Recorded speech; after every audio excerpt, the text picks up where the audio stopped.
Ahem. To play is human, to rewind is divine. Hello, Johnny. Hello, Charkie. Hello. Hey, guys. Welcome, one and all. Welcome to the Bad Game Hall of Fame. Welcome to Blockbuster Exclusives. This is the show in which we play Blockbuster Exclusives. Exclusive. This is to say games that were, for periods of time or for the duration of their shelf life, exclusives to the video and video game rental franchise, Blockbuster. Before we... Y'all remember renting things? You remember when we used to willingly be like, I don't want to own this in perpetuity. Just a little while is fine. And now, how the tables have turned.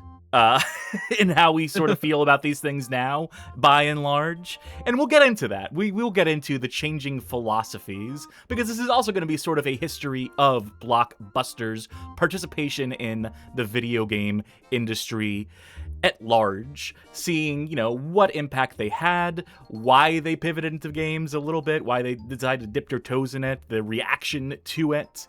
And that is told through a series of games, of exclusive deals they signed with publishers and developers to distribute games as rental only, as well as participating in video game tournaments, championships et al., as well as a couple other points of interest. So we will get through all of that in our timeline style, as well as speculate as to why this was never really going to last, why Blockbuster as a whole was never going to last, more specifically, their video game rental business, because I do think there's a lot to be learned from this, a lot to be gleaned, a lot to be, cognizant of as we discuss, the state of the industry today and, consumer pushback to having games basically taken away from them. Basically, we're at a position now where, after so many years of the industry at large pushing and trying to shut down, the rental of games, trying to, crack down on that,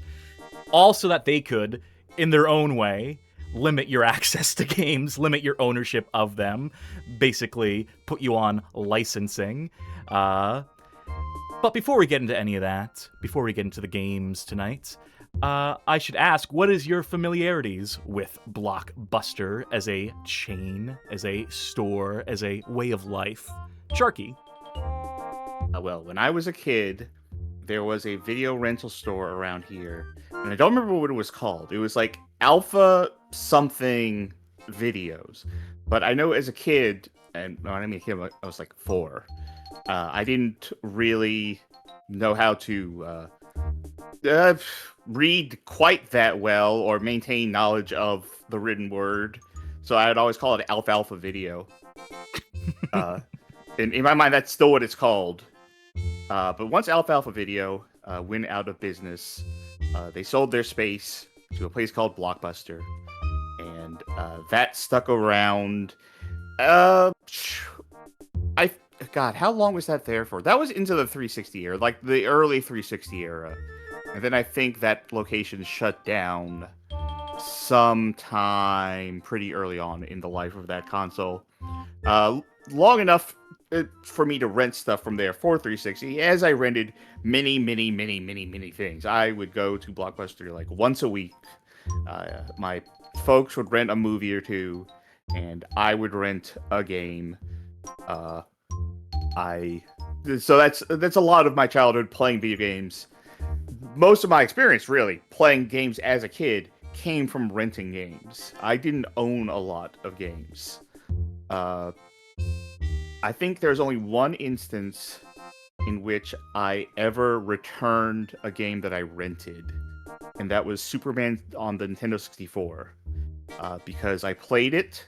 And when I say return, I mean return early. I always returned my games that I rented, because we would never be able to rent there again if we didn't. But no, Superman on the N64, I rented that one day, and I returned it later that same day, because I was convinced that game was broken. I thought there was something wrong with the cart, because I could not believe the game actually would control and look like that. You may have been onto something. We'll get to Superman 64 when we get to Superman 64. Yeah. But no, Blockbuster, a huge part of my childhood. I even bought games from there, too. because every now and then they'd like retire a game. They'd be like, "You want to buy it for like real cheap?" And I was like, "Hell yeah, I'll take SSX Tricky for real cheap on the GameCube." So yeah, I have a nostalgic fondness for going to Blockbuster. How about you, Johnny? Yeah, same. We had a local Blockbuster, a very sizable store. I think my older sisters actually not only rented games, I think they rented entire systems from them, because that was something you could do at a point in time. But I would have been renting games probably like late PS1 era. But yes, we would often rent movies and games at the same time. But you know, like, yeah, when you don't have a lot of money and you're either buying used or trading in like 5 games at a time to try and get one new one, horrendous memories, that stuff. But you know, if you couldn't afford it, you go rent a game there. I was renting games up until like early 2010s. I rented Driver San Francisco. That's how late my Blockbuster existed. And even though I did beat that in the weekend, that convinced me to buy it. So there are some cases where even if I did beat the game quickly, I would buy them. And yeah, our Blockbuster, at least in those later eras, had just a sizable amount of buy video game section as it did rental. But yeah, no, great memories of it. And yeah, at one point it just got shut down, and it looked like it got shut down very hastily, because it looked like a windstorm blew through the store and everyone left. And I do kind of regret not trying to get inside that I think other people did, because they left a lot of stuff in there. It looked like someone bolted. The sink was amazing. still running, like the chair was like spinning around in place. There's a hot plate of food weird. sitting on a table, going cold. It was like the last thing the employees had to do was just upturn everything. Before you clock out, make sure you just like flip over all the shelves and then you know, get a new job. So, but yeah, it's fond memories. For me, I was mostly going to Blockbuster. On my way to the dentist, my dentist had an office directly above Blockbuster for a period in time at a place I was living for a long while. But, you know, we'd also occasionally stop in at the Blockbuster, see what the new releases were. Primarily movie releases, primarily in the era of VHS and DVD. Because, as folk well know, video games are passé. Movies, kind of like, you know, my true love past a certain point. So, yeah, I rented a lot of movies. I don't think I rented that many games. I think that I was of the opinion that if I'm going to get a game, I want to own it. I want to have it like on my time, play it on my time. I could never get into the mentality of knowing I would have to return it within a set period of time. Or, you know, God forbid, like have to drop it in the middle of it just as I'm getting hooked on it or what have you. So I was just never like the target for renting games, I guess. And we'll get into that, and we'll get into people who maybe shared my perspective and how that maybe started to affect things in the long run. But before... Yeah, for me, it was like, you know, like I could get games, but those were rare occasions. So if I really wanted to expound upon like my range of games I could play, I had rentals for that. Yeah, it was the closest, you know, if games didn't have demos, for example, it was a good way to go, well, I want to try this game, but there's a chance I might play it and not see any value beyond the rental period. So that was a lot of it as well. It's a very economical game in, you know, when you have a lot of money, you have to pick your battles. We'll get into a lot of that stuff. I think we'll have plenty of time to discuss the economy of it, the strategy of it from the perspective of Blockbuster, from the perspective of developers, publishers, et al., and even from some of the manufacturers. But before we get into any of that, before we get to any of the games, remember, you ever go to Blockbuster and they sell popcorn there? You ever see like the bag popcorn they used to sell at the front? And the candies. Well, you know, I was jealous of that. We couldn't afford it. If you ask me, I think that a bag of popcorn and some Raisinets might make for a pretty decent Charkie stream snack. Now, unfortunately, I cannot have a bag of popcorn or a box of Raisinets because of allergies that I have developed over the past couple months. Both of those things are things I am allergic to now. You might be asking Raisinets. You're allergic to raisins? No, peanuts. May contain peanuts. Gotta avoid it. So, for tonight's stream snack, in lieu of traditional movie theater fare, I have a roast beef po' boy, a whole bunch of gravy on it. So, the real champion's choice of bringing food to the theater, of sneaking in a foot-long po' boy, dripping with meat. Just pretend you got a big leaky dick and stuff it in your pants. And tonight's drink is Ghost Energy Peaches. I think I said recently that the bombsicle. Whoa! Hold up. Did it explode like a bomb? Yeah, I opened that up, and it went somehow into my eye, and I'm wearing glasses, so that's impressive. What was I saying? Recently, I said that the frozen bombsicle is one of the more popular energy drink flavors, but not the most popular. It's peaches. Peaches is what every energy drink will come around to eventually and go make a peach flavor. I don't know why they landed on peaches, but I've actually never had Ghost Peach, despite the fact that I really like Ghost. It's one of Alani Nu is kind of my favorite now, but Ghost was my favorite for a long time. So I will give this a taste. I'll Cass, you tell me, what are you having? I'm drinking my Red Bull, drinking my iced vanilla berry. That's all I got. Snuck it into the booth here. I had to get it past security, get it past the gate, get it past the guy who checks your tickets. I don't think we actually did sneak some. We went to a movie recently. We saw Backrooms in theaters with some friends and company, and we snuck in drinks because we ain't paying for fucking drinks. I'll pay for popcorn. The fact that soda costs $10 is fucking criminal. Anyhow. Oh, that was the end of that story? Okay. Yeah, that's it. So, Peach Ghost. Very acidic. There's actually a very strongly acidic flavor to it. Maybe even a little sour, but it could just be so acidy that it is tasting sour. So, there is the peach flavor, but I don't associate peach, even a peach carbonated drink. I don't associate that with a very strong citric acid flavor. So, I don't know, that's a little I'm not going to say bad, but it's a little disarming to have that much of a tart, almost sour kind of acidy taste with peach. Yeah, probably not going to get this one again, but I will definitely be getting more Ghost. Johnny, what are you having? Yeah, not very movie theater or rental style stuff. I have a vanilla milkshake, but I've been having a lot of, the wafer rolls. And I have this time these Oreo wafer rolls. These are closer to actual straw type ones. They're supposed to have a cream filling, but I think it's only a thin layer because you can see through them like a straw. So at one point I will use them with a milkshake. Though these things are fragile. And every time we open a packet, there's always one or two of them that are broken. So we'll see how it holds up. But yeah, good milkshake, good times, good friends. All right.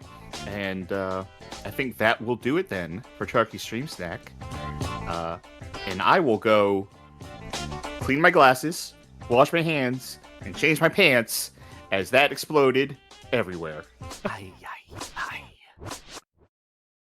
Well, thank you, Charkie, as always. And also a thank you to Johnny, who came up with this idea to do the Blockbuster Exclusives theme night. And I threw it together earlier today. So we'll cut away to that main stage. We'll even pop up in front of it for our parts. And we will get into a bit of a timeline history of Blockbuster's involvement in the video game business, which means we should talk about the establishment of Blockbuster, which officially launched October 19th, 1985 in Dallas, Texas. The invention of one Dave Cook, who prior to Blockbuster had been working this company called Cook Data Services that established this company. They were in the software services business, as well as oil and gas, and ultimately it was a dismal failure for him and his wife, Sandy, who towards the end of the Cook Data Services run, as they're preparing to sell it off to the highest bidder, Sandy comes up with the idea of, we should get into the video business. We should get into the video rental business. Blockbuster was not the place where you could go to rent VHS tapes at all, but it was the one that caught on big, became a chain across the nation and globally at that as well. But before Blockbuster even, the Cook family first started with Video Works. He was buying into an existing franchise, a smaller franchise. So when he opened up his store, he wanted to customize the interior with blue and yellow design, apparently his favorite colors, I guess. And when his franchisee, when his his liaison said you can't, he's like, well, fuck it, I'll open my own, but then I'll open my own video rental service. Such is the origin of Blockbuster Video in 1985. You think that's how Quiznos started? That someone, a Subway's manager, Yeah. Subway's owner, who was disgruntled, like, I want to toast the fucking subs. Like, no, you can't. It has to taste like the cardboard that it is. It has to taste like the sponge and have the consistency of a sponge. God damn it. You have to use green.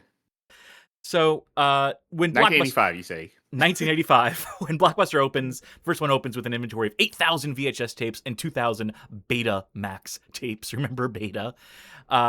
At the same time that Blockbuster is starting to catch on, it's not too long before the Cook family starts franchising, starts opening up across the country, so on and so forth. It's in 1989 that they get into the business of renting out video games, in particular, renting out Nintendo games, NES games. They observe that by 1989, Nintendo's doing a billion-dollar business with the Nintendo Entertainment System and Game Boy et al. And so Blockbuster, in an attempt to be competitive against other just purely videotape rental stores, gets the idea to stock NES games. And in some locations, there's a bunch of percentages here that I'm just going to toss at you, that video game rentals comprised as much as 40% of their business at a moment in time in the 80s, in the late 80s, in 1989 specifically. More average was 15%. And so they were making millions off of rental services, taking a piece out of Nintendo's profit potentially. You can make the argument, and we will make, some discussion of the idea that rentals can lead and do often lead to people purchasing games outright, the idea of try before you buy. But ultimately, Nintendo is threatened by this. Nintendo doesn't want people to try before they buy. They want people to just make blind commitments. Nintendo attempts to sue Blockbuster through the court and through Congress by lobbying Congress to try to discourage Blockbuster from being able to rent out cartridges. Nintendo ultimately loses this battle, has sour grapes about it, and this opens up other franchises, other stores to start renting out video games. So really it is Blockbuster who paves the way as far as video game rental is concerned, and by their victory against Nintendo, establishes a legal precedent for it. Yeah, I mean, speaking of that legal precedent, in that leading on to more things, when I was a kid, in addition to the Blockbuster and the Alfalfa Video, I could just go to my grocery store and rent video games there too. I distinctly remember renting Golf and Yoshi for our NES Golf Tournament and Yoshi for the NES as a kid, just at my local grocery store. So that was definitely after 89. that. Yeah, definitely after 89 for that. So I just find that interesting, especially because, Nintendo will later in this story go on to change their tune, so to speak, will ultimately ally themselves with Blockbuster for a series of promotions. But we'll get there when we get there. So if you Google something like, Blockbuster video game aisle, if you just try typing them to Google, you'll probably come across images that look like this. Making it seem like Blockbuster's game aisle was this elaborate, highly decorative thing. All photos that look like this come from a single concept store, a Blockbuster Games concept store that opened in 1994 in the Orange Park Mall in Jacksonville, Florida. Their idea for this was Blockbuster also had a Blockbuster Music concept store, several of them that they opened where you could listen to CDs and listen to vinyls before you rented them, before you bought them, was the idea. And so what Blockbuster thought of here, what they did with this concept store in Florida, was you could try any game off the shelves here, try it in store. If you look closely at this photo, at the kiosk there, that the booth there, you can try any Sega CD game offered at that location to see if you wanted to commit to renting or purchasing it. Because I do believe they were also offering purchases at this particular store that you can just like outright buy a game from them. But this was not the norm. This is not how they typically conducted their business. These were like prototype stores. These were like, tests to see, in high volume markets, whether a business model like this would catch on. And it is like not a bad idea. The idea of like having a place where you can just like try out any game. But ultimately what I think they probably realized was that like people trying it out in store, meant that they weren't going to rent it and bring it home to play it more, that ultimately they were doing all of their business of playing the games in the store. And so if it wasn't directly leading to sales, if it wasn't directly leading to those rentals or whatnot, it kind of was self-defeating past a certain point. But if you want to look at what a typical shelf of Blockbuster rentals looked like, it's more like this. This is what you were more likely to find inside of your local Blockbusters, so a typical shelf of just empty boxes. What you do is they would put empty boxes on the shelf. You would bring them up to the register, bring them up to the sales clerk, and they would, from their stock, get a copy of the cartridge or CD in question, so that way you weren't just lifting the games off the shelves. A lot of cases here that you see here would just be like slip cases even. They wouldn't even have like the box at a certain point. They would move to just like, printed pieces of paper that had the box art on them. And, Blockbuster offered like various rental periods, 2-day to a week. And if you fail to return games within a period of time, you would get charged late fees for them for continuing to not bring them in. And ultimately, you could also decide to purchase it outright. In some cases, they would let you just buy the raw cartridge off of the store. I remember several times me and my father being like, we got to get to the drop box before 5 o'clock, quick. No, there was an urgency to it, to be sure, Yeah. because no one wants to get hit with fucking late fees. Late fees would come to bite Blockbuster in the ass a little later down the line. But that's a little bit outside the purview of this. I wanted to give this a little basic history of Blockbuster as a store. We're going to really focus in on the games angle now. And speaking of, we're going to cover our first Blockbuster exclusive rental, which was offered in May 1993. It is John Madden Football Championship Edition. We're not going to actually play this right now, but I did find this scan from a issue of... I had it, and I forgot to bookmark it, but I believe this is an article from GamePro, where they're covering the most recent football games, most recent sports games, and they have an entire page dedicated to this Blockbuster exclusive version of John Madden Football 93, because that's what this is. This championship edition that they're advertising here is a roster update to the Genesis version of John Madden Football 93. Weekend Warrior writes here in the first paragraph we'll just read from here. Electronic Arts has scored again with the first rent-only cart, John Madden Football Championship Edition for the Genesis. This great football game is aptly named. It matches the greatest teams in NFL history with the toughest computer opponent and the most intense video game gridiron action ever. They go on to say that, is John Madden Championship Edition worth renting for a couple nights, even if you already have Madden 92 or 93 at home? Yes! It's simply the best 16-bit football game on the market. Wham, pow, bam, John, you did it again. So, trying to convince people, like, even if you own these games, it's worth checking this out. And what I think it ultimately is just, like, they add some legacy teams that you can play as to compete against the more recent teams and maybe do a few roster updates. There might be like some very minor balance changes. But ultimately, this was not a cartridge that Electronic Arts would have tried to have sold a la carte. They would not try to sell this as a purchase, because this would have come like, several months after John Madden 93. This would have come out like maybe like 6 months, 7 months, 8 months. I don't have the release date in front of me, but the idea of these iterative updates, these in between, this and Madden 94, the idea of trying to sell people on it's the same game but a little bit improved, was maybe not a concept they thought would catch on. They had this work done. They had done this, like, they put this together, but ultimately, is this worth paying another $50, $60 for, or whatever the equivalent thereof at the time was? And ultimately, they decided no. Ultimately, they decided that if we're going to put this out, we're going to put it out as a rental. We're going to put it out in a limited capacity. We'll try something different with this. This article mentioned this being the first rental-only video game ever, potentially. It was the phrasing. I'm not sure about the validity of that. I mean, it would make sense given that Blockbuster was, the first to really allow for game rentals. So it would make sense that if someone's going to tie into that, someone's going to do business with them to release a game as a rental only, it would be someone like Electronic Arts, someone third party, and it would be at around this time in 93.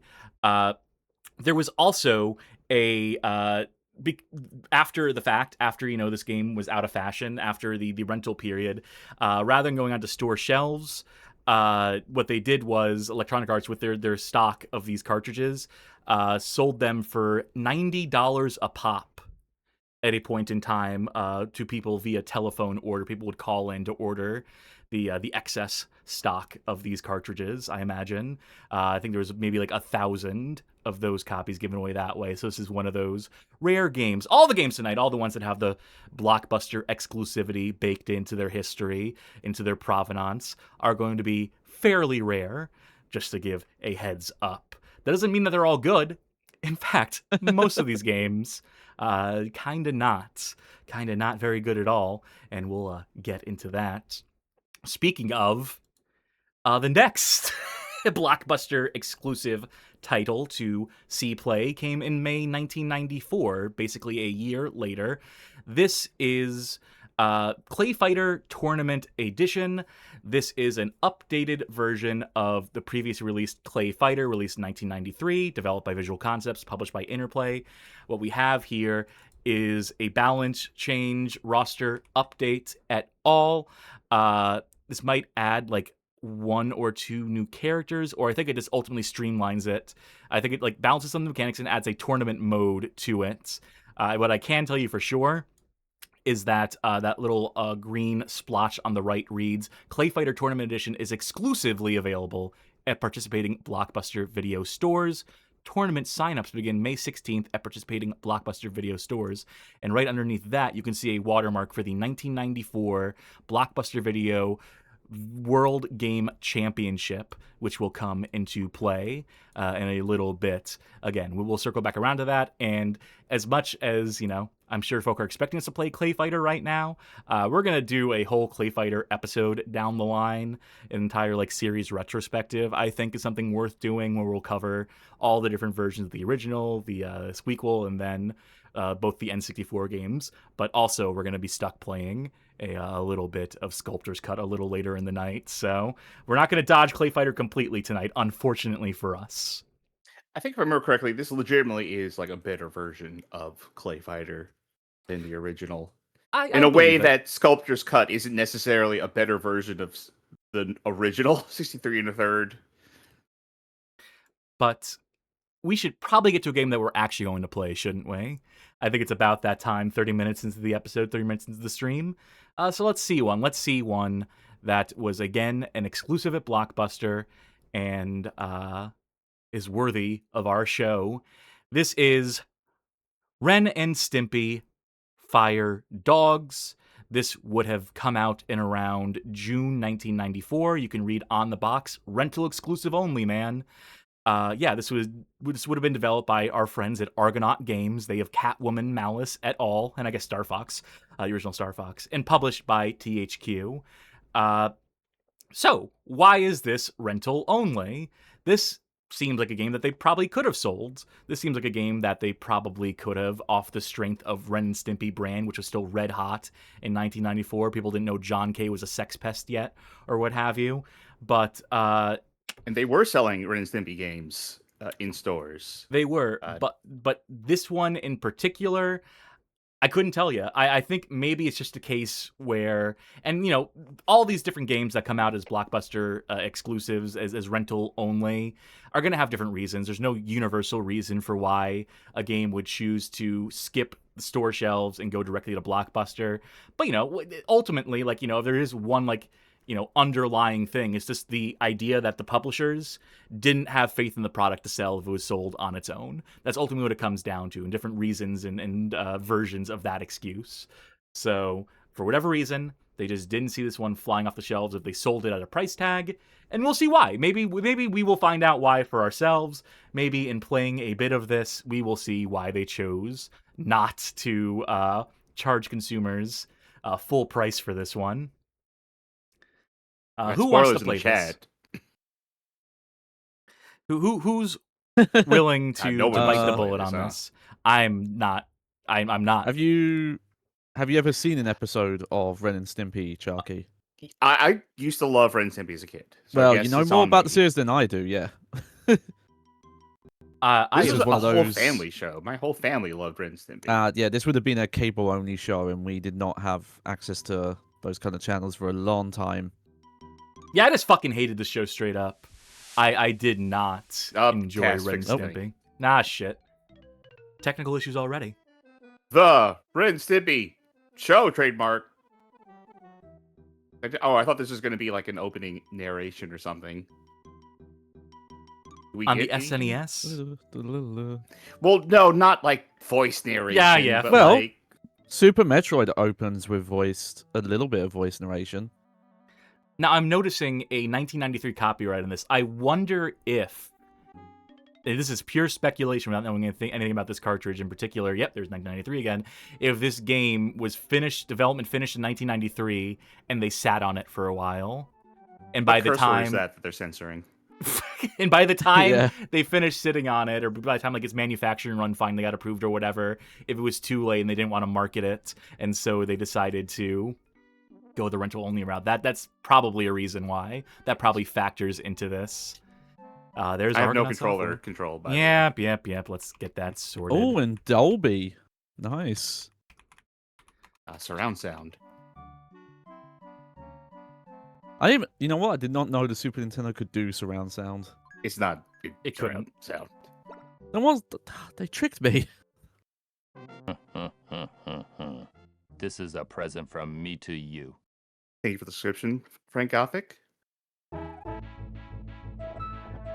The only thing I do know about this game is that it's based on one specific episode of the show, and that's about it. Right, and you go up the fire poles, because that's wacky. I remember the buttons. Now, I'm being timed, if I remember correctly, very strictly. Uh-oh. I have to stay away from the firemen. Okay, so I think I remember the plot of this episode, which is Ren and Stimpy, want to be fire dogs to basically, live the easy life. But they can't be fire dogs because one of them's a cat and the other's a chihuahua. So they paint themselves up as Dalmatians, as Ren has done here. And I think at some point they get found out because they get, soaking wet, as you can see, with these fire extinguishing things. Whoops! And they get found out. I don't remember anything else about the episode, but that is the basis of this entire game. I'm fucked. It's like that Home Alone game. Yeah. So I remember the episode. The objective here. I guess I gotta get everything. Yes, that's what it looks and like. Put it in here. So I need to figure out what the interact buttons are. What are things I need to interact with? I think that pole is one of them. Yeah. Remember this game correctly, I can get a white and black paint to paint up as a Dalmatian. To yeah, that does sound right. Hide myself. Oh, you gotta get the boots next. They have a prescribed order in which you need to. Okay. It's funny to think Naturally, about this you game. can only have one at a time.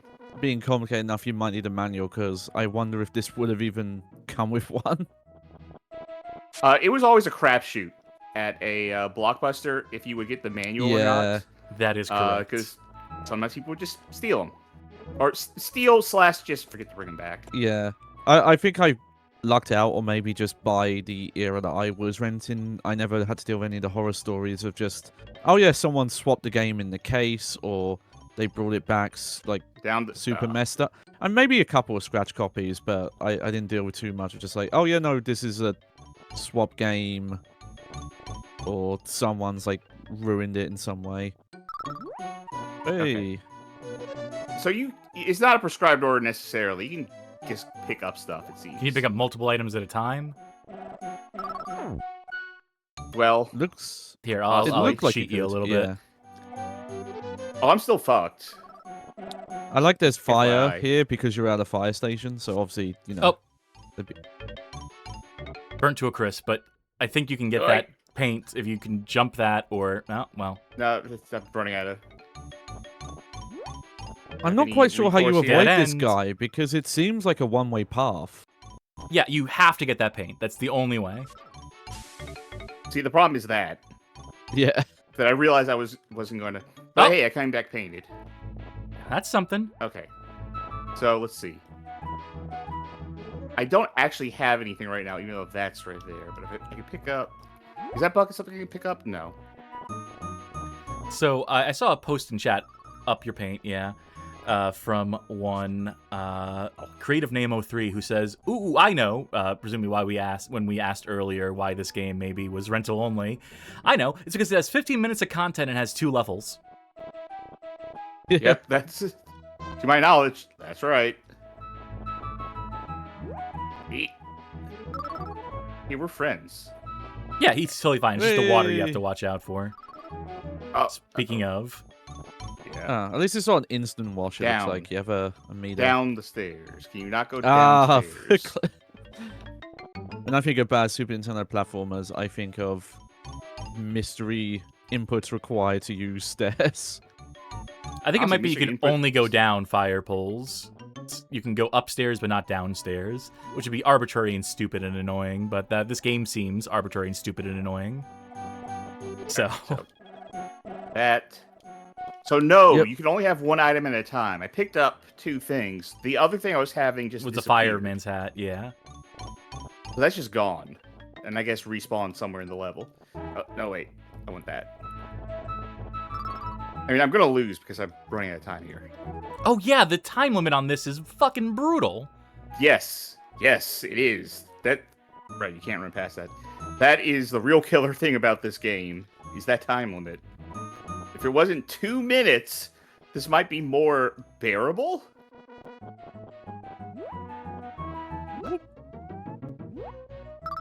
To my knowledge, there's no real way to extend that time limit. Damn it. The fact that most shit kills you in one hit too Other than also Yeah. sucks. And granted, I've not seen the show really, but he looks real off model when you take fire damage. Something nice. I liked Ren and Stimpy as a kid. It was nice. I mean, besides the one sprite I mentioned, this seems to be capturing the art style pretty decently from what I've seen of the show. Now, I have to notice that next to my thing there, that show... I don't think it was going to turn off. Oh, it is. That shows my... Oh, never mind. That's a... Okay. I thought that was going to be like a player 2 thing next to the paint No, meter that's when there was your... nothing That's there. just... Yeah, that's your sparkling water gauge. I It's prefer like still currently full. water. Yeah. Oh yeah, no. In a video I saw it described as "I'm not drinking your fucking TV static water," and I relate to that hard. It's a good way It's to like- describe it. All right, Yeah. down. Do you get more time on the clock when you cash in an item, I wonder? Find out. Down. Okay, so I think what you have is a weapon Oh, which and doesn't not an count item as you a- can actually... Whoops. Guess we're not gonna find out. You're not gonna find out. Oh, you can put those out at least. Hey, look at that! Learn, discovering new things. Well.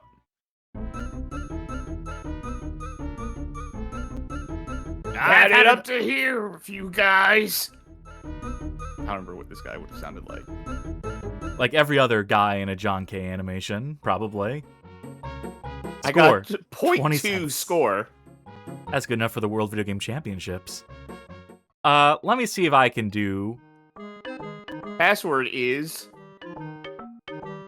this. Oh god, it's the password system making different mannequin heads. yes, it is. It's stressing Oh. up your log. So you have to write down or literally draw what the Yeah. design looks like. You know, let's play the second level of the supposed Got your two. password ready? No, I don't, but I will look up. I wonder how they're going to transcribe this on Game FAQs. ASCII art. Press the right and That's left the Game buttons the correct FAQs amount of ways. times.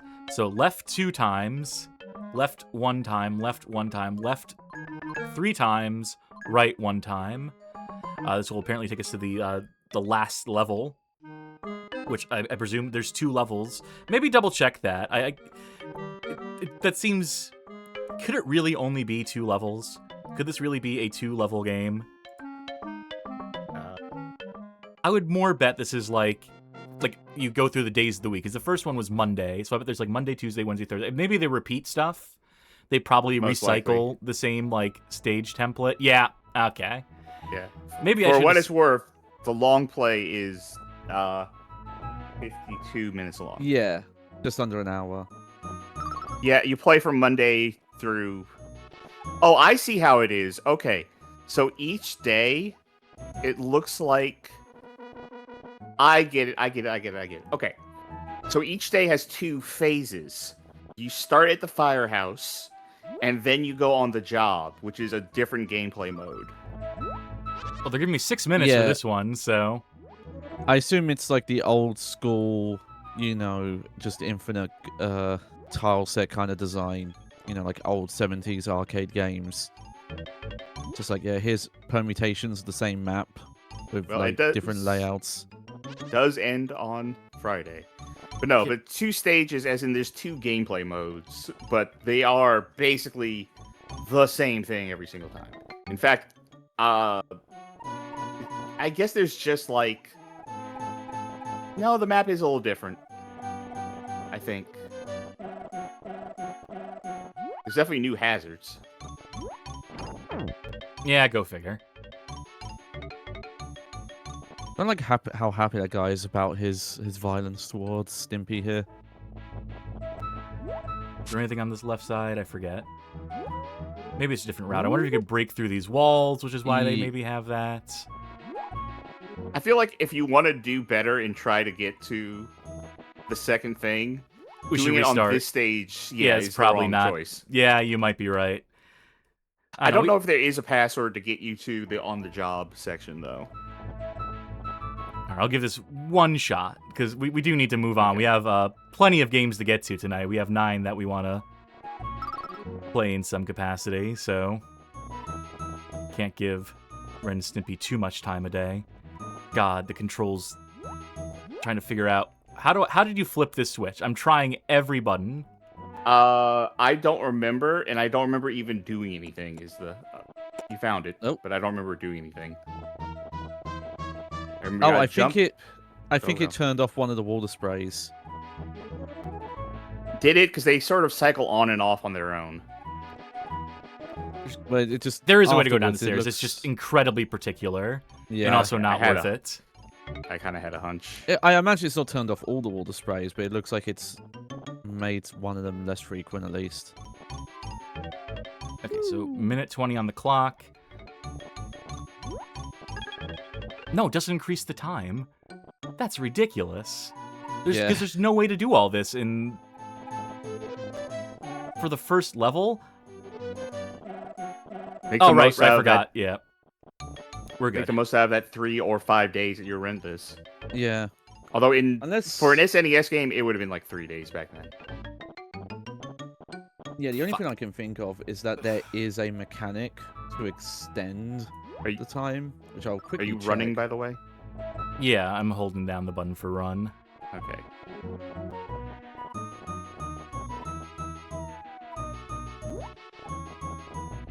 I'm mostly clean at this point, but hopefully this is enough to get us. Well, wait. With my remaining 20 seconds. It's so finicky. This controls so badly. I'm looking at the guide. There is no way to get time back. You have to haul fucking ass. There is. There is? When you put all the items on the fire truck. Oh, is that all? Yeah, once you do that, you get a bit of extra time. But you have to go after and get Ren. So I'll go ahead and describe what the second act of any day is, since I don't think we're going to get there. Pick up the fucking boots! This is unconscionably I don't think bad. those boots are real. I don't think those boots are real. Pick up the bag of shit! Dead end, right? Oh, but I can pass him on the stairs. Yeah. I mean, excuse me, that's gritty kitty cat litter. They don't package shit into cat litter. You should know that. Comes pre-shitted. This isn't an item to cash in. This is just... Oh, wait. You can cycle through items. I just realized that. So maybe you can't pick up more than one item at a time. You found a control that I missed, for sure. I was going to say, the second stage of any given day is you control Ren and Stimpy holding one of those, like, trampoline things that firemen use.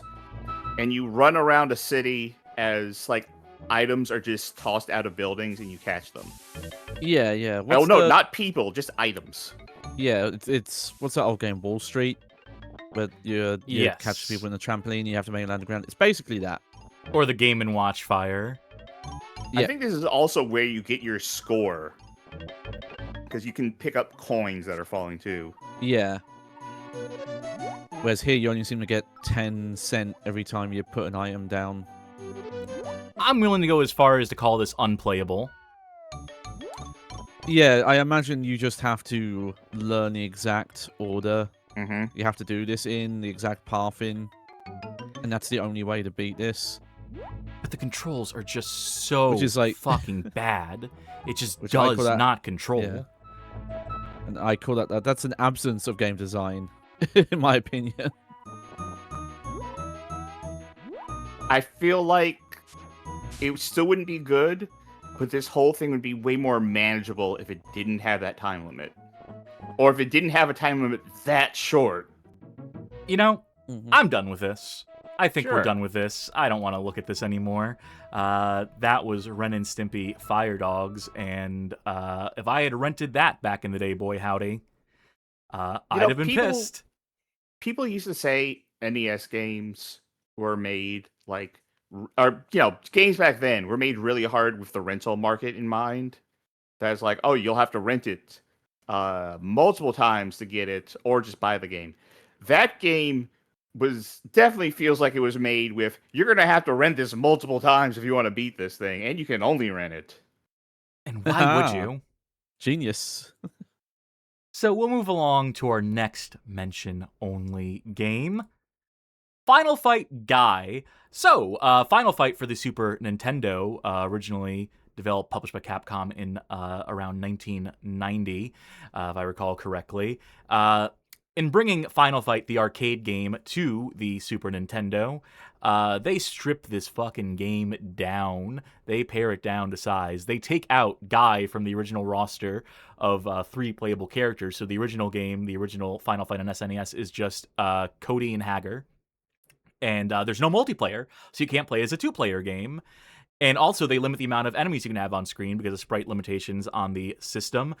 They take out Poison and Roxy and replace them with some male punks. So they deny their the ability to fight ladies in that game.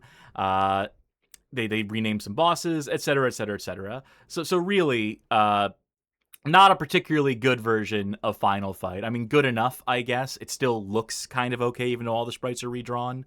But, I do want to point out, though, you mentioned in your notes here, but you kind of yada-yada'd over it. One of my favorite bits is that in the scene where you, like the bonus minigame where you beat up the car and the guy comes out and goes, "Oh my god!" That in the SNES version, they cut it off real soon in God and just subtitle it, "Oh my car." Very good. So, to remedy these shortcomings, the fact that you missed a playable character in that original release, we get Final Fight Guy, which releases in Japan retail. This launches in Japan as a retail product March 20th, 1992.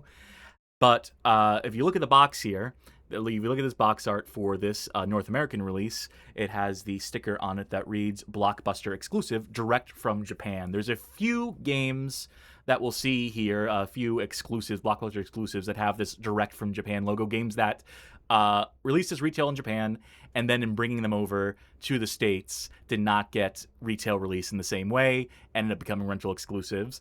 And that's fine, because Final Fight Guy here just replaces Cody with Guy and fixes absolutely nothing else. It's still fucking single player, and Cody is gone. He's on vacation, I guess. He's still training or whatever the excuse is, so that you can play between Guy and Hager. I think they also take out maybe they improve the slowdown, I think, so the game runs maybe even slightly better. But ultimately, it's still the stripped down version of Final Fight. It's missing a stage as well, I forgot to mention earlier. Just a pointless release. And you can see why this is one they would not have the confidence to release as a retail product. Because people who would be buying this, potentially putting down full money for this, who already owned Final Fight on the Super Nintendo and wanted a version of it with Guy in, to buy this and realize it doesn't have the multiplayer still. It's still the game I fucking own, except they basically swapped out one character. You'd be fucking pissed. You'd be furious about that, I would imagine. So, yeah, in Japan, they got away with it, or maybe the backlash to this business model in Japan is why this ultimately comes out as a rental exclusive in North America. Maybe they learned their lesson over at Capcom, but still, just a kind of shady way to put this game out.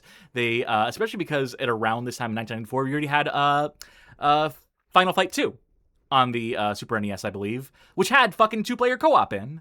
So what are we doing here? What are we even... Yeah, Final Fight Super Nintendo is a bad conversion, but the Super Nintendo exclusive sequels are actually really good games, and shows that they could have probably have made it work if they just tried. If they tried at all, put any effort in. Yeah, novel concept. Speaking of novel concepts, we're going to take a brief detour here to cover a rather novel concept. This is the Game Factory. These were cartridges offered at Blockbuster Video, which were rewritable, which you would bring in, which you would rent out these cartridges. And remember in Japan, we mentioned that Japan didn't really have a rental market. What they did have back in the day was the Famicom disk system and floppy diskettes that you could take into a game store and burn a game onto. This is that. This is an attempt at doing that in North America. This was a collaboration between Sega of America and New Leaf Entertainment, a technology company. We have a quote here from Tom Kalinske from issue 20 of Sega Visions magazine, published in the U.S., who speaks about this decision, this idea that they're trying out here. And Tom Kalinske says, game rentals become an increasingly important market segment with estimates at about $1.5 billion a year industry-wide, but with nearly 1,000 great Genesis and Game Gear software titles available, it's tough keeping an inventory broad and deep enough to satisfy peak demand. This system ensures that every customer will be a satisfied customer. So the idea is that rather than, diverting a number of manufactured cartridges off the production run of a given game, or in the event that, there's a game that's in short supply or what have you, whatever the case may be, that you could ultimately just hey, we have these blank cartridges that we can temporarily write a program to. You rent out the software, basically. You rent out the cartridge that has the game burnt onto it for whatever period you're renting it for. You can bring it back to the store, then we can flash it with another image. We can flash it with a new game. I think there was maybe a grand total of 8 games that ultimately were ever supported in this program. This program initially launches in August 1994, primarily in South Carolina is where they're testing it out initially. But what they were really testing for here, because by 94, we're on the verge of PlayStation and Saturn. they were basically in the background cooking up, what if we did this with CDs?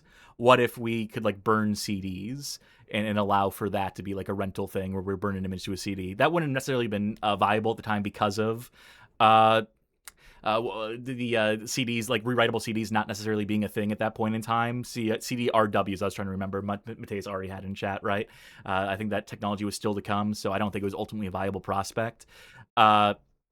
It was mentioned, just some more tidbits on this Game Factory here, that at around 500 Blockbuster video locations, as this program took on wide adoption, as part of this program, one of the games they offered here is the Mega Drive version of The Jungle Book, which before it came out at retail was offered on these Game Factory cartridges, was available for rental, burning it to a cartridge. So you can go to a store, ask for that game on demand before people had a chance to buy it. But I wouldn't call that a rental exclusive because it was very deliberately timed. It was short-lived.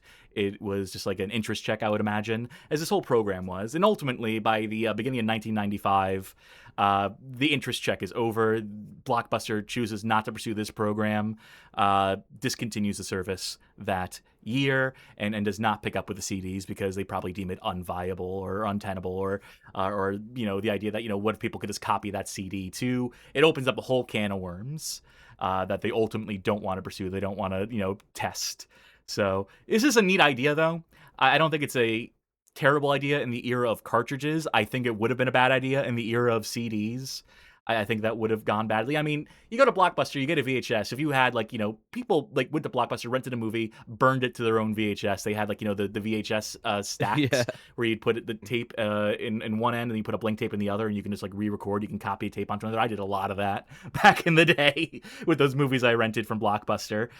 So with cartridges, that's a far harder proposition. But by 95, with computers begin to become somewhat ubiquitous, they probably realized that there would be a manner, a fashion of doing that for discs, and probably decided to sidestep that, not to agitate the manufacturers any more than they already were. You can see here, though, that Sega is more willing to embrace Blockbuster at this moment in time in 94, that they're the ones who seem to be we'll try this out. Sega was a lot more experimental at this point in time than Nintendo was. Sega was signing away all sorts of deals. Exactly. And so the fact that they were willing to even give this concept a shot, they were willing to authorize this, speaks to their willingness to play ball and to do things that Nintendo were sheepish about, or otherwise were against their code and against their whatever the fuck it was, whatever hangups Nintendo had about aligning themselves with Blockbuster. But again, they'll change their tune soon enough in this story. Never saw one of these in the wild, even though I rented a lot of Genesis games from Blockbuster. So I must not have been in the target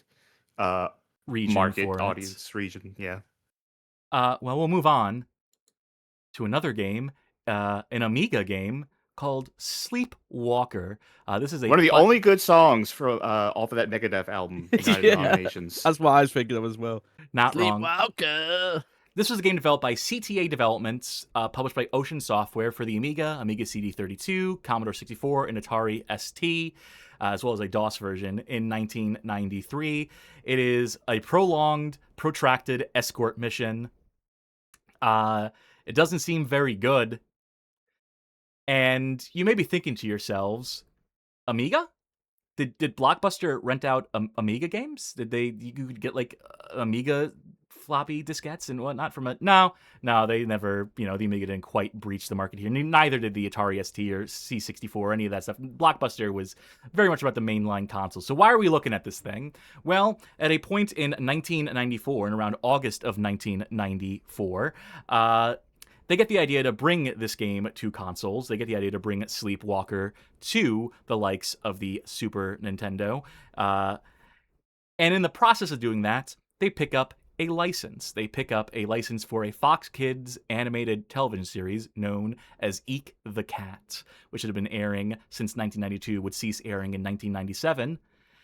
And with that license, they get the brilliant idea, what if we slapped Eek the Cat, what if we redrew this Amiga game and bring it to the SNES, put a recognizable character, recognizable as a Fox Kids cartoon in 1994 was, and put it out that way so that it gets that much more interest.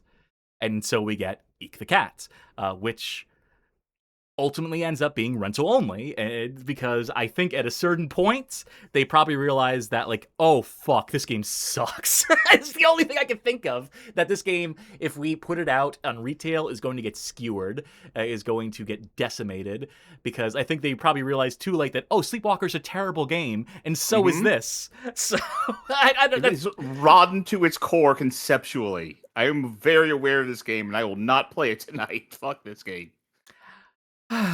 Well, Johnny, I suppose that leaves it to you. And to be clear, Yippee! I'm not saying that they just realized it was shit. That's a stupid reason. That's not actually a reason. You know, if they had no confidence in the product, they would have not released it outright. But they probably were a bit skeptical of its retail prospects. Probably were wary to the point where they needed to do a test run of it to see if there was any interest, see if the Eek the Cat brand had any cachet, and it didn't.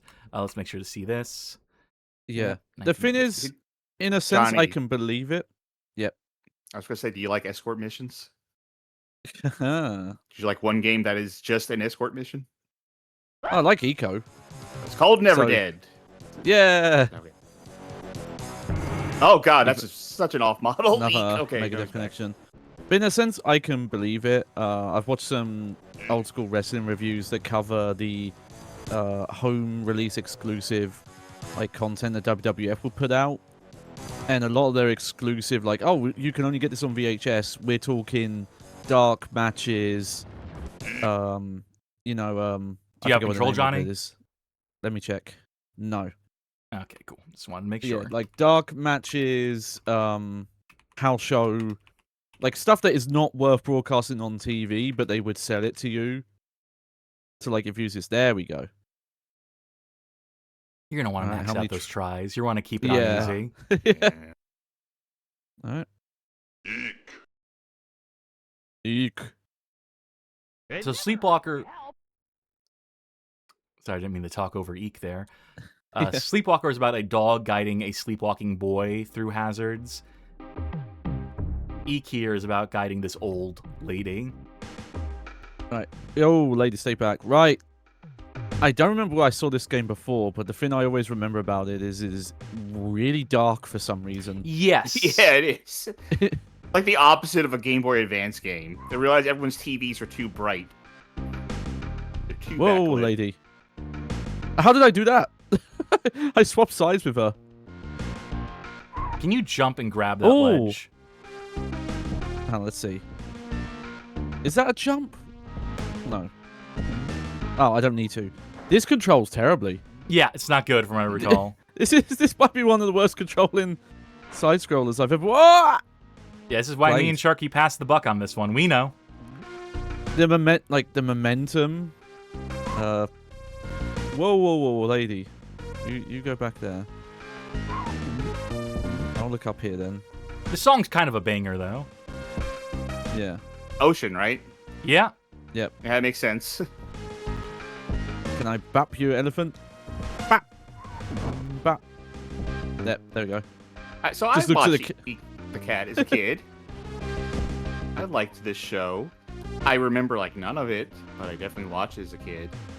I will say there's one bit of Eek the Cat that I very distinctly remember, and it is Eek like watching a VHS tape of, does anyone know back in the day they used to have like these custom quote unquote custom VHS tapes you could get for your kids, where like they would dub in like your child's voice, or not child's voice, your child's name.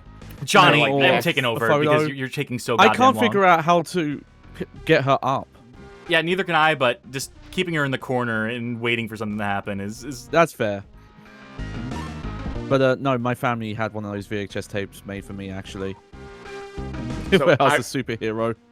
So I remember in the Eat the Cat episode, he was watching a tape of like whatever their Care Bear parody thing was, and the idea was they're going to ride a roller coaster, and one of the characters turns it back and says like, "Oh boy, it sure is glad to see you, Eek the Cat," as it like blurs its mouth or something like that, and like that is stuck with me as a joke for any sort of like insert name here kind of obvious edit.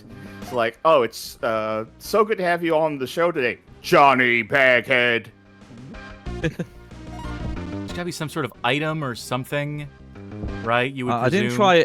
I didn't try L and R in case those are. Because I assume maybe you have to pick her up and throw her up to higher areas. But maybe we are truly just stuck down here. VideoGameManual.com. Save us. Come on, lady. Yeah, I figured out when you're pushing against her, if you press Nintendo A, it flips her around. Yeah, there's the bot button. Okay. So I was thinking like maybe like use me as a step ladder or something, but no, Okay, I think so- she's just stuck down here. So, if I'm using PlayStation buttons here, when you're pushing her from behind, press circle. See what happens. From behind. Oh, If that's you're pressing really her from the awkward. front, you'll switch places. There you Oh, go. for fuck's sake! Yeah, that's a strange way to handle that. I get the Oh. logic, because you can't throw from the front. Well, no, surely you can throw It's- someone from the front. There is no it's- logic. Actually, it's very weird because if you're doing this like switch places thing with her, you know, it's pushing from the front and hitting circle. If you whoops, She died. Grandma, no! At least she lived a good life. She's going up. Yeah, let me try again. Yeah, give it a shot. If you're pushing an item though, and you want to swap places with the item, you hit triangle instead. Not the same button you use to swap places with a person. Yeah, send her up. Avoid that pitfall completely. Never mind. Bonk the elephant. Or you Oh, can I'm just gonna give it. Yeah, give this another go.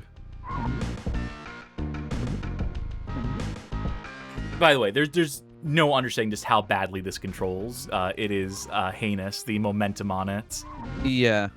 ice physics-esque, And and delayed so- inputs. Yeah. so from the hints and tips section, tip number 1 is don't panic. No matter how confusing things get, don't panic. Keep your cool. So I think that was Cass's first mistake, yelling, "Give me that controller. We need to get the show It's moving." hard to not panic, though. Don't panic and keep your cool. It's a great horror movie. Don't panic. And by great, I mean it's awful, but in the ways that I like. You can apparently form a bridge by like falling through a small enough gap, but I don't know what a small enough gap is. Probably that up It is, there. but Oh, Yeah. yeah, it Is is it- potential. Yeah, I think it Launcher is that up there. this. yep. And then... No, not Just yet. keep tapping. Yep. You just push her and then do that. Yeah. And I Yeah. think if you just walk Actually... over the edge, oh, you could do that too. Yeah. People are continuing to ask, is this game supposed to be this dark? I mean, this is the game. Apparently It so, is yeah. this Yeah. dark. Every screenshot I've seen of this, at least this version of the game, is this dark. By the Part way, 2. you do have to wait on these screens for a while. This is not me because I'm not pressing buttons. It has to load. It has to load that press start graphic. Yeah. So I will also say that each stage, you're still in stage 1, but each stage does have someone else. It is not just Granny for this entire game.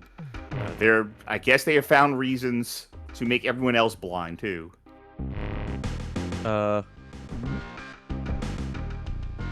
Oh, I didn't mean to do that. The timing on Actually, that. wait.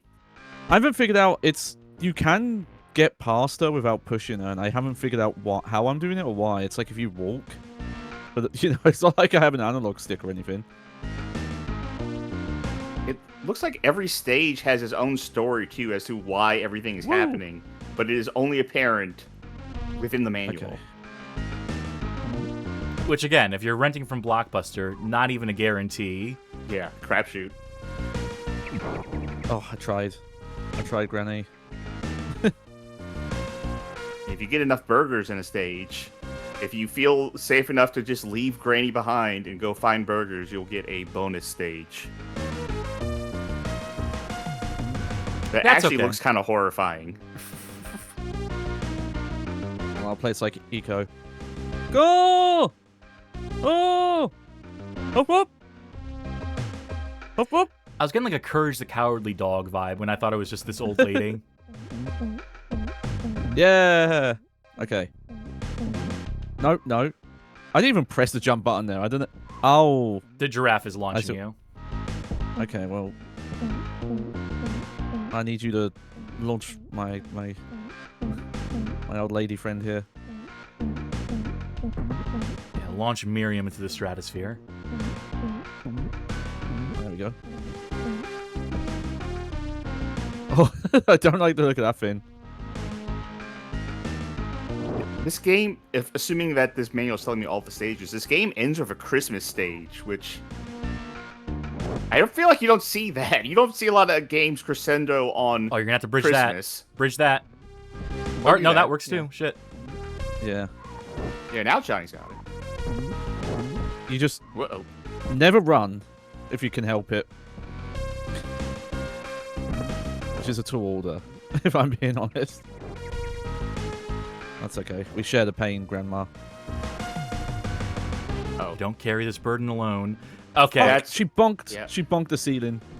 Yeah, let me Yeah, I give you think an that's an instance where opportunity you want here. to jump Yeah. over her and then bridge the thing. Jump over her Is and that- bridge the thing. Jump over her and bridge the thing.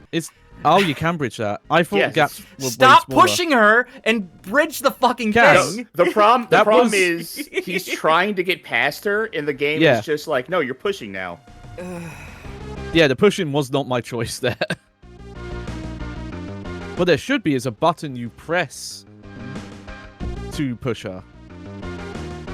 But for some reason, the No. devs were not into that idea. No, no. They had to take that extra button they had and map it to the same why did- function that Granny has just for a separate object. Because there are unused buttons here. I don't think why. Well. You mean no, like Nintendo triangle? This would Yeah, have been triangle, developed with like Nintendo X. Amiga in mind, which had one button, a grand total of one button, right? So I Let's try wonder this if one instead. that's a factor, a mitigating Well, a factor. couple. So Nintendo X is that thing I was just alluding to. Okay, do not take the apple. If he asks if you want an apple, do not listen to him. There we go. Uh, Bonked him. So when you're pushing objects, instead of doing the switch places thing you do with Granny, then you use Nintendo X to do that, but only with that. You need to Right. bridge that. Fell to Huh? her death. Oh, she takes full damage. Yes. Right. And I realize what you have to do here. Oh, That feels very unintuitive. It's an intuitive game. okay. It's just... Oh, don't panic. You don't have the opportunity to see shit coming up or anything. At the very Oh. least, you can't die. So that counts Yeah. for No. something. This is a never did like. It never hurts to help. See, if there's any message you can take away from this stream, it never hurts to help, Yeah. folks. Kindness. Take part. Oh, I love this tile set. How many My favorite one. stages per act? No clue. Does not tell me that. What? Oh. That's that guy that hands out Spyro. You would think 3, right? Rules of video games. Wow. Instantly died landing in the water. Didn't even drown. It Just- never hurts to help. She's Killed she her. was the Wicked Witch of the West in a past life. Yeah, oh, what a world. No codes for this one. No Game Genie codes for this one either, besides a moon jump. Don't really need a moon jump. It feels like it already has a moon jump. We burn together. Okay. So I assume what I have to do... Wait for the barrel, yeah. Yeah. How am I going to time this? Okay.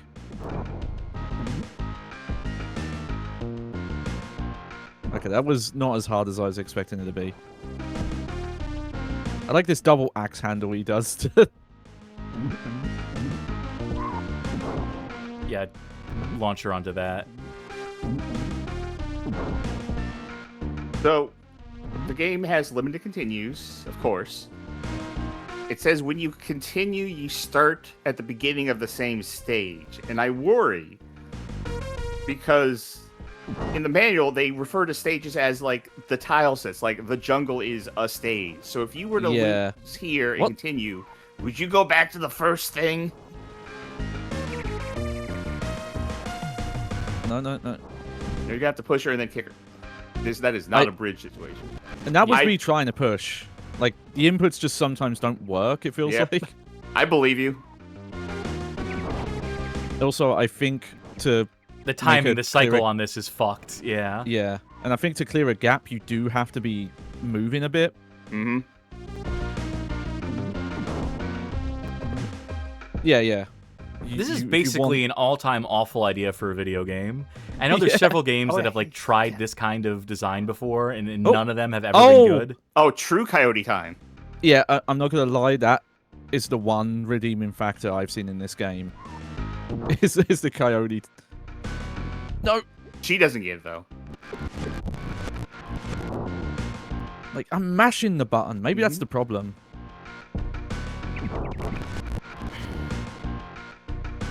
Let me try. This not doing it, is it? There you go. Yeah, that's the thing. If you do it, you have to do it like right on the precipice. Yeah. Is this gap not even real? Is this like not even like an actual thing she can make? Because I'm looking at her arc of her jump. I have made that gap. It's just. I think I did it with the running start. Yeah. See? Oh, okay. And well, then now also, she's off on her own. I guess there's a chance that she would. No, she would be fucked. Whoa! Way! Hey, you got a burger. Where'd she go? I think she got blasted. Oh. Yep. Hey, do it again. The Coyote time thing. Fuck. Yeah. Say something nice. Something nice.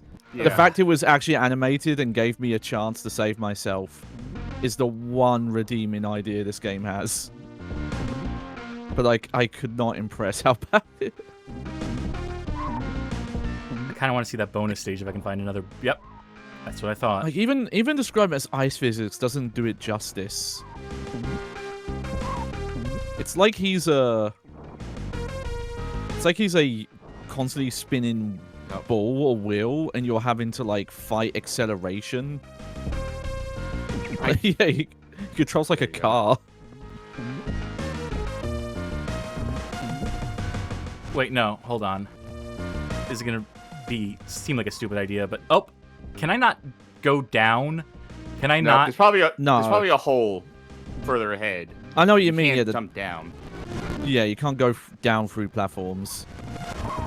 You'd think you could with a game like this, because you can go through up platforms. I didn't want to say that. I assumed there was probably a burger on the left that I could have grabbed to go into the bonus stage, but hey, at least we'll get to see a new tile set, potentially a new character to escort. Weird Al, if you want a free parody, Beyonce's burger on the left, to the left.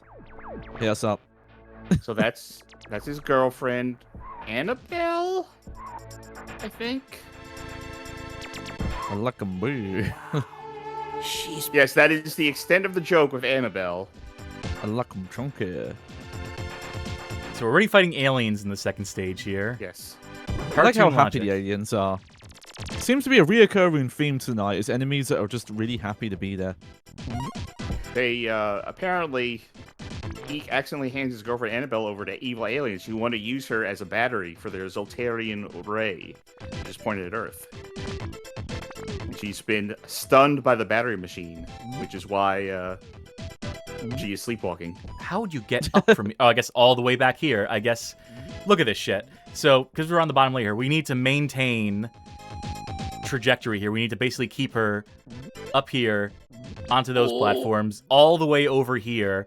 And if we fall at any point during that, we fall through this bridge here. If we fall between the gaps there, it's start the whole thing over.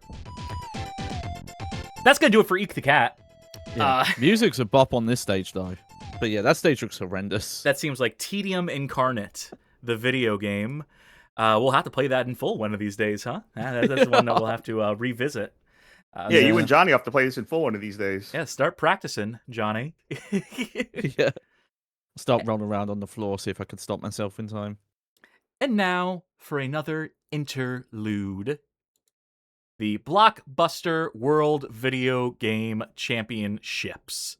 Originally hosted in 1994.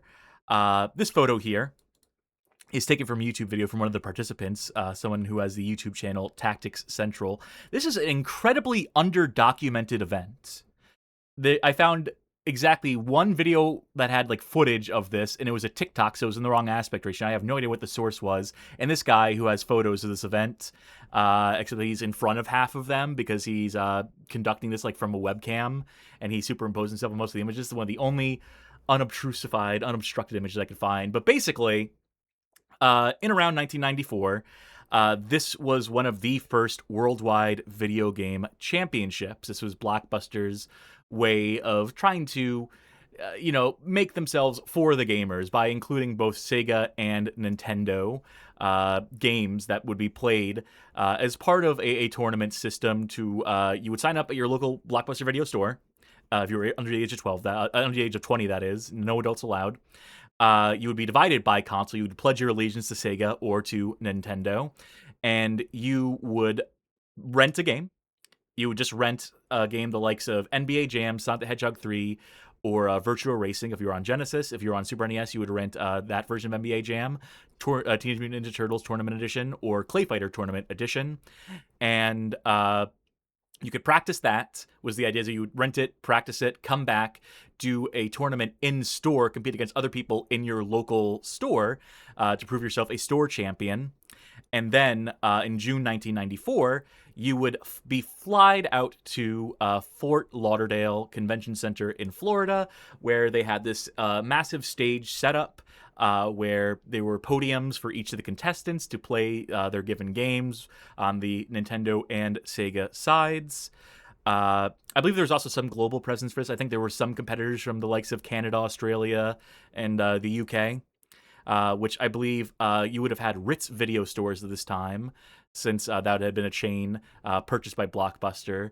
I just have that in my notes here, and I figured that was worth a note. So if you're familiar with Ritz as your rental service of the late 80s, early 90s, just know that Blockbuster cannibalized them like they did so many other rental chains. So 222,000 people participate in the competition as part of the in-store stuff. They were reduced to 230 finalists who show up to Fort Lauderdale. Winners are Fred Doughty of Baltimore, Maryland, who won the Sega division, while one Mark Guinane of Manchester, Massachusetts, won for the Super Nintendo. The finals were not a televised event, but I did see some video of it. It was a pretty elaborate stage show setup. Jonathan Taylor Thomas from Home Improvement was there. All the stars. And there was also opportunities. They also, other video game companies, publishers, developers, at all took the opportunity to have kiosks for some of their games there, so they could sample upcoming titles that were due to debut at Blockbuster soon.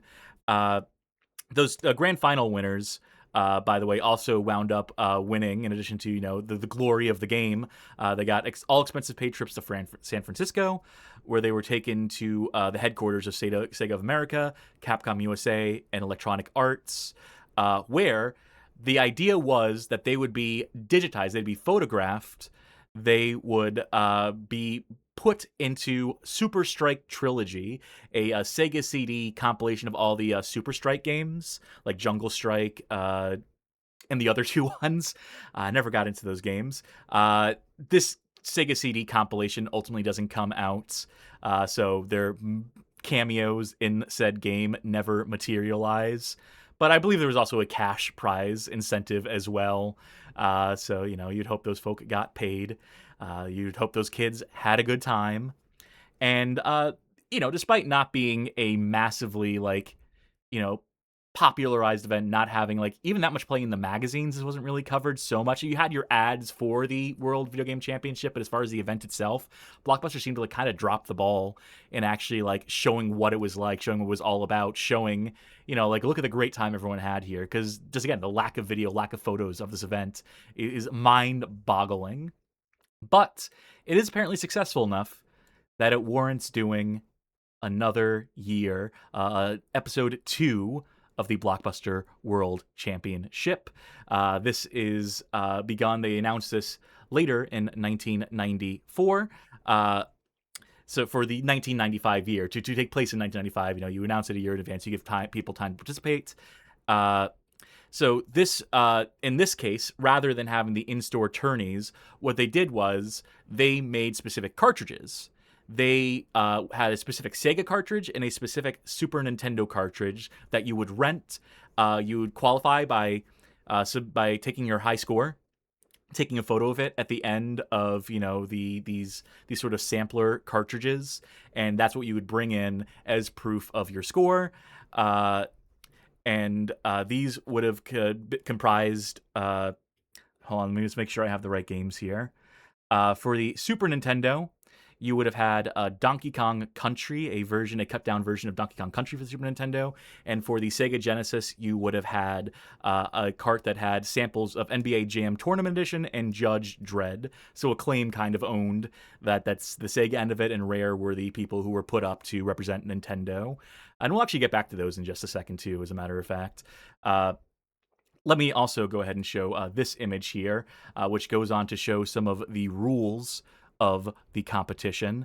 So they're doing a better job explaining, to people who would maybe had an interest in participating, what it was going to be all about. Here on the left-hand side, they mention that there's 2 brackets. In addition to the Sega and Nintendo brackets, there's also an age 12 and under and an age 13 and over. You can submit your scores between May 25th and June 25th, 1995. I believe I said 1994 earlier, but no, this would have happened in 1995. I'm noticing now that they clearly spell out the date there. And then everyone who plays, just for competing, you'll score cool trading cards to collect or trade with other video gamers. Post the highest score in your age category in chosen game format, and you'll walk away with the title of Store Champion and a year's worth of free video game rentals, 2 per month. If you are truly a game master and you score the highest of any player in the US and Canada in your age category and game format, then you're headed to the finals. Finalists win a trip to San Francisco to compete for the title of World Championship, for the title of World Champion, I should say, and to participate in fun activities like serving as an honorary Game Pro editor, because this is from a Game Pro magazine here, and they were in cahoots with the companies involved here. Game Pro will publish the World Champions articles in a future issue, complete with photographs. World Champions also take home a tournament trophy and, by the way, a $5,000 scholarship or savings bond. So that is nice. What's not so nice is a little bit of tangential history you got to get into here. Remember Dr. Disrespect? Pedophile? Pro gamer? Piece of shit. I think we have all to around. allegedly that one. Just legally. Well, for a while, he was claiming to be the 1993 Blockbuster World Champion, even though that's not a year where it actually took place. And he did not show up on any of the tapes or photographs or whatever. It's kind of like, I think what happened was that his local Blockbuster probably had some, this local competition had some local, or maybe he was store champion, who's to say, but ultimately does not have a presence, and basically played up his involvement in this to try to pass himself off as a more professional gamer than he actually was. So his name is now inextricably tied to this, and he also, I believe, he quote unquote brought back the Blockbuster Game Championship as an event, as a community event for his community of losers. So his name, if you look up Blockbuster Game Championship, if you look up that video we mentioned earlier, all the commenters is Dr. Disrespect's fucking disrespectful fans being like, "Where's Dr. Disrespect?" And people muddying the waters by saying but people realize that he didn't actually participate, and you'll have his defense force swoosh on in to say, "No, he was there. You don't believe the doctor?" And it's yeah, I don't believe the doctor. I don't believe it when he says he didn't text minors. I don't believe it when he says he didn't walk into that bathroom to film people. I don't know. I don't trust a word out of his fucking mouth, as it turns out. So that's just a weird bit of modern history bleeding into this classic competition. We mentioned those 2 distinct cartridges for the Super Nintendo and for the Sega Genesis. We happen to have those cartridges dumped and on hand, so we can actually sample the samplers in this case. First, we'll check out the Super Nintendo cartridge, the Super Nintendo variant. And the description on the back of this box reads, "Here's the Speed Freaks version of the biggest video game hit of all time. We collected the 5-minute timed action game packs played in the Blockbuster World Video Game Championship 2. Now it's your turn. The clock's ticking down as you dash through Donkey Kong Country. Forget the bananas. Just finish as many levels as possible. To make it through 8 random levels, you gotta have lots of juice. Think it's easy? Only the few in the fleet will ever be able to take up the challenge because Nintendo minted only 2,500 of the special edition." So, okay, what this is alluding to, it's all coming back to me now, is that Nintendo Power, after the competition had run, or after, Blockbuster had their time with the cartridges, what they did was they, as a Nintendo Power subscriber catalog exclusive, they sold about 2,500 of these direct to consumers, which again makes this one of those rarities that people who own this stuff have probably paid like tens of thousands of dollars for it. By the way, the score to beat from the pros of Nintendo, 3,641. Who here is good at Donkey Kong Country? I've played it. Good enough. There you go. Well, you're going to be Yeah. our guinea pig for this. Yeah, no, legit. I don't think I have ever. I've seen a lot of it being played. I've never actually played it myself. I don't Oh, think. you right the fuck into Oh, it. yeah, All you're right. just in. No control? No control. Love it. Part of the challenge. Yeah, control with your mind. Yeah, they're Every right. It's not that fucking easy. Time. Manage remap files. Why is it not saving core remap file? Anyway. You have to remember how to play it. I assume the co-op. Yeah, you would have to select the co-op mode. So no co-op either. Yeah, I don't think they considered for that. That'd be. I know it would just be fun if you could somehow enable it still. Yeah. So you got 5 minutes to play this. Is the Yeah. idea, and just get through as many stages as possible. Presumably picking up as many things along the way as possible for score, but... Well, they say forget the bananas. Yeah. So I guess it depends how they judge score. Come on. Yeah. What's this guy's name? Ramstein? No, that's not his name. Randy? Ramby. Oh, they give you a lot of lives for this.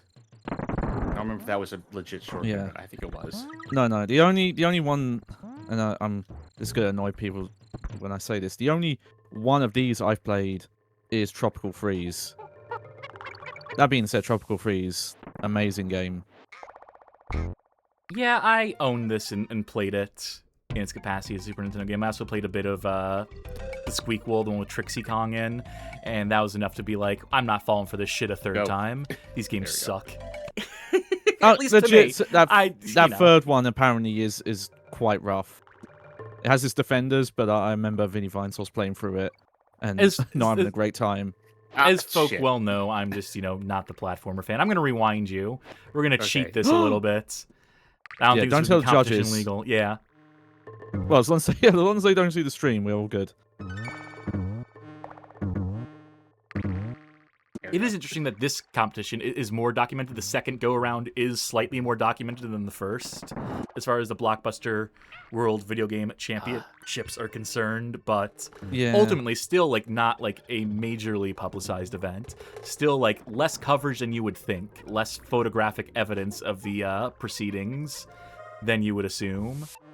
And I don't know what to attribute that to. If it was just if GamePro was maybe the ones who exclusively had rights to cover the event because they were in bed with Blockbuster on it because it was their deal to make, and that just kind of prevented coverage.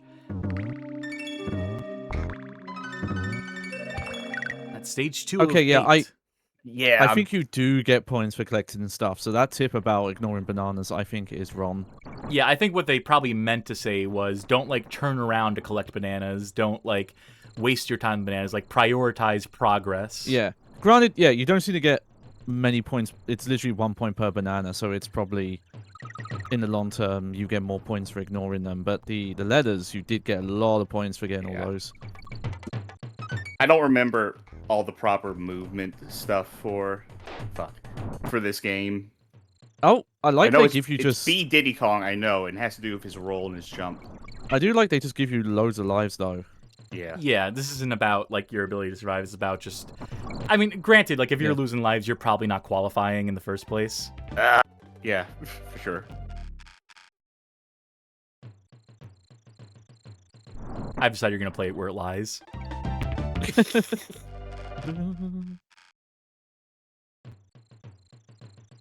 It's hard to go back to this Donkey Kong Country and its rules after you've played a lot of like the newer like Returns games. Yeah. Because I'm doing stuff here that would make more sense in those games and not get me killed. Yeah. I still need to play the first Returns games. Damn. I can't really play the Wii one because how much they want you to shake the fucking Wiimote. So I have the 3DS one I'm going to play at some point. Yeah, that's the version to play in my book. Hey! Now, this is actually going to be shorter.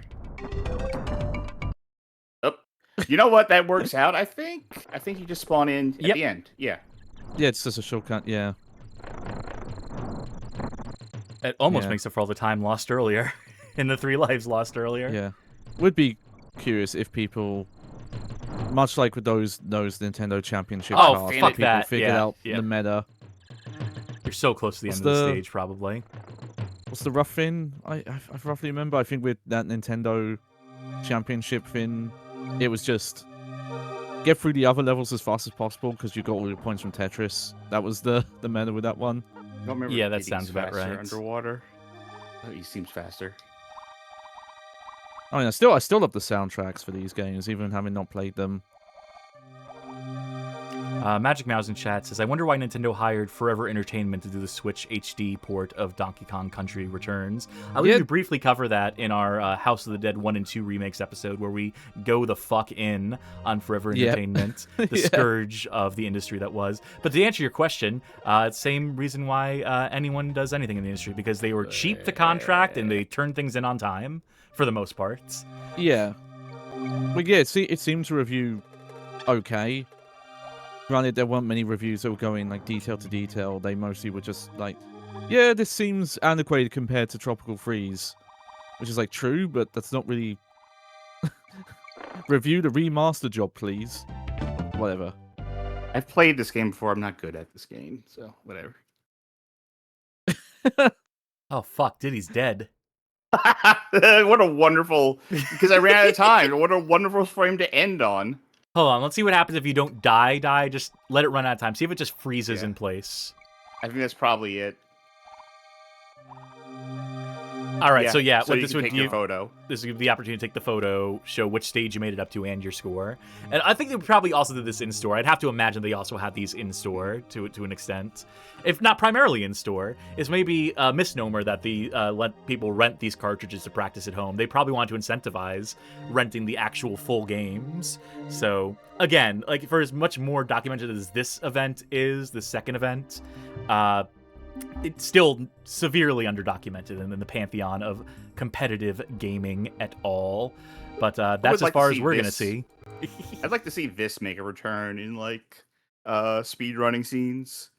Like, sampler that specific cartridges? ROMs. Yeah. Well, I'll tell you what, we got one more of those to show off. We got the Sega Genesis variant. Are you ready? Never ready.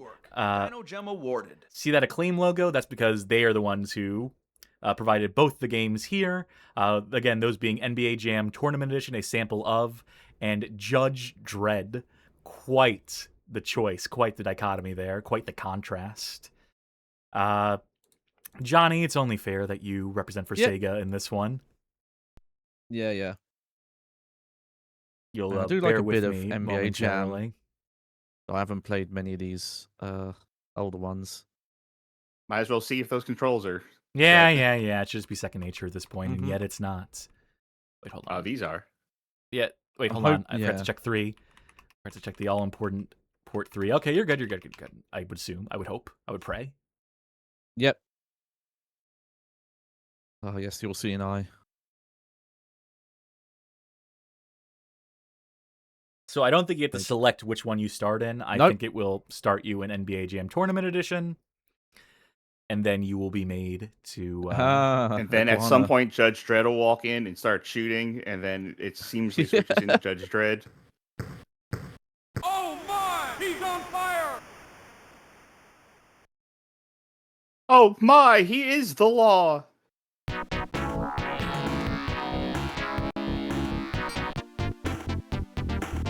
Oh, they strip out Okay. the options and just take you directly to the team select. Now, if I recall correctly, if you press like A, B, or C, you'll cycle through the players on a given team.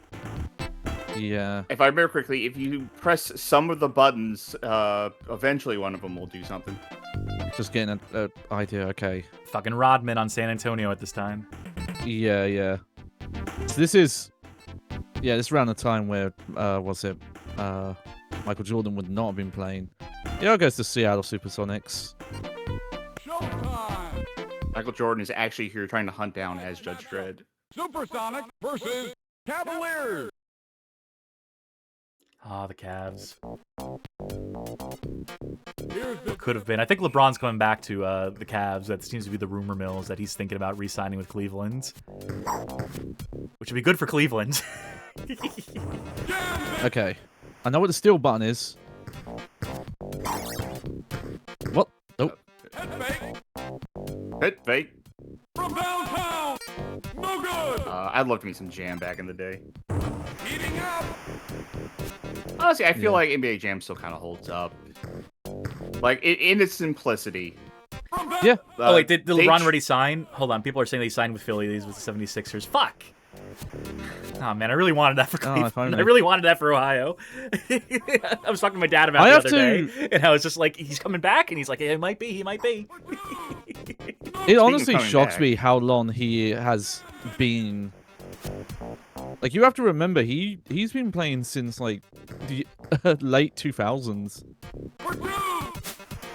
Hey, they've I'll take it been, too. They've tried to kind of recapture that magic of NBA Jam over the years, either directly in name by calling their thing NBA Jam, or just saying like, "Hey, this is our successor NBA Jam," and it never really turns out. I liked the EA on Fire edition one. The Wii PS3 release was one. weird, Yeah. but yeah, the downloadable one. Blaze it up! I think it's like the closest they got to matching it. But there's Yeah. that thing, I forget what it was called. Like, I want to say Playground. That might not have been the name. Yeah. No, But that's they- right. Playground. Okay. Like they were like, yeah, this is spiritual sequel or whatever to it, or like that's what we're aiming for. Yeah. And it didn't feel good and was very microtransaction heavy, if I remember correctly. Yeah. This one does feel a bit weird, because normally I feel like you're only supposed to be able to dunk if you're doing turbo. Count it! You know what I was playing the other day? I was playing the Higurashi Dojin basketball game. Yeah. Sampling a little bit of that in Discord, Oh. discord.gg/BGHOF. Now that's a bad basketball game. That is not a good basketball product, that Higurashi basketball. You said it had tank controls too. It did. It's a basketball game with tank controls, if you can picture it. Yeah, that's why I'm not very good at this one. Final score. Damn, and only 1/4. Well, you got to move on to Judge Dredd at this Yep. point. At least the Cavs won. So plot-wise, it turns out that one of the players threw the game for a Kalshi bet, and now you have to hunt them down. I love the counter.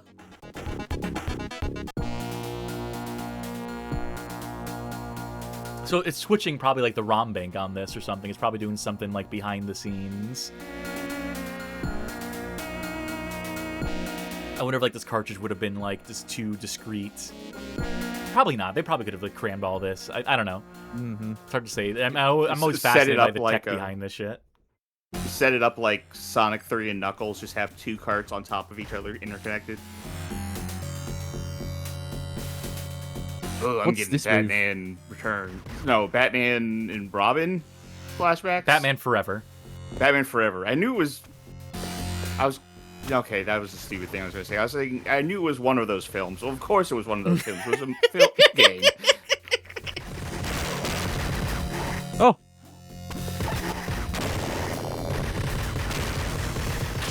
I'll say this game is louder than NBA Jam. He's on fire! just shoot him in the nuts. There we go. Ooh, I like that. It's the Judge Dredd arcade game that never came out, right? Yes. There exists like a prototype version of it, or an incomplete version that you can play. But it never properly came out. Then Rebellion Oh, I made don't know that bad FPS. On PS1? No, that's There's the a rail, rail shooter on shooter PS1. on The PS1. PS1 rail shooter Yeah. is probably fine. It's the Dread versus Death, I think it's called. That had like a PC release. It would have been like PS2 gen. Yeah, I don't there's recall also being good. there's a PS2 Judge Dredd game as well. That might be the same one. I'm not sure. We'll have to judge for ourselves. Ha ha. Now, you know what Judge Dredd thing I do like is the movie with Stallone. It's fun. It's a fun watch. Yeah. Try switching your ammo type. See if picking up those bullets means you can switch to like, yeah. I don't like if you try and crouch, it just all your vision goes downwards. Is there any other way to get past this guy? Because, oh, wait. Because I don't think you're actually doing any damage to him, which is... No. Anyway, the Excuse Stallone me. Dread is fun, but the, what is it, Carl Urban Dread fucking rocks. Yes. Yeah. That movie's so sick. It's the only movie to be like a Die Hard type movie, like to be like a bottle action movie, in the wake of Die Hard, and like do that shit, like have its own unique take on it, to not just be derivative garbage, derivative schlock. I've enjoyed some Die Hard derivative movies. Yeah. I mean, I'll also recommend Attack the Block, which is a very British film. That's the Boyega one, right? Oh yeah, yeah. I always forget him. Yeah, when he was like really young. And it's got Chavs saying a line, "Go back to your room and play your Naruto games." It's the actual like line in the movie. Go back, watch your Naruto, mate. I always assumed that Attack the is Block was great. more like a Precinct 13. I've not seen that, so I can't say. Well, yeah, I don't know what to do about those big guys. It doesn't seem like the worst game, but you compare that to fucking Donkey Kong Country. It's not a great comparison. Well, there's your All total right. score. Press start, see those scores combined. Presumably. Yep. All right. Take a screenshot to chat. Yep, so I assume it can would just hang here so that the officiators could mark the score down. And that would be your Sega Genesis World Championship, blah, blah, blah, et cetera, et cetera, et cetera, cartridge. Interesting. Don't be Cute. submitting now. I know if you stole my score. And now, with that business squared away, another interlude, a brief one this time around.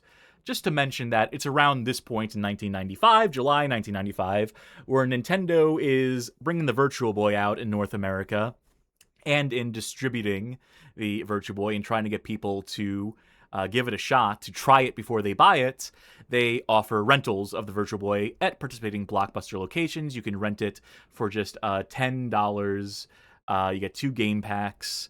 I think it's $10 for 3 days, if I recall correctly. We wrote about this in our old badgamehallofame.com dash Nintendo / Nintendo dash Virtual dash Boy article. I think we maybe probably mentioned this too in the what was the name of Virtual Boy retrospective series we did? Virtual Insanity, right? Yeah, Yes. that sounds about right. But yeah, so we won't get too deep into it here, but this is to say that by this point in 1995, Nintendo had come around. Nintendo was fine working with Blockbuster to try and get folk to buy into their this thing that they did not have much confidence in, evidently, and rightfully so. So as the Virtual Boy starts dropping in price in North America after it's been discontinued in Japan, they're still trying to do something within North America. It's in around 1996 where Blockbuster is authorized to just straight up sell off their Virtual Boy rental units. They sell them in these like cases and whatnot. They sell them for $50 a pop. So you can go to a Blockbuster and pick up a Virtual Boy console. You can buy it outright for $50 at a point in 1996 until they clear their inventory out. So as this goes to show that it's short-lived and that this promotion ultimately did not help the Virtual Boy in North America, did not help out its case, did not revitalize it. The ability to rent it, people trying before they buyed, were not encouraged to buy. And of course, there's some other contest attached to it as well, as we can see on the right-hand side here. The must-see 3D sweepstakes with grand prizes, giving away Virtual Boys past a certain point, as well as cool commemorative hats. So yeah, this is a point of interest to show Nintendo's changing attitudes. And, the fact they had been participating in the World Video Game Championships, I think goes to show they didn't want to be left out. I think they saw, Sega probably hop onto that, and they're like, well, if Sega's going to do it, then we got to do it too. So I think ultimately they just kind of like acquiesce to the will of the market, the will of the consumer, the want to rent games. And ultimately, if they're not participating in that system, if they're not giving players that option, they're going to go to Sega instead. So it's just a way for them to remain contemporary, to remain competitive, as the case may be. Which brings us to more in the way of Nintendo rental exclusives. ClayFighter Sculptor's Cut. So you may remember a little game by the name of ClayFighter 63 and a third, initially released October 21st, 1997, as a retail product developed and published by Interplay. It's one of those games we went and wrote about back in the day. I'm not even going to attempt to read this one aloud because I had the brilliant idea to put the 1/3 as fractions in the URL, so you have to type in a bunch of percentages. It's in the description, folks, if you're watching on YouTube, or you can click through to it in chat. But we wrote an article on ClayFighter 63 and a third way back in the day. I think we also played it on a fight night. Did we not at some point? And we will have to play it again at some point when we do our ClayFighter retrospective episode. But anyway, it's a bad fighting game for the N64. It's not good at all. And so at around this time, and again, not to get too deep into it, they're working on ClayFighter Extreme, which is a version of the game for the PlayStation over at Interplay, who developed and published it. There was the scrapped 3DO M2 version, which is like the foundation, the basis for this N64 version. They're trying all sorts of stuff. And one of the things they're trying, one of the things they're working on, one of the things that they eventually cook up is this, Sculptor's Cut, which is a sort of director's cut of ClayFighter 63 and a third. They are working on this with probably intentions to release it as a standalone iterative upgrade to your ClayFighter 63 and a third, because famously 63 and a third released very much unfinished, released with like half the content it was intended to have, without tweaks that they wanted to make, without balance changes they wanted to make. There are like characters in that game that are straight up half finished. And so they probably wanted to do a definitive edition, and probably realize at a certain point in developing said iterative edition, in developing said updated version that becomes Sculptor's Cut, that no one's going to buy this shit. No one's going to be purchasing this as a standalone product. People have already, seen 63 and a third. We've already shown our whole ass with that. But we've made this progress.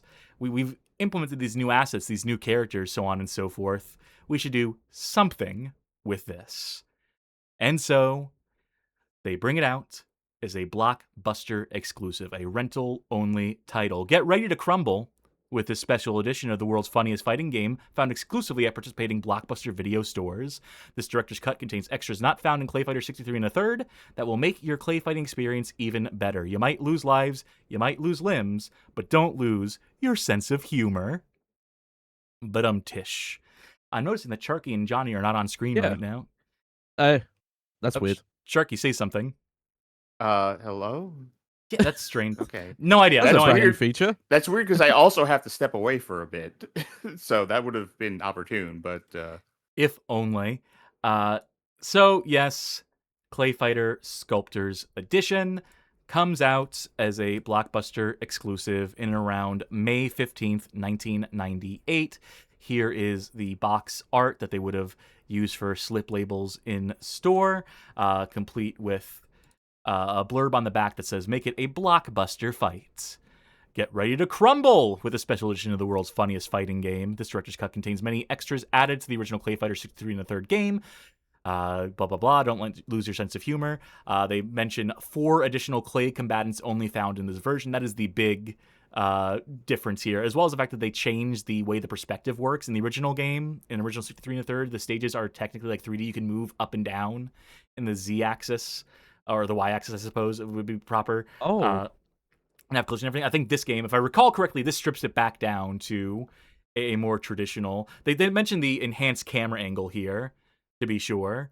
So I wonder how that manifests, and I suppose we will find out as we play just a little bit of this.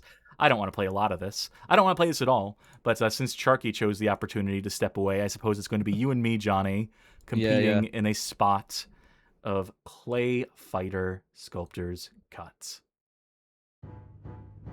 A meteor crash one fateful day to muddle creatures into clay with heroes bent on doing right and twisted foes up for the fight. N64 emulation still sucks, Yeah. especially when it comes to audio. They have been all to the tail, but Dr. Kiln planned to prevail. I wonder who this is because they're clearly trying to do a Danny Elfman. You don't say. Punch and kick and they do tricks. Some are made as hard as bricks. So Kiln grins from ear to I mean, this is pretty spiffy presentation for an intro. This is cute. Yeah, yeah. I think this is present in 63 and a third. I think they have a maybe cut down version of this. I think they expound on it for this. This is a Merzbun, thank you for subscribing with the comment, Cockbluster. This is a different menu. That is a Windows error sound. Yeah, they don't have the rights to that, surely. Manual select for versus arena. Nice. Billets. Psycho. That's like, yeah, it's like giblets. the gore and whatnot. Yeah. Enable or disable that. Let's make sure you are plugged in as player DOS. Mm-hmm. And jump into this versus mode, where we can see the cast of characters. Again, we will do a more exhaustive roster breakdown, but let me try to remember who the... So we have two hidden characters here. I think one of these is straight up like the hand of Dr. Kiln, and is straight up like a quarter finished, is missing like so many sprites as to be like half-baked. This other character here, I cannot recall. This might be Boogerman or Earthworm Jim, who are not present, who are present in 63 and a third as selectable characters right out the gate, but are stripped out here for some reason. Frosty, Blob, Bonker, Hoonigan, racist character tree is, Ichabod Clay, T-Hoppy, Taffy, and Kung Pao and Kiln. These are your 9 characters in the original game, plus Earthworm Jim and Boogerman. New to this are Lockjaw, who famously in the original 63 and a third, when you beat the game, at the end of the credits says, "Rest in peace, Lockjaw," because they had some sprites ready for him, but not able to implement him into the final product. So here he is, making his debut in the game. Lady Liberty, this is a new character as well, and the Zappa Boys, who are another, who I believe are cannibals in their capacity as a... new characters, a new caricature in this. I'll know real quick if this is a 3D game or not. If we go to Camp Clay Navarral.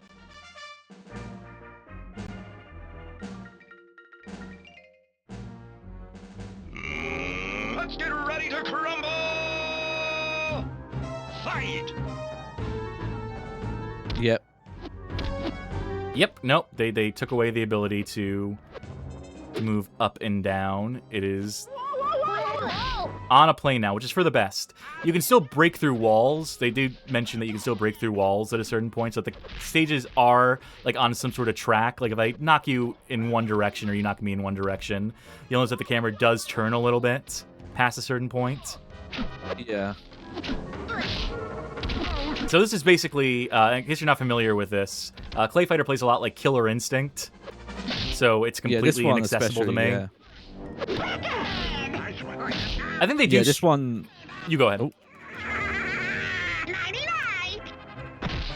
That was a move? Sorry, I was so stunned by that.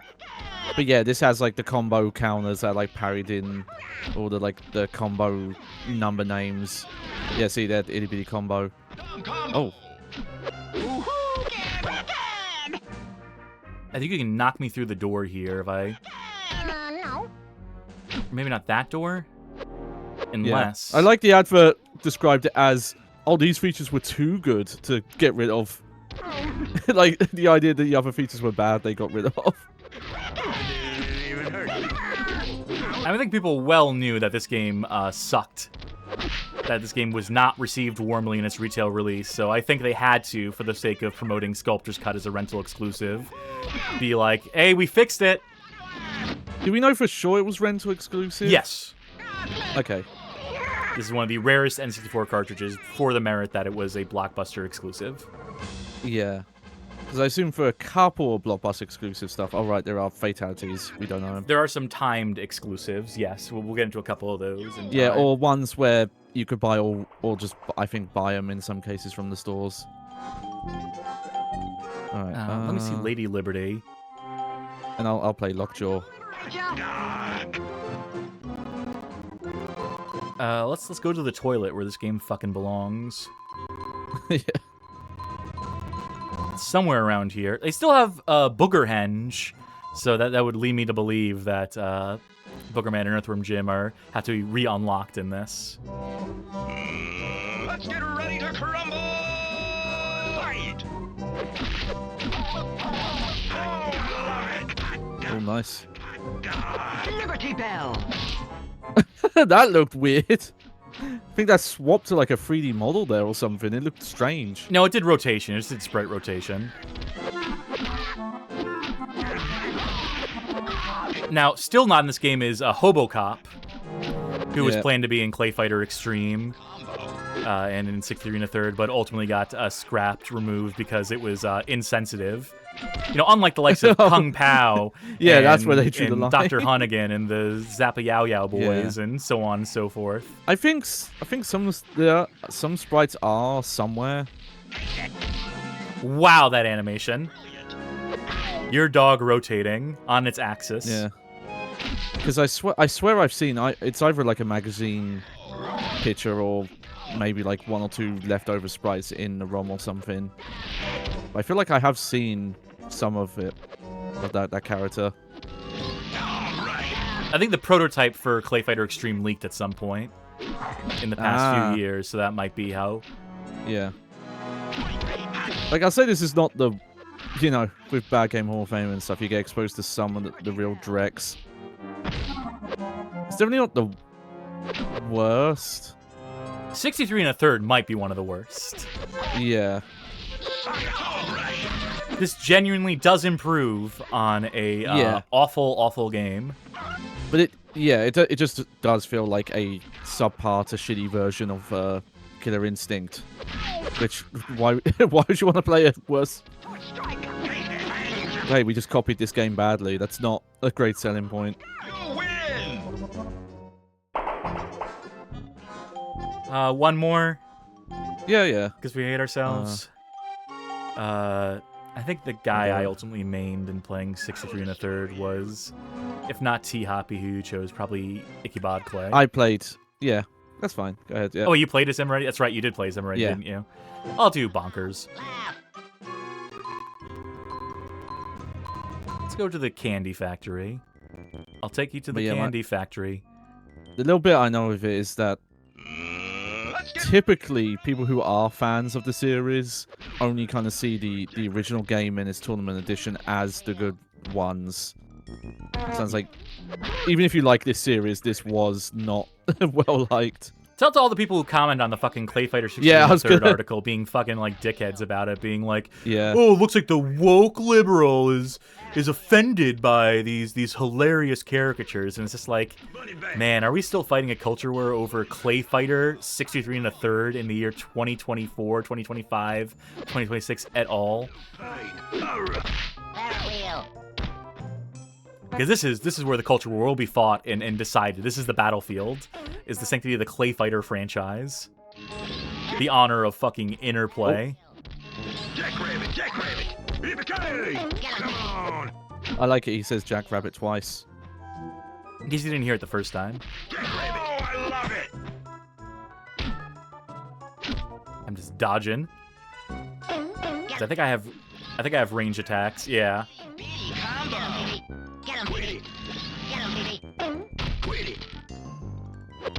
What? Just trying to bait it out a little bit. That's gonna leave a mark. Even clue. Ferris wheel. Jackrabbit was brilliant. That was brilliant, Johnny. Did you hear? It was, yeah. At least someone could tell how good it was. Hydraulic kick. I think I did a move and the you know, the round end animation happened at the same time. And that's why I did that huge jump back. I don't remember any of the goddamn fatalities in this game, claytalities at Nah. all. Also, where's Santa? Also noticing that Oh, right. Santa's The also sumo missing from Santa. this. Yeah, Huh. I guess maybe you did have to unlock him. Maybe.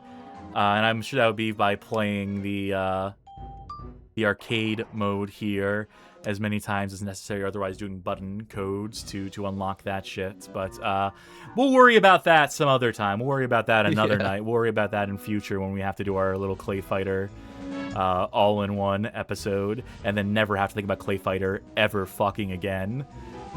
But that'll do it for Sculptor's cut for right now. This little itty-bitty preview of it, as the case may be. And so we move along to our next game.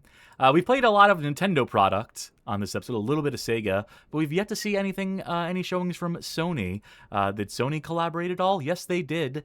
And so we will play Eggs of Steel, Charlie's Eggcellent Adventure, which even has the Blockbuster exclusive rental right in the front cover here. So what the fuck is this? This is a game that initially released in Japan as Hello Charlie. That is a July 30th, 1998 release in Japan. Published by Enix Corporation, developed by Rhythm and Hues, who I believe are a studio who mostly did animation. For other video games, they did like 3D animation cutscenes and stuff. They'd be contracted to do that, but they tried their hand at developing their own game at a point in time. Comes out in Japan as a retail product. Does not come out as a retail product in North America, at least not initially. What you're seeing here, the weird proportions on this thing, you know, you see like there's the game box at the bottom, and then there's like a bunch of empty space in the PlayStation. This is what the slip would have looked like in store that you would have picked off the shelf and brought to the cashier. It would have looked something like this. It would have printed out a piece of paper, maybe like sealed in a bit of laminate, and they would hand you over your copy of your Blockbuster exclusive rental of Eggs of Steel. Atlas, I believe, are the ones who were thinking about putting this game out in North America, thinking about publishing and releasing this game at retail, but probably came to the decision to not do that, because who the fuck is buying a game called Eggs of Steel, Charlie's Eggcellent Adventure? You know, I think this is definitely a case of like lack of confidence in product. This is probably a case of a game that underperforms in Japan, more likely than not. They're already, you know, deep in the process of localizing it. If I'm speculating here, that they probably like have like this North American version ready. Atlas has their deal signed. They get the sales data back on something like the Japanese release. They see critic reviews. They get the impression this probably isn't going to take off in North America, but we still have a game that's mostly finished, if not completely finished at a point in time. What do we do with it? What do we do to turn around like some sort of profit, to make some of the money back that was sunk into production of it? Let's try it as a Blockbuster exclusive. Why not? And so we're going to sample a little bit of it for right now. But I believe this is also one of those games that people are going to want to see us play in full at a certain point in time. This one is packed to the brim with animations at all. I'll give this a shot. Please 'cause, do. I rented this back in the day. Did you now? Yeah. Nice. It wasn't until us putting together this show that I knew that this was a Blockbuster exclusive. I had no idea. But this is just one of those games that I knew about, and then like I've barely ever run into anyone who knew about this game. I do like that studio name though. I hope they'll play audio soon. There's no audio yet. We'll see if I have a fucked up Q file. Nope, I think we're good. Welcome to Eggs of Steel. I'm Charlie, and this is my steel mill. It has the tone of like an educational game out the gates. Yeah, Yeah. that's exactly. I was waiting for him to say more just in case, but that's that's exactly what I thought. Yep. This game can only be saved automatically. If you choose no, it will not be saved. All right. What yeah. the fuck? Autosave only. All right. It's a roguelike, I guess. No, it isn't.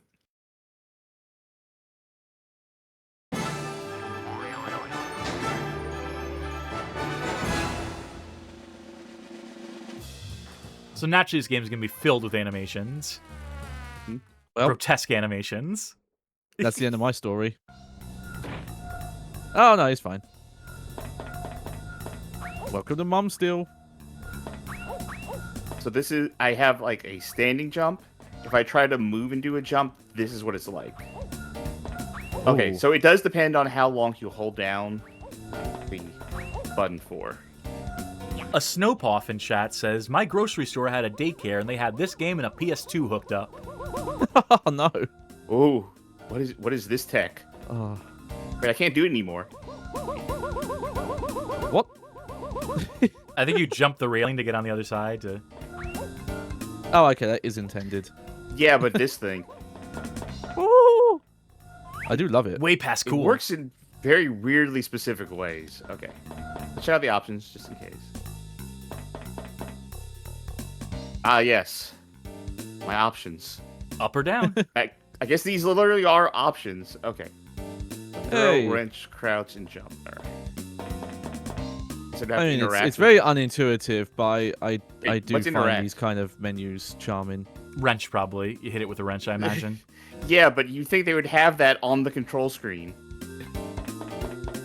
I guess you're not changing your controls. Weird E effects. I don't think I've seen that before.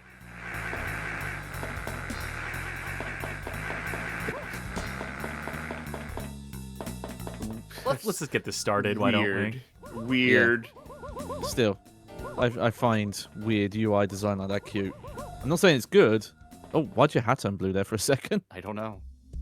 Not even a second. Do not remember much of this game.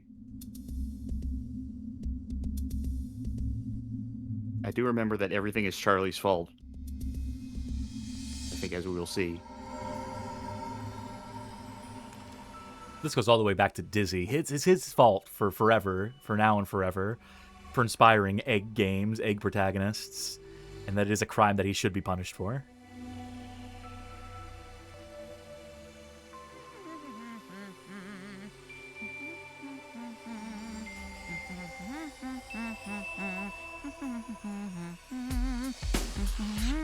I'd say decent enough looking pre-rendered video for the era. That was their specialty at Rhythm and Yeah. Hues.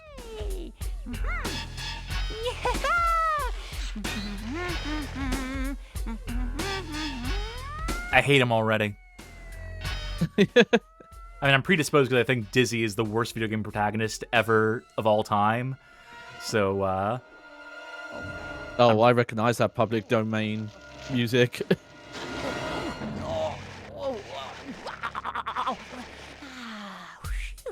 That was pretty close. Whoop. Hey, all right.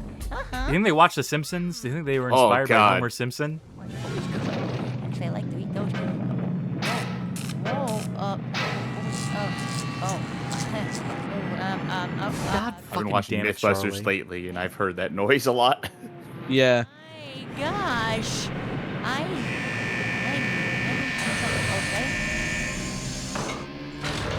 Oh no, you started the third impact, Charlie.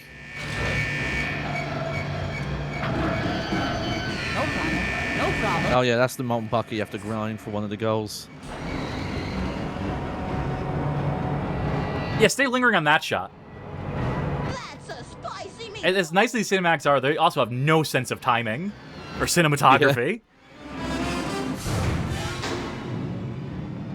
Alright, check this out. You're doing that. Remove pages. Oh. Huh. I am curious what this cutscene sounds like in Japanese. Emergency shutdown. Use reset. Reset switch. Whoa, whoa, whoa, whoa, whoa, whoa, whoa, whoa, whoa. Where's that? Where's the switch? Yeah! There it is! The reset switch!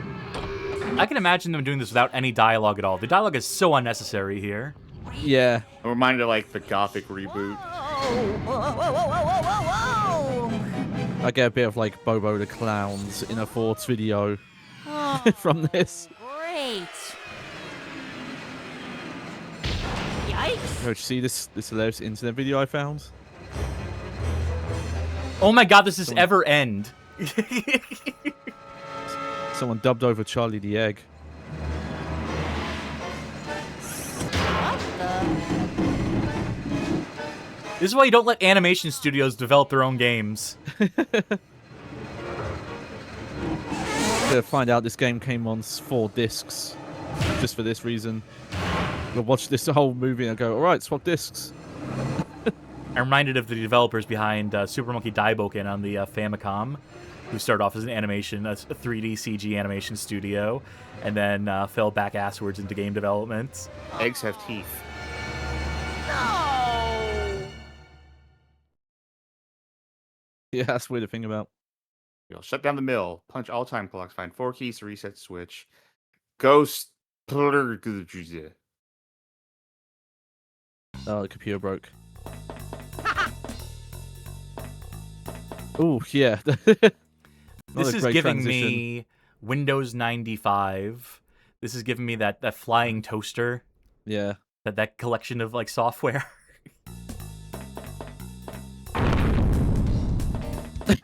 Okay. Gimme. Charlie Boopsy, my brave graham cracker, find a fan and cool off before you fry, my little farthing nougat. Always burning for you, Tootie. This is gonna sound dumb. I've never seen graham cracker written out. I didn't know it was graham cracker. I thought it was a different, unique word. Charlie Puddin' Pie Face, don't walk or jump off platforms unless you know what saves Smoochie Poo Tootie from Dusseldorf. I do like this lore, though, about his German girlfriend, though. Yeah, I have a girlfriend in Germany. You never met her. She doesn't go to the same school as us. Must be a little farfig nougat. I want them. Well, if we ever see it, one Ha day, ha! they'll throw us for a loop. It won't be an egg. It'll just be a human. Here's Snookums. A bolt bucket contains 10 bolts. Normally used for construction, a certain night watchman is made a practice of throwing bolts. Certain night watchmen who will go unnamed. If I jump, do you think I'd die? No. You Nah, wish. got your helmet. Yeah, you're safe. A bolt? No, I didn't want. Okay, I Oh. wanted to do that. Oh, your pants came off. The thing is, oh, Charlie Wookums. Silver tokens equals 1. Gold tokens equals 5. Blue tokens equals 20. Can you solve my cipher? More time to spend loving me, Tootie. P.S. Green coins can be used for a rise in the bonus round. She's beautiful. yeah, that's what she said. That's In what her you letter. assume. Matching house. Yeah, Now no, walk if you all told the me, way back. if you I told mean, me I this could game, roll, but I wonder if I Ooh, would yeah. fall off if I did that. If we didn't have that FMV cutscene, if you told me this came out in '96, like early '96, I would believe you. But '98, this is a Intruder. Intruder. Intruder. all right. Who's gonna sample this? Make a sick techno beat. Intruder. Mayday. Intruder. I noticed my Really? heat gauge is building up, Yeah, you're getting and now it's cooked. slowed down. Yeah. The amount of weird, like, Oh yeah, public that's your domain level sound timer. library stuff. Oh, here we go. Oh, God, that is going to be the gimmick of this, isn't it? This is going to have like 30 minutes of footage or something.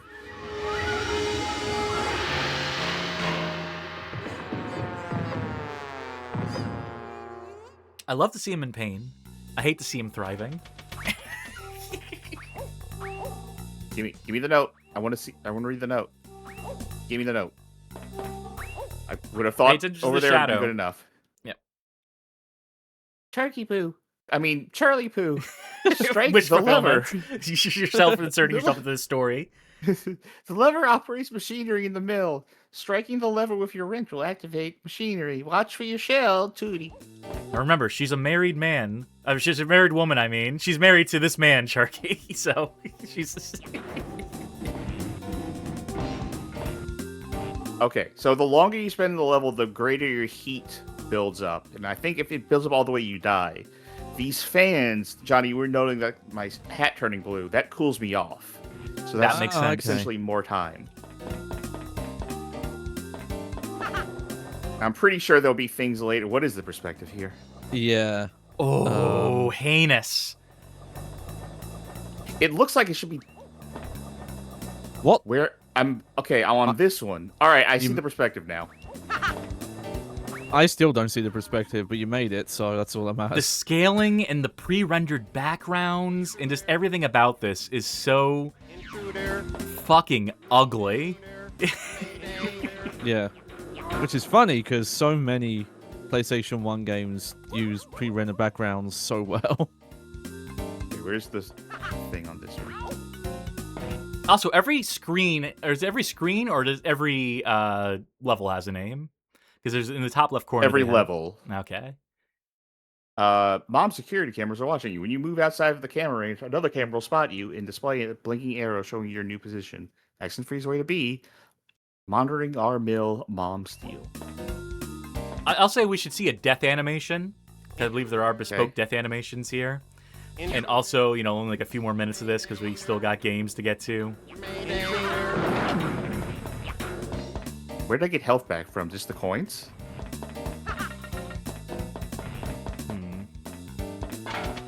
I would try biffing a bit of platforming. Okay, let me up. Yeah. That wasn't me.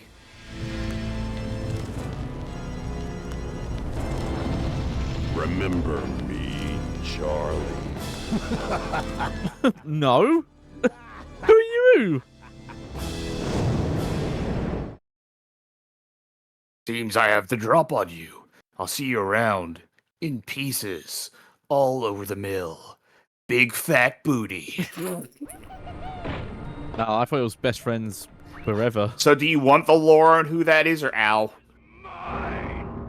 So you'd have to work your way back up from the bottom because you fell off a platform. You'd have to do this to get back to the factory, get back to the levels. No, I want to be the guy. The thing is, I did not run and jump off that ledge, though. After I hit the thing. The timeout clock, yeah. Yeah. He just ran off on his own and did this. Okay, do you want the lore on who that is, or do you want to wait until we do the full playthrough with this? Let's wait till we do the full playthrough. Yeah. Okay. I'm going to guess it's you from the future, though. That's my guess. We'll see if it pays off one day. Or maybe this is a bespoke stage, and this is all scripted? Yeah, I think this is a bespoke might be. stage. Because it was listed on the map I picked up at the top.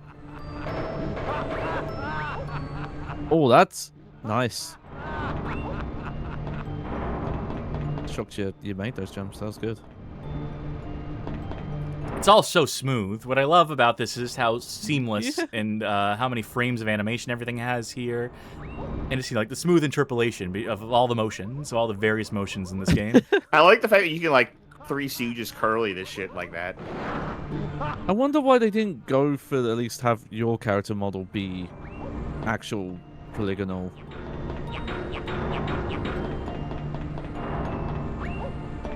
If we can get past this section, then I can try and find some way to die.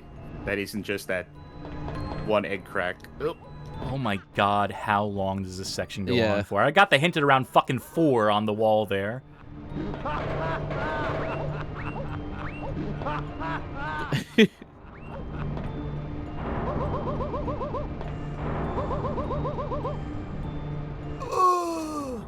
Is it? Do we have to wait for 10? Ah, they baited you. Oh, we have a redeem for that. Rewind me. Holy shit. Intruder.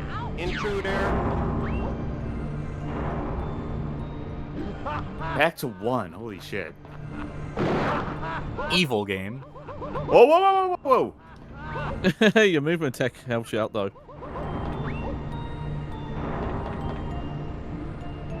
Stay in the center. Safest place. Which was all the way up to 100, so... Yeah.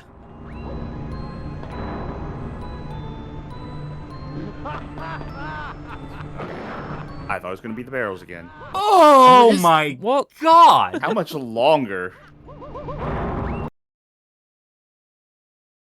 Charlie Sweetness, my Vienna Coction orb. I actually don't know that word. When you see a special hook or a passing magnet, jump and wrench. Lovely, lovely, lovely, lovey, dovey, tootie. Bop. There we go. This one goes up to 11.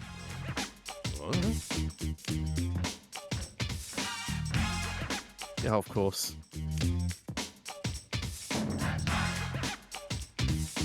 Oh!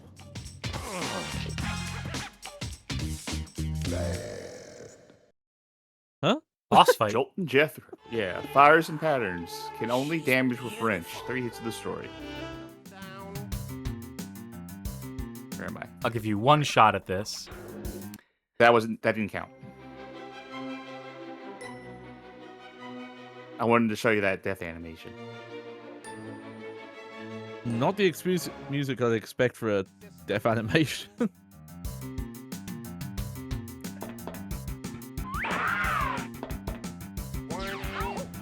Remember, only the wrench can hurt him. Yeah. Warning. System down. Warning. Yeehaw! System down. Say something nice from Ace Snowpuff. Whoa!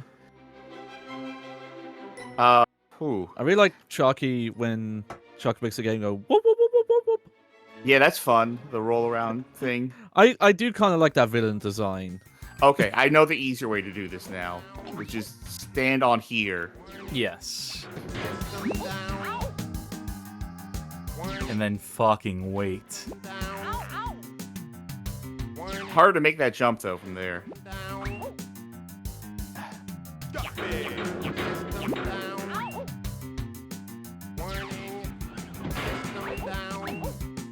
Hey, donut. Yeah, it's a good thing I missed that jump. Yeah. I could have sworn I would have. So It's hard to hear. Is he going, stop it, when you hit him? Maybe. Jump.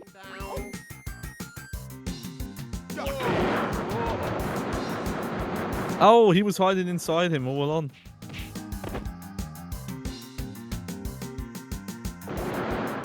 Oh. Okay, I guess he's not dead then. Oh, I do not want to see this asshole dance. That's going to do it for right now for Eggs to Steal. We'll suffer this in full at some point in the near future. But we still have games to get to tonight. And I think we're going overtime, sad to say. Even though we have, ultimately, how many more games do we have? Well, I can tell you that my launch box is crashing, so I'll just have to bide my time right now while it relaunches. It's fine, because we have a moment to talk about yet another tangent, probably one of the last ones, which is Pokemon Snap, which is not a Blockbuster exclusive, but did tie into Blockbuster in a novel way. So Pokemon Snap releases March 21st, 1999, developed by HAL Laboratory, published by Nintendo. And in North America, you are able to go to a participating Blockbuster video. If you bring your Pokemon Snap cartridge in, I believe, or was it the controller pack?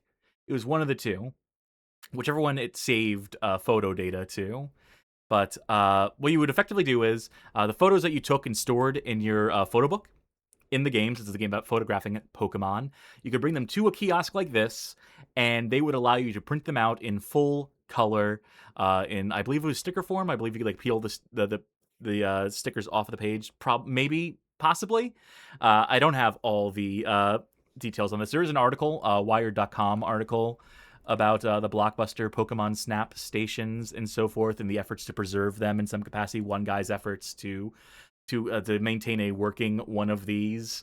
So that's a nice little bit of cooperation. That's a nice little deal that Nintendo's able to strike with Blockbuster, where they're able to add value to the game, not necessarily having the game be rental only, because this is fucking Pokemon. They're not doing Pokemon as rental only. No, people are paying full price for this fucking thing. But so long as people might be renting it from Blockbuster, or just as a a way to maybe garner interest in their other products that Blockbuster may be advertising. There are multiple ways in which a promotion like this works. There's multiple ways in which an arrangement like this between Nintendo and a Blockbuster benefits both parties.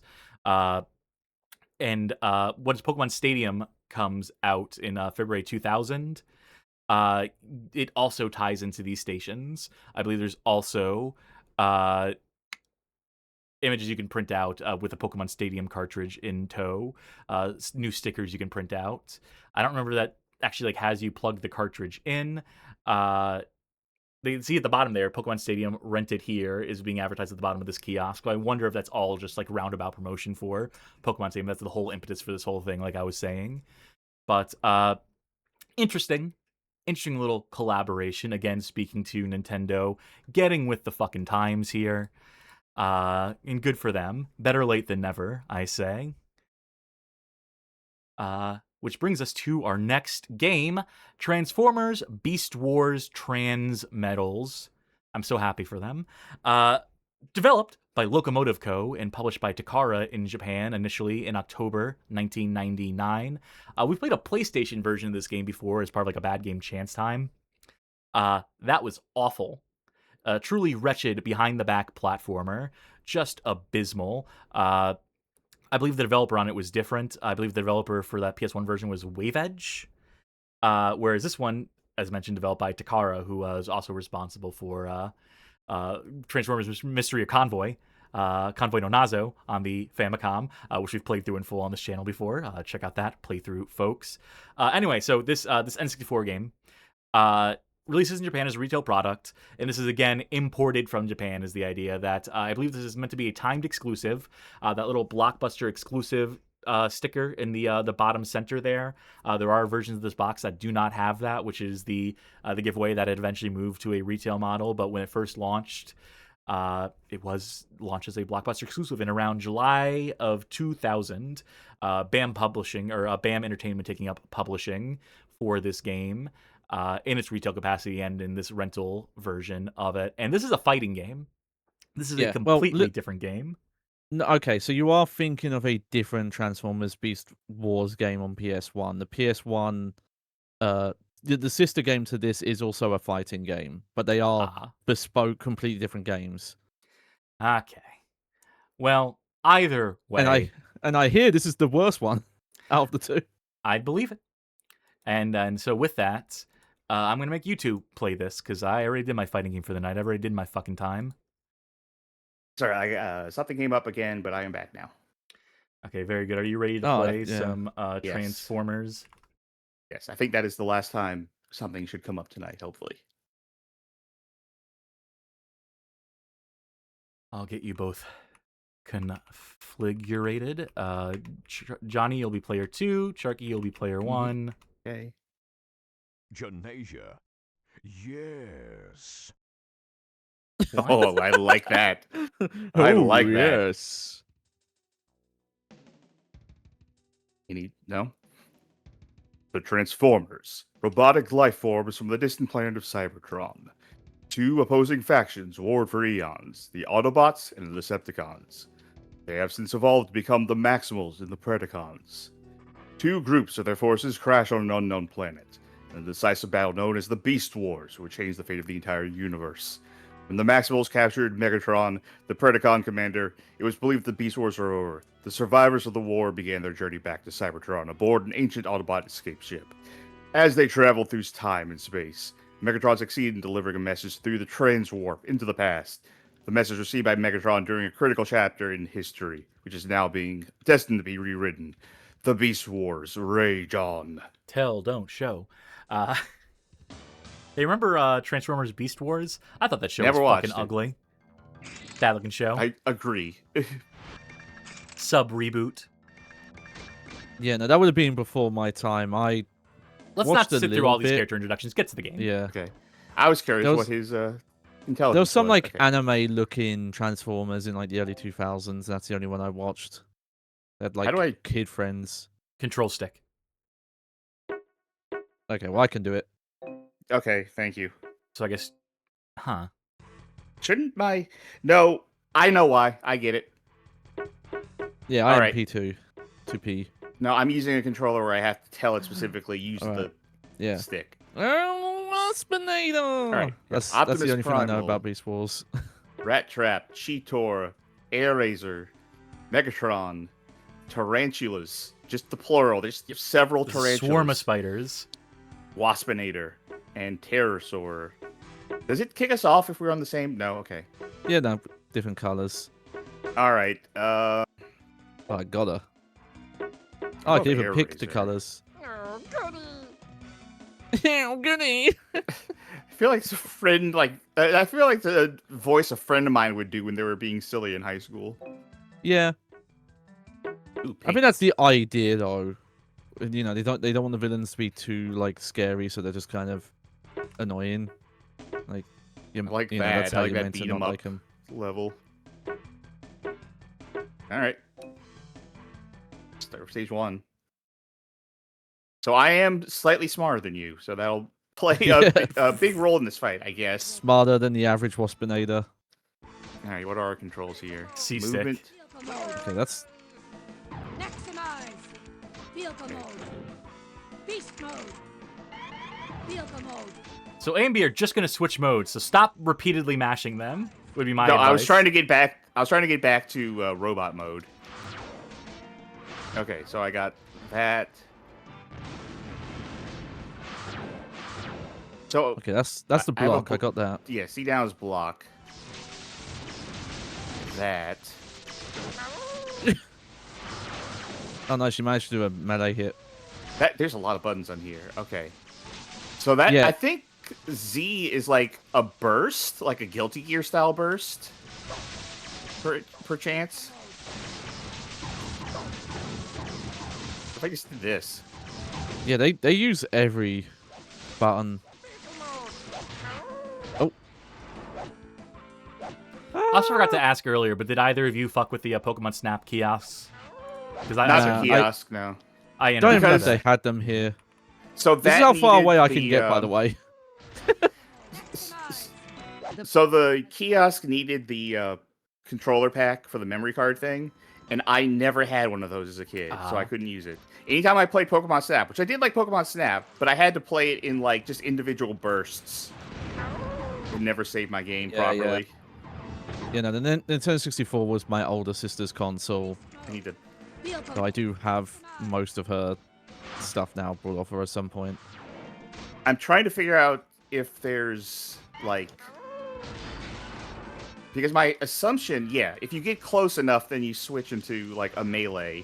Yeah, attack, yeah, and from far away. So it's a kind of a standard arena fighter thing, except from this weird ass angle. It's like Evil Zone. I don't know what you're supposed to do when you're shocked like this. Yeah, I'm not entirely sure what this actually represents. I can't do attacks now. Yeah. Oh, you know what? That might be. I get it. That's a thing to say, like, hey, get out of this mode. Do something else. Yeah. You get locked out of like whatever you're doing if you're in it for too long. How are you supposed to fucking hit anyone? I feel Outside like of this when is I'm a doing game this. entirely about zoning. Nope, I'm still not allowed to. I'm amazed this one went on to become a retail product. I'm amazed that after its rental run, they're like, all right, and that's good enough to put this out. I guess, you know, anything Transformers would have sold. I guess anything Beast Wars probably was selling like hotcakes at a moment in time. So I don't understand any of the mechanics of what I just did. Good job, though. Thank you. I'll check out Cheetor. Ultra Gear! I definitely want to hear these voice lines, so I'll do you Rat Trap. What color? We'll bring this back for a fight night at some point, too. We're only doing so much for these fighting Yeah, games yeah. this go around, so...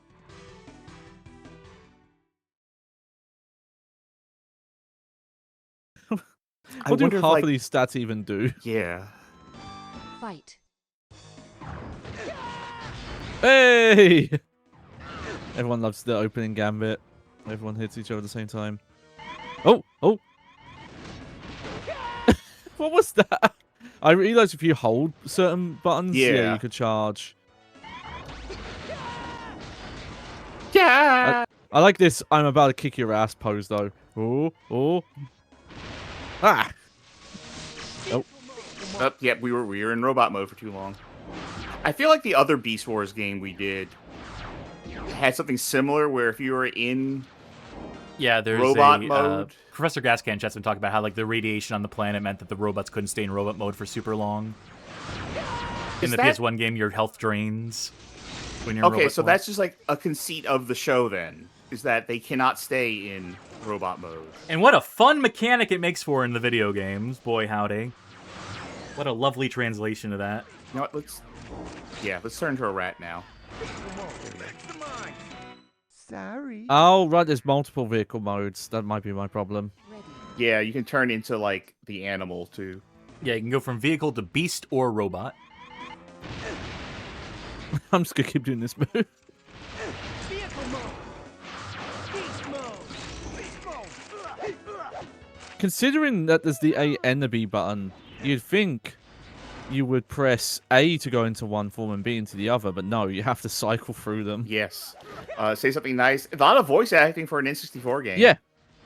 Yeah, and I imagine I'm pretty sure it's the show actors. I would even without imagine. knowing. Waspinator sound like Waspinator, so. Ooh, I'm It's the only- Waspinator!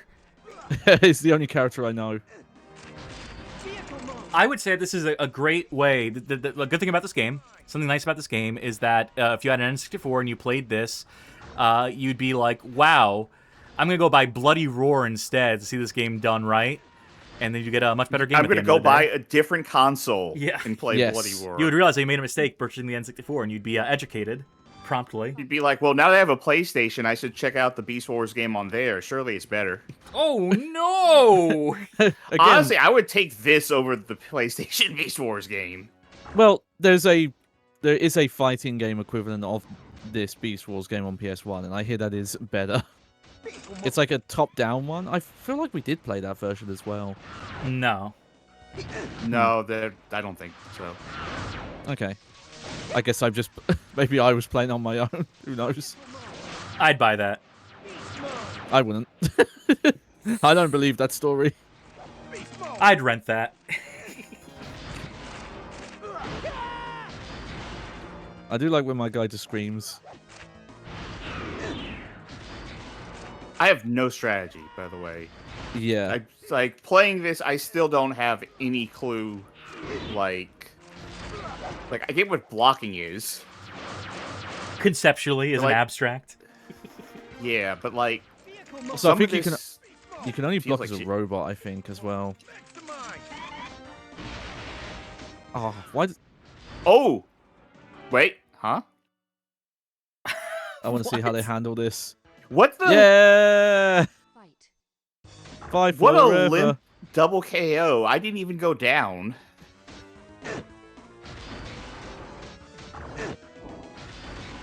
Oh, okay, I know how to... Somehow this is still going. I wonder... I found my strap. Just do roundhouse kicks all the time. It's... God, the amount of just, like, whiffing... Yeah, the vehicle mode seemed useless. I don't know why you would go into vehicle mode. I think that one character I started at had a good vehicle mode.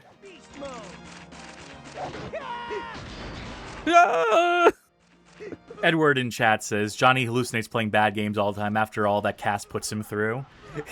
Yeah. I've definitely seen footage of the PS1 game. I can confirm that at least. The Bad Game Hall of Fame curse. Cursed to forever believe that you're stuck playing bad games. You wake from your nightmares. Hands still grip tightly on your controller. There we go. Yep.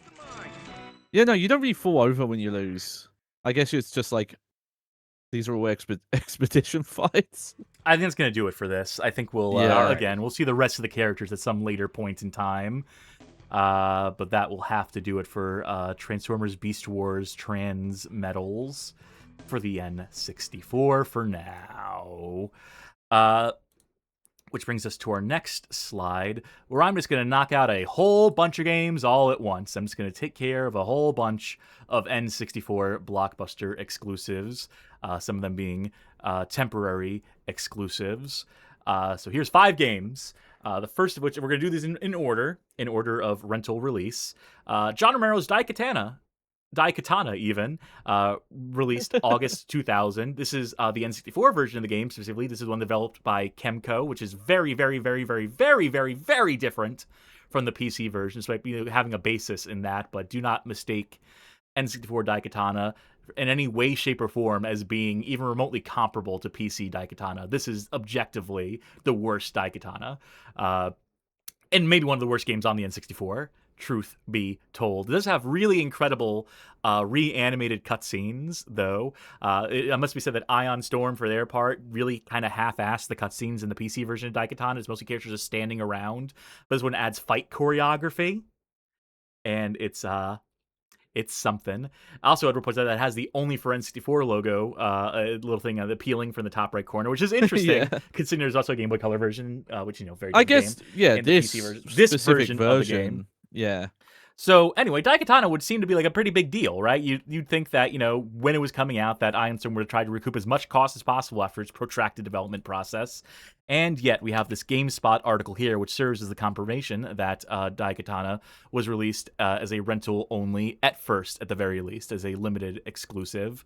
Kemco has shipped the Nintendo 64 version of Daikatana to Blockbuster stores, releasing the game in a rental only form. A specific date for the game's retail availability has not been set. So there you go, confirmation. I did try to confirm, by the way, each of these games, not just the 5 on the screen, but every game tonight. I did my due diligence to make sure which ones were truly rental exclusive, and I believe we have a definitive list here. Next on our list, speaking of, if that was August 2000, we move to September 2000, where International Track and Field 2000 for the N64, by way of Konami. This is an entry in their International Track and Field franchise, is released as a rental-only title. I believe this one is another temporary exclusive. I believe this has some amount of retail copies out there in the wild, probably a very limited run, and probably not a very good game. And by that I mean I watched a little bit of footage of it, and it seems fucking boring. As so many, of these kind of multi-event sports games end up being, unfortunately, by just kind of the inherent structure of their design, in my opinion. But Carliver saying Track and Field 2000 is good, IMO. Maybe it's too particular tastes. I believe that there are versions of this game for the PlayStation that are released under the title of ESPN Track and Field. So it does get its retail releases with different branding, but it is effectively the same game, if not mistaken. So there, that also kind of muddies the waters as to when it became a retail product, when it was rental only, for what platform it was rental only for, et cetera, et cetera, et cetera. So that requires a little bit more research probably in future.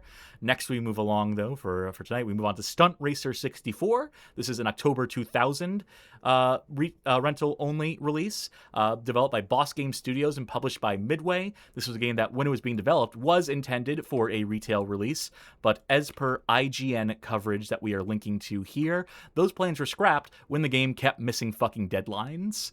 To quote this IGN article, though it was recently announced that developer Boss Game has switched over to the dark side to create games for Microsoft's Xbox, really dating this article, that doesn't mean you still can't enjoy the company's last Nintendo 64 effort. Well, for rental anyway.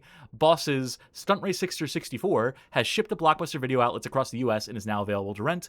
Stunt Racer 64 was originally to be published by Midway Home Entertainment for retail release earlier this year, but the game was canceled on that front because of missed deadlines. Not long afterwards, rumors popped up suggesting that Midway was contemplating shipping the title as a rental exclusive, a recent safer third-party publishing trend as Nintendo 64 nears the end of its life cycle. And as it turns out, the rumors were true. Unfortunately, Stunt Racer 64 is not available for purchase, but there are no laws to prevent you from renting the title and never returning. Wait, don't do that. You should be aware, however, that since the game is unavailable for purchase, it is technically a collector's item and could be worth upwards of $1 million one day. Just a thought. Now get to Blockbuster and start your renting. Oh boy, how prescient that IGN article is. And that brings up another interesting angle, that this is a game that just kept missing release dates. Midway ultimately loses faith, loses confidence in the product. They probably were trying to advertise it, then not being able to, have already spent so much money on advertising it for its earlier release dates, missing those, or just generally not being confident in the product, that, especially this late, if it keeps missing deadlines, the N64 is on its way out. They're already talking about the Xbox in this article in the year 2000. So, where it's new stuff is around the corner. What are we to do? Ultimately, the decision is made. Fucking put it out as rental only. Give it a shot. Give it, that's as much as we can do for it in the market. And they mentioned that, other studios are trying this. That's something of a trend. Speaking to all these games that are coming out in around several months of each other. This does feel kind of end of the lifespan for the N64, so things that are coming out this late for it. PlayStation 2 comes out in 2000, so Nintendo 64 was really on its way out at this point. And so these games that are coming out for this late, Why not just do it as rental only? Why bother? Why do the manufacturing run on it? Why do the full-fledged commitment to manufacturing if we're only going to move so many units, if we're already working on marketing the next generation of stuff? So there's another reason, another possible reason why developers and publishers might choose to go this route. But we move along to December of 2000 and the release of Indiana Jones and the Infernal Machine as a limited exclusive, a limited rental-only option. This is a conversion of a PC game that came out in 1999, developed by LucasArts, published, I believe, by LucasArts on PC, published by Ubisoft on N64, if I'm not mistaken. And yeah, when this one launches, I would chalk it up to being so late in the N64 life cycle is probably the reason why they test the waters of the rental-only release. You know, it's not like they had like a fourth Indiana Jones movie at this point. This game coming out when it did was, you know, a ways past, like, you know, Indiana Jones's peak of popularity. You know, LucasArts is still committed to the brand because they're fucking LucasArts because of, you know, the George Lucas connection, et cetera, et cetera, et cetera. And, you know, it's not like Indiana Jones isn't like it is a pretty good choice of protagonist for a video game. There was always a lot of potential there, as indicated by the recent Indiana Jones game. This one here, you know, I don't love this. I don't love a 3D platformer on the best of days, a 3D action-adventure platformer hybrid. But I've heard this one rated fairly well, at least in its PC configuration. I think the N64 version is probably a worse version, if I had to hazard a guess. But I'm sure is fine. I feel like people have looked back on it in recent years and not had as positive opinions of it nowadays. Another game that's like similar, and it's also by way of LucasArts, funnily enough, is Star Wars Shadows of the Empire. That's a game that I contend sucks eggs, and that if you were to play it now with, you know, the benefit of, like, you know, modern game design, or, you know, even back then I was always just frustrated. I thought it was cool, Shadows of the Empire back in the day. It had like a cool like tone to it. There was just something about it, a certain je ne sais quoi. But ultimately, that is a game that does not fucking hold up design-wise. That was wretched from its core, from its inception. But anyway, moving along to the last game featured on this screen, which is a November 2001 Blockbuster rental exclusive, an NFL Blitz Special Edition. Getting back to the sports games in the Championship Edition, Special Edition, et al. Tournament editions.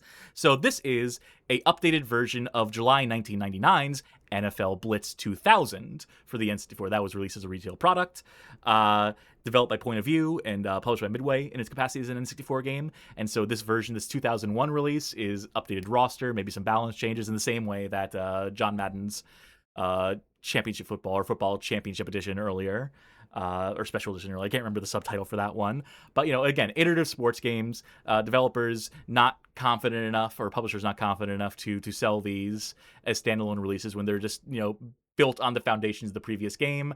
They want to make sure they're doing enough to have consumers believe that every time they buy the next installment, next year's installment, the annual installment in these series, in these franchises, that they're getting, you know, a completely revamped game. So these sort of like stopgap releases, you know, probably best to put these out as rental only. There's no like path for like, you know, upgrade kits. There's no path for like patching.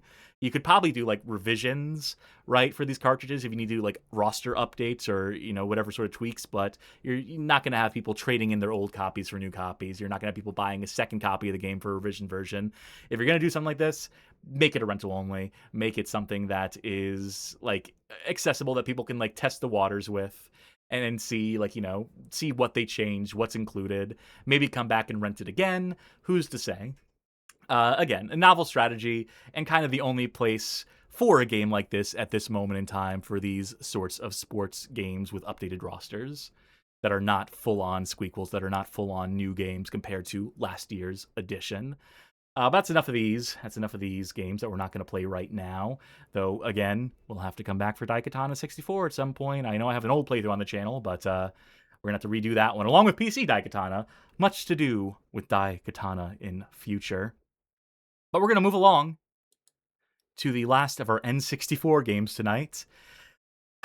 So, Razor Freestyle Scooter is a game released in December 2000 on the PlayStation 1, August 2001 on the Dreamcast, developed by Shaba Games, published by Crave Entertainment, to cash in on the Tony Hawk's Pro Skater trend and the Razor Freestyle Scooter trend. And so this N64 version, this is a conversion handled by one Titanium Studios and released November 2001, so super duper late for this console, for the N64. And so at that point, yeah, I'm going with the logic that no one's buying N64 games at this point, or putting out new N64 games is going to be a losing prospect. Dual limited run, we had this in the works. It probably spent too long in the oven, took too long to come out, or maybe, they had the Dreamcast version that they were developing concurrently. And because that's the later version of that game, the PS1 version is the original, so the Dreamcast and N64 versions come out, like close enough to one another.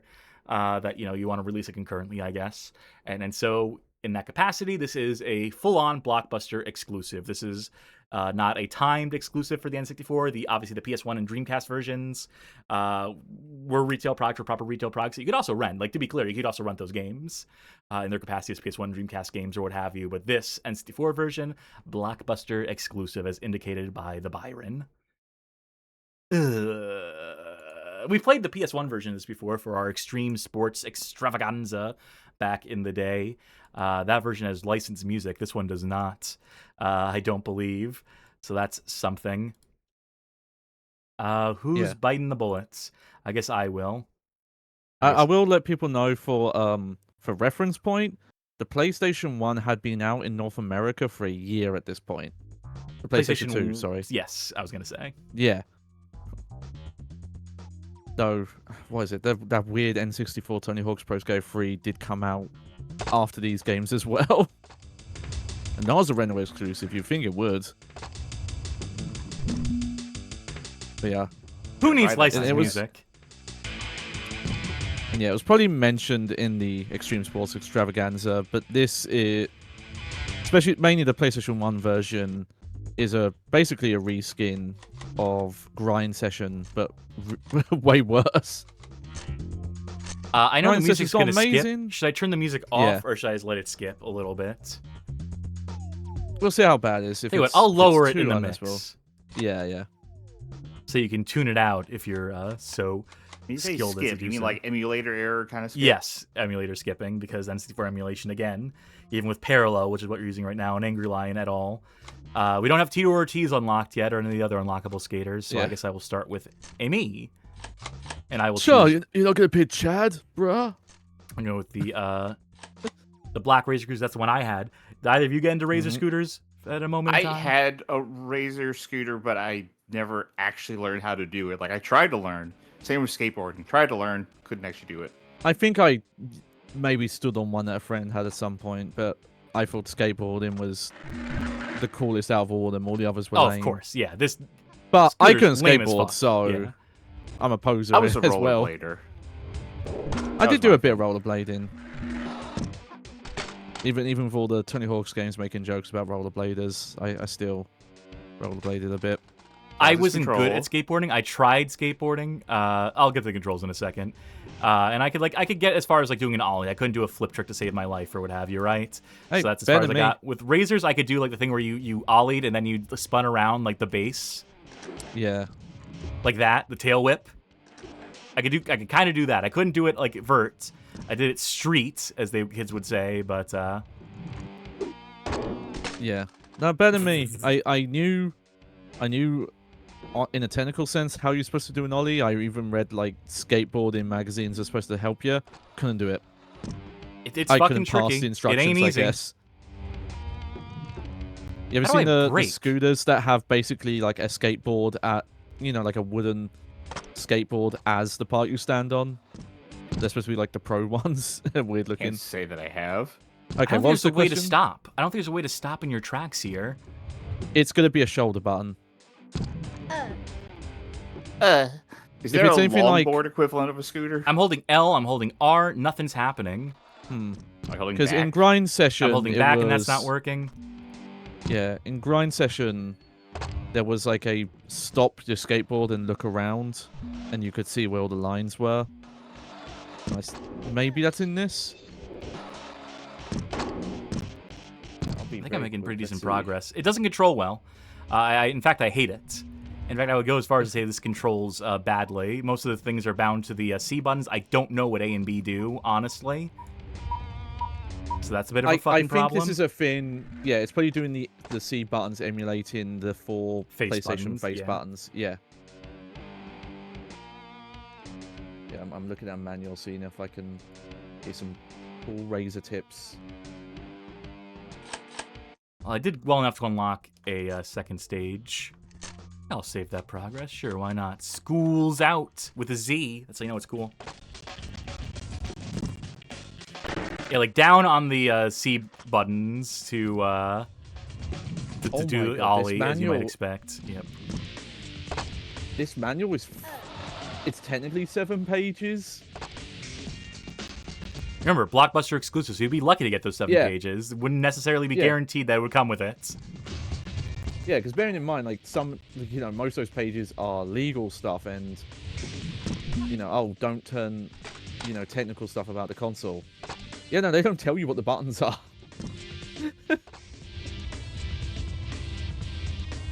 Yeah, you'll figure it out.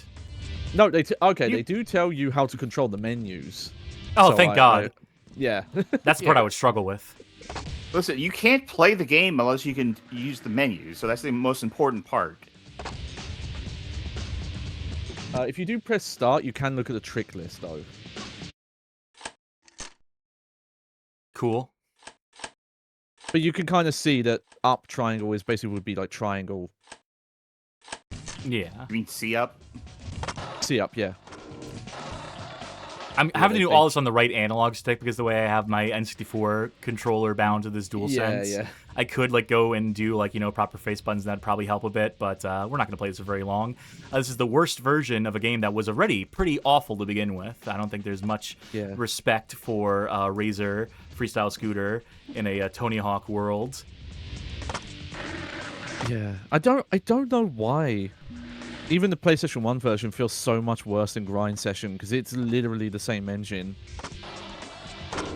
So the campaign structure's way worse. All those weird sky levels you go to. Oh, those are the last levels. Yeah, those are unlockable at a certain point. Hey! Wait, how was that? Is don't that ask. Around the World is? Don't question it. Just accept the points.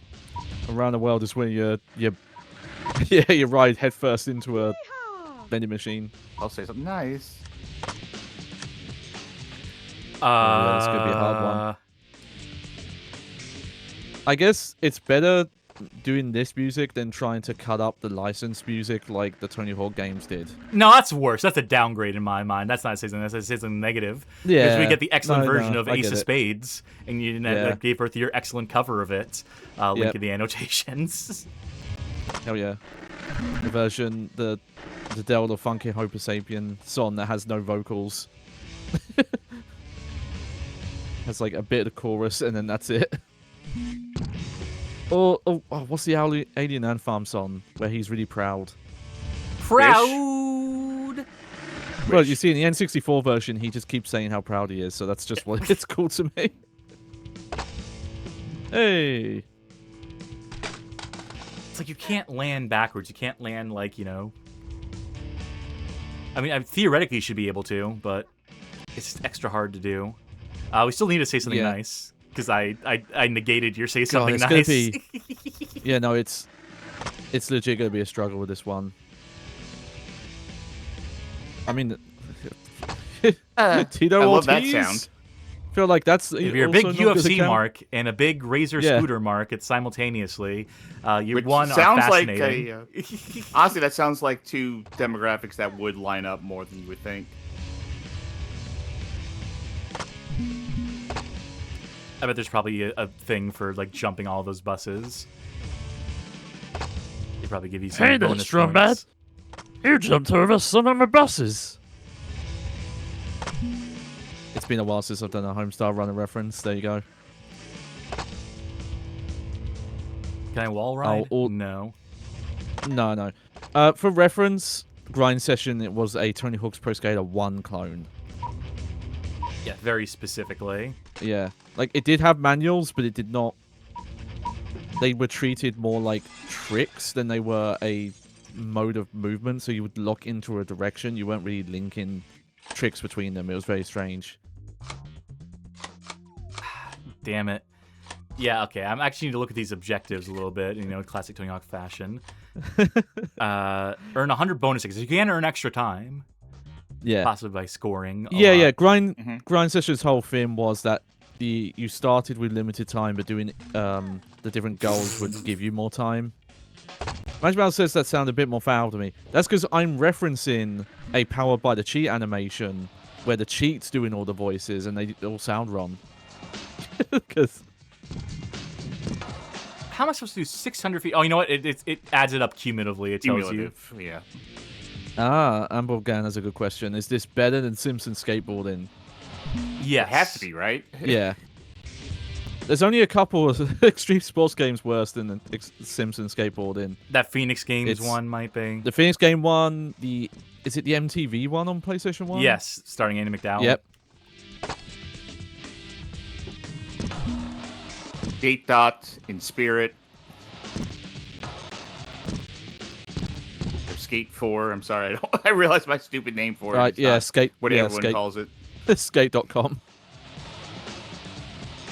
They're still updating it. I still keep getting emails about it. Have they convinced you to go back, give it another shot?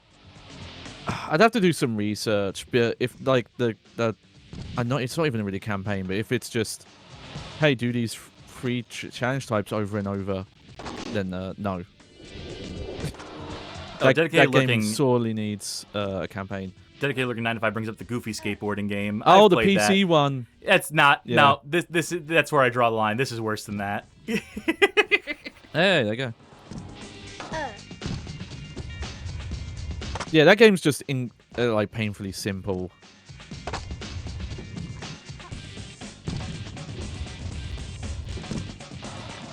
They included all these, or not all of these, there's only the one.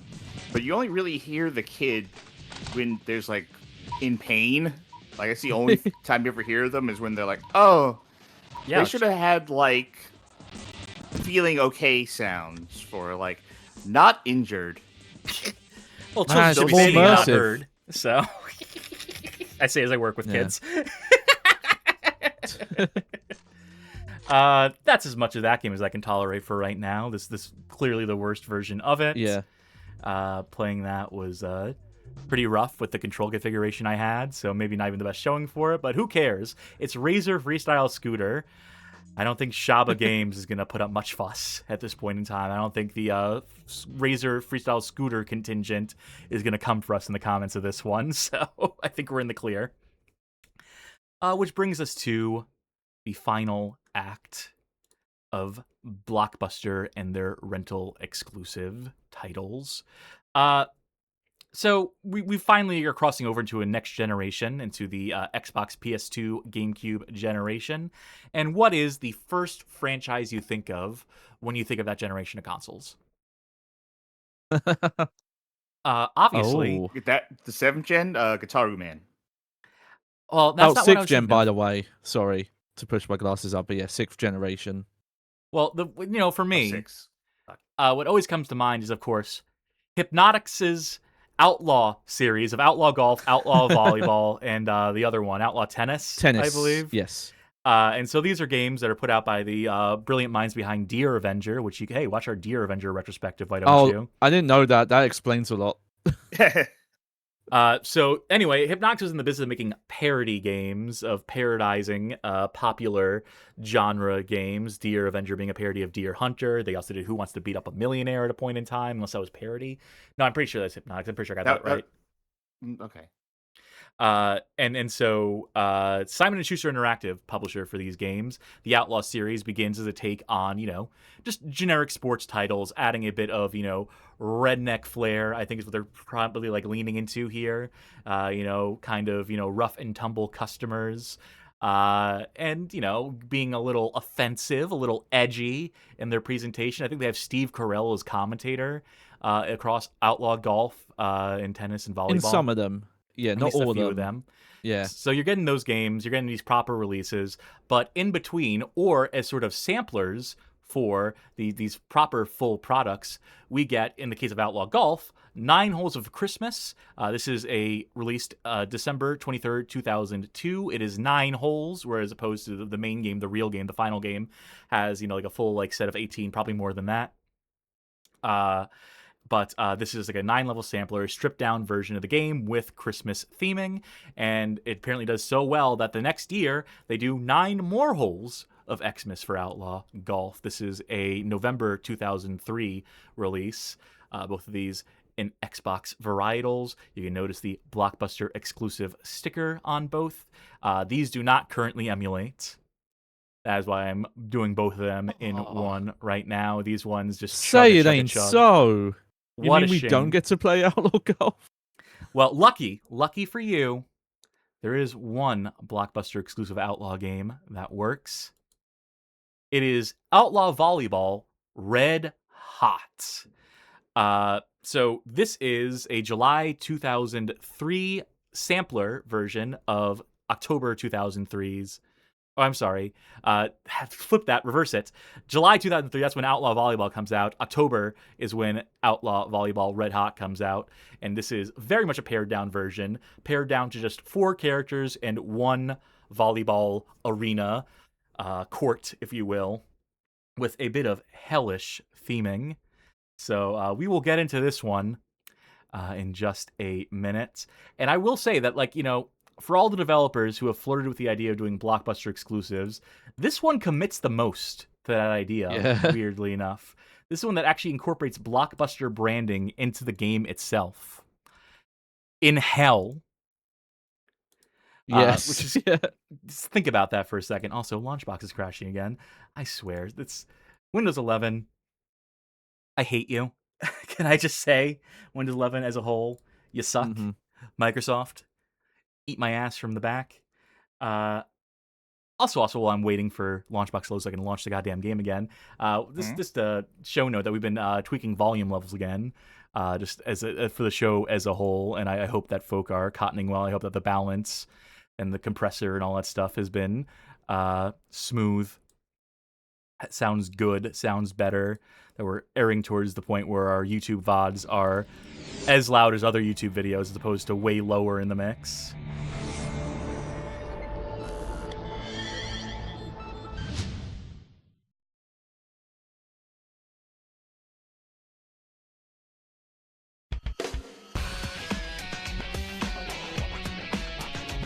Here comes our cast of characters.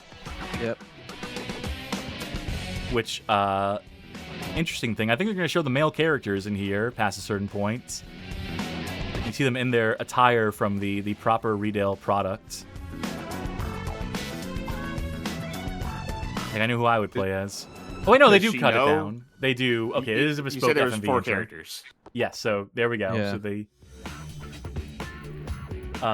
now, I could play against the CPU in this, or I can challenge one of you one last time. Well, I'll tell you that I would have to get a different controller if I wanted to do this. Well, give me a go then. Yeah. Hopefully this works. Give me some button presses, see if that... Yeah, okay, Yep. we're good. Wunderbar. I had my N64 controller for tonight. We have our audio settings, we have our game options, fighting on, absolutely. Tutorials, which has the text configure options. Options, which has the text tutorials, if you look at the bottom center there. Nice. So clearly, High quality. play the Outlaw Tour in random play, or Exhibition where you play as random characters. So they just fucked this whole thing up. They just fucked this whole thing up, didn't they? By stripping menu options off this menu, they just did not give a fuck. Oh, we'll do an Exhibition. Someone had their eyes crossed while making this. There we go. So look at all these blacked out characters. When you see them, you assume, like, you know, oh, you would unlock these characters. I don't believe that's the case. I believe these are just to show you, like, hey, and if you had the real game, if you had the final game, you know, the full version, here's how many more characters you would have. It's bad as taking well. Natasha. I watched someone play through Outlaw Golf 2, so I actually know a lot of these characters. Sir, yes, sir. Again, does she know that the Iron Curtain fell? She didn't get the No, memo. because that wouldn't be as funny. Oh, yeah, Donna. I got the whole world in my hands! Animal Gang asking if changing costumes is an option in this. No. They get their No, these exclusive are- costumes for this. They're Yeah. hellish costumes. Yeah, I know I'm hot. Chica then. Chica, I do not know. I don't think she was in the golf game. Oh, a witch. Is that definitely a different character? All right, you set an ice spike or something like that. Oh, yeah, she has a different voice. That's how you can tell. Mode. Classic or can't play Hot Potato, can't play Casino. So one of the 3 gameplay modes. One of the 2 scoring systems. We can win by 2, so that's nice. Points to win, let's set that to the minimum. Best of 1. Difficulty, we'll just keep that on amateur. Game timer. We can set it. Nope, they don't even let you. You have to play by these specific rules. Time bombs you can't turn on. So yeah, very much a stripped down version. Very much a demo, a glorified demo. This might be hell, but we're not going to set you up with any danger like explosives or something. God forbid, we don't want it to be too risky. All right, let this play out. With this little intro cinematic and narration. Oh yeah, this is the gimmick of these. Welcome to the pit of hell, where sitcoms play 24/7. As you can see, the Prince of Darkness's crib is totally whacked. Flesh roasting flames, disembodied spirits, and the ghoulish undead. Kinda like Brooklyn in the summertime. Anyways, grab yourself a frosty beverage, homie, cause you're all gonna need I love that Blockbuster said, yeah, put our blimp in billboards in hell. SPF 666, if you catch my drift. Peace. I know this competition is for the ladies only, but this homegirl could scare the testosterone out of the Terminator. I'm telling you, Natasha brings new meaning to the word. Why is she using an American machine gun? Why is she using an M60? Costume. Shoot, if she flies up and hangs from the ceiling, Maybe that's her personal hell. put your hands together for former KGB bad girl, Natasha. Oh, maybe she's a turncoat. I'm ready. Would anyone like me to kick their ass just for fun of it? Anybody? Get a load of this hot. So Outlaw series, these Outlaw games, live and die in their personality and by how funny or sultry you find this. I don't find it particularly funny.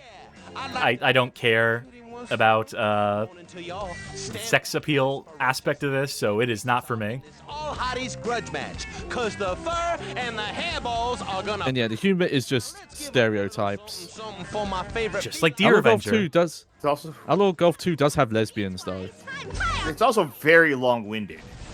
Yes. It ain't no coinkydink that Donna Marona's dressed like the devil. No, it ain't cause she's hot or her game's on fire. It's cause she hails from deep in the bowels of the underworld. I'm talking Queens, New York. Personally, I think that girl. You know, they got one thing right. New York is hell. She uses so much hairspray. I'm saying, is this really Steve Carell? No, not this one. This is. No. She did not get Steve Carell to do this Blockbuster exclusive sampler of Outlaw Volleyball. Yeah, I wanna Hey, am I mounted and balanced or what?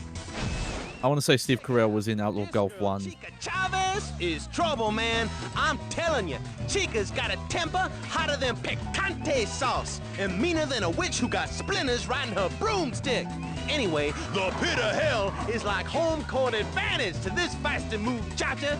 She's from the Caribbean, so watch out, or she might break off some voodoo on your sorry behind. Come on, y'all. She mentioned stereotypes. He mentioned cliches. He mentioned. Nah. I'm through with volleyball. Too much work. All right, maybe one game. Okay, let's cut to the chase and get this show on the road. That triple espresso I just chugged is starting to kick. Huh. Wait, is that did sound like Steve Carell. Oh. I get so emotional over loss. Yeah, this is Steve Carell. Please. So he just didn't There do you the go. announcing. He did the. I mean, he does the announcing for the in game Yeah. because they could recycle those. So, yep, Licensing's you're in the playing top background. of the screen. I will play bottom of the screen here. Can I lower that volume just because? Yeah, you can. Yep. Yeah, There it we is go. licensed music. It's not any band you've ever heard of though. Three tracks, all the grand total Yeah. of 3 tracks. All the music I've heard in Outlaw Golf 2 is all just like, oh, this sounds like this famous band but worse. And that was If basically all the music. If you hold down the R button, you can sprint to a spot, if that helps you. Ah, yeah, that's like Turbo, yeah. Oh, yeah. Like a frat guy with a Huh? Sister. Ew. Someone just scored and someone's going to be really pissed in the morning. Ooh. Gotta get that Blockbuster brand again. Gotta let them know. Can stretch the lead, assuming incompetence doesn't. Oh, you got a beating token. Yes. I got it. Go for the line. I go. You win some, you Yeah. I guess I crowded the ball too much there. We hit it too many Yeah. times. If it's anything like the golf one, the beating thing might be its own bespoke minigame. Oh, Oh, I think I've now I'm on played this some side of the screen. I think I've played some volleyball games that were all right, but I don't think I've ever played a volleyball game that I actually liked. Also, yeah, playing these games at some point just becomes how many cutscene reaction things can you skip, because they take up so much time at a certain point. And a pat on the back, just not from me. So stop looking at me that way. Let's hear a 5 Burrow. God, Steve Carell before you could command a paycheck. Desperate. Fuck. Now, I'm not saying someone needs serving lessons, I but think he remembers this. someone needs. No, Any absolutely of not. these? This is all just a fugue to him. People in chat have been doubting if this is Steve Carell. This is definitely Steve Carell. Yeah. Snap the angle. I could tell you some little Harvest, her whole gimmick.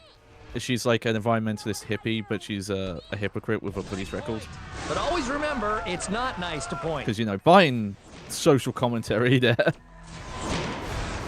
And Donna, she's Italian-American, and I think that's her entire character. What is the black button? Is that select? Well, folks, we've got a new No. server, and I'm all That- tingly. No, in the emulator, Oh. they're probably on Here we RBLB. There you go. Fight if token Not available. in Xbox Live. Sorry.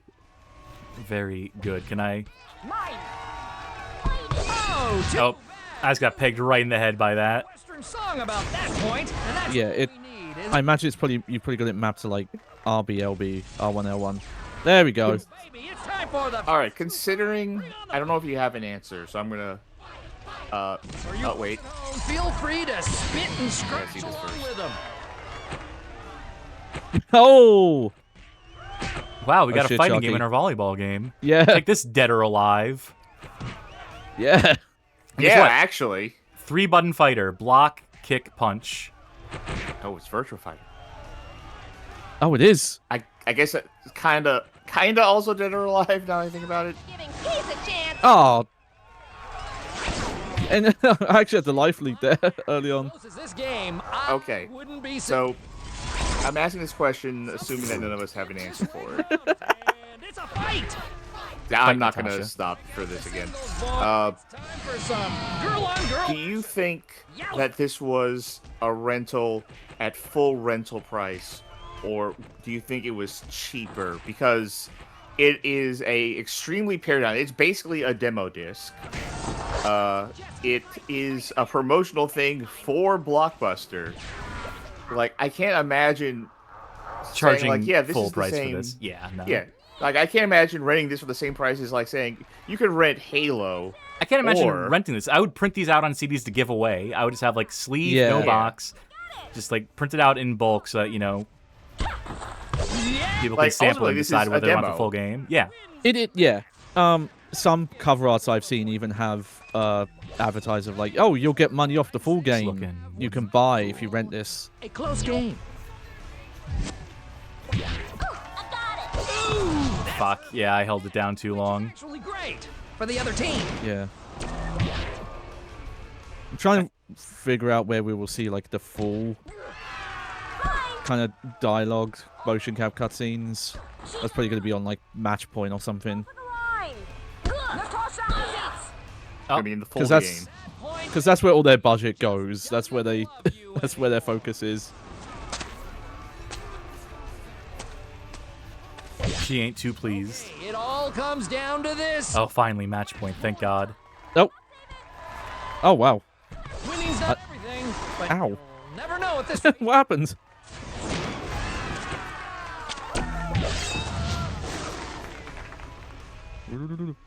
Remember, you did select win by 2. So Oh, even though you picked to 7, Yeah. the winner still has to win by 2. Mine.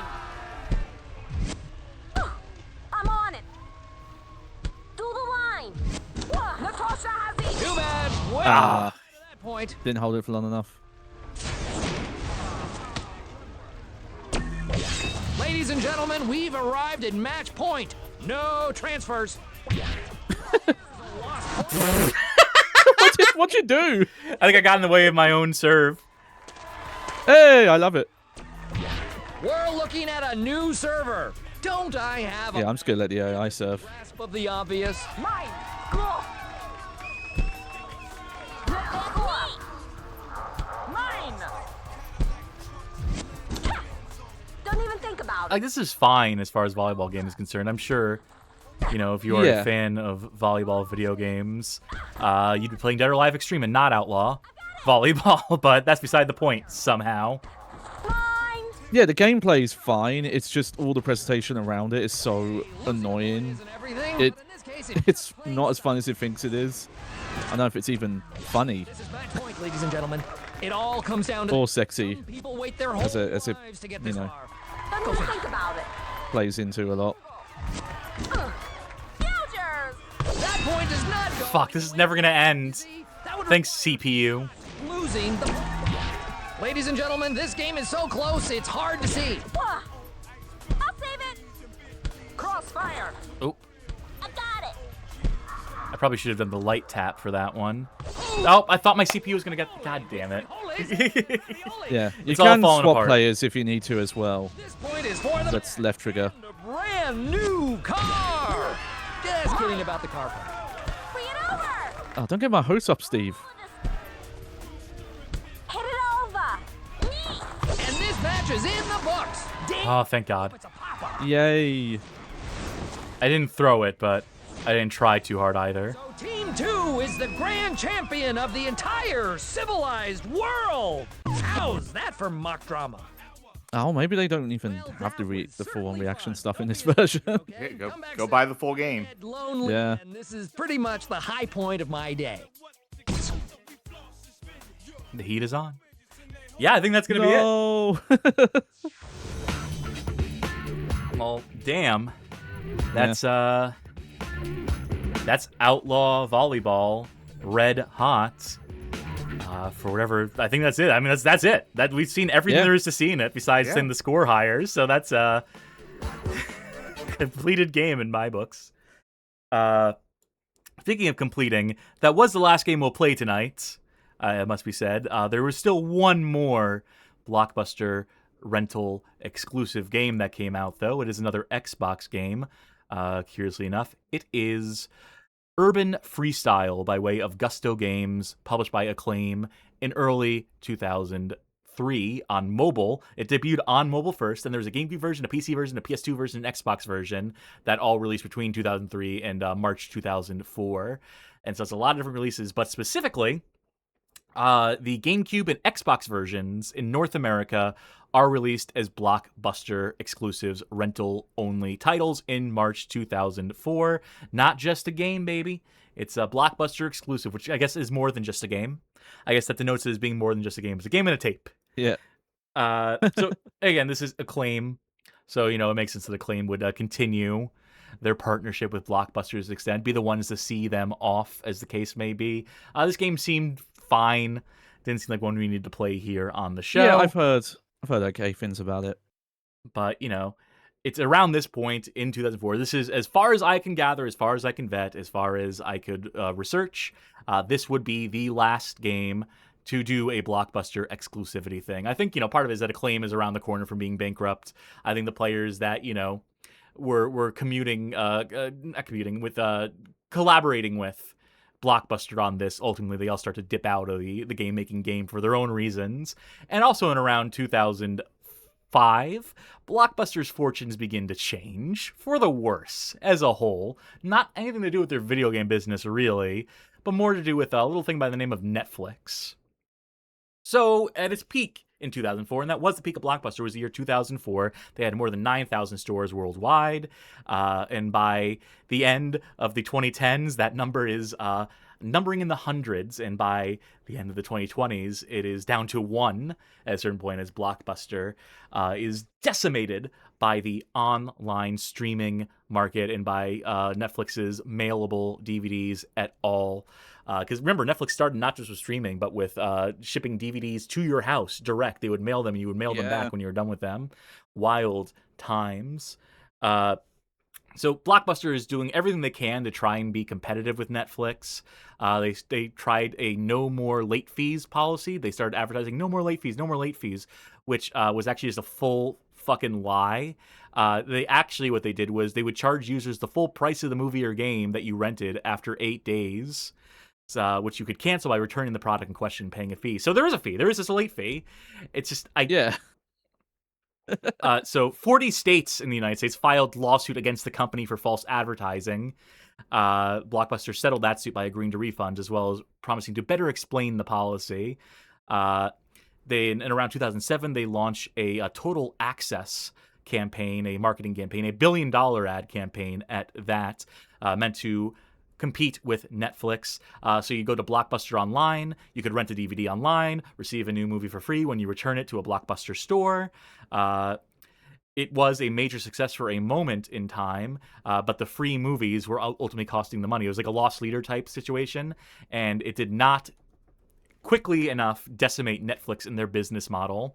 Netflix was threatened enough that they made an offer to buy Blockbuster's online business at a moment in time, but Blockbuster was so emboldened and so convinced they could take out Netflix that they turned the deal down. Whoopsies. Eventually, they have to give up on the Total Access program when Netflix doesn't die and when it's costing them too much ultimately, which puts them in the death spiral as Blockbuster Online disintegrates, as Netflix and the likes of Redbox start to, attack on all fronts, as both the rental and streaming markets are being sewn up by those two services. And there's just not a place in the world for Blockbuster past a certain point. And ultimately, that's kind of fine. I think this is my honest belief that at a certain point, the idea of rentals as a whole has sort of become a lost art. That by the 2010s especially, the idea of ownership over things you purchase, especially when it comes to video games, especially the way that games are being designed, the ways that games evolved in the decades since, 1989, where, you'd be bringing home an arcade experience, a game that you could possibly beat in 2 days, right? A game that, if you really banged your head against it, you could beat in 2 days, in like a couple 4-hour sessions or what have you.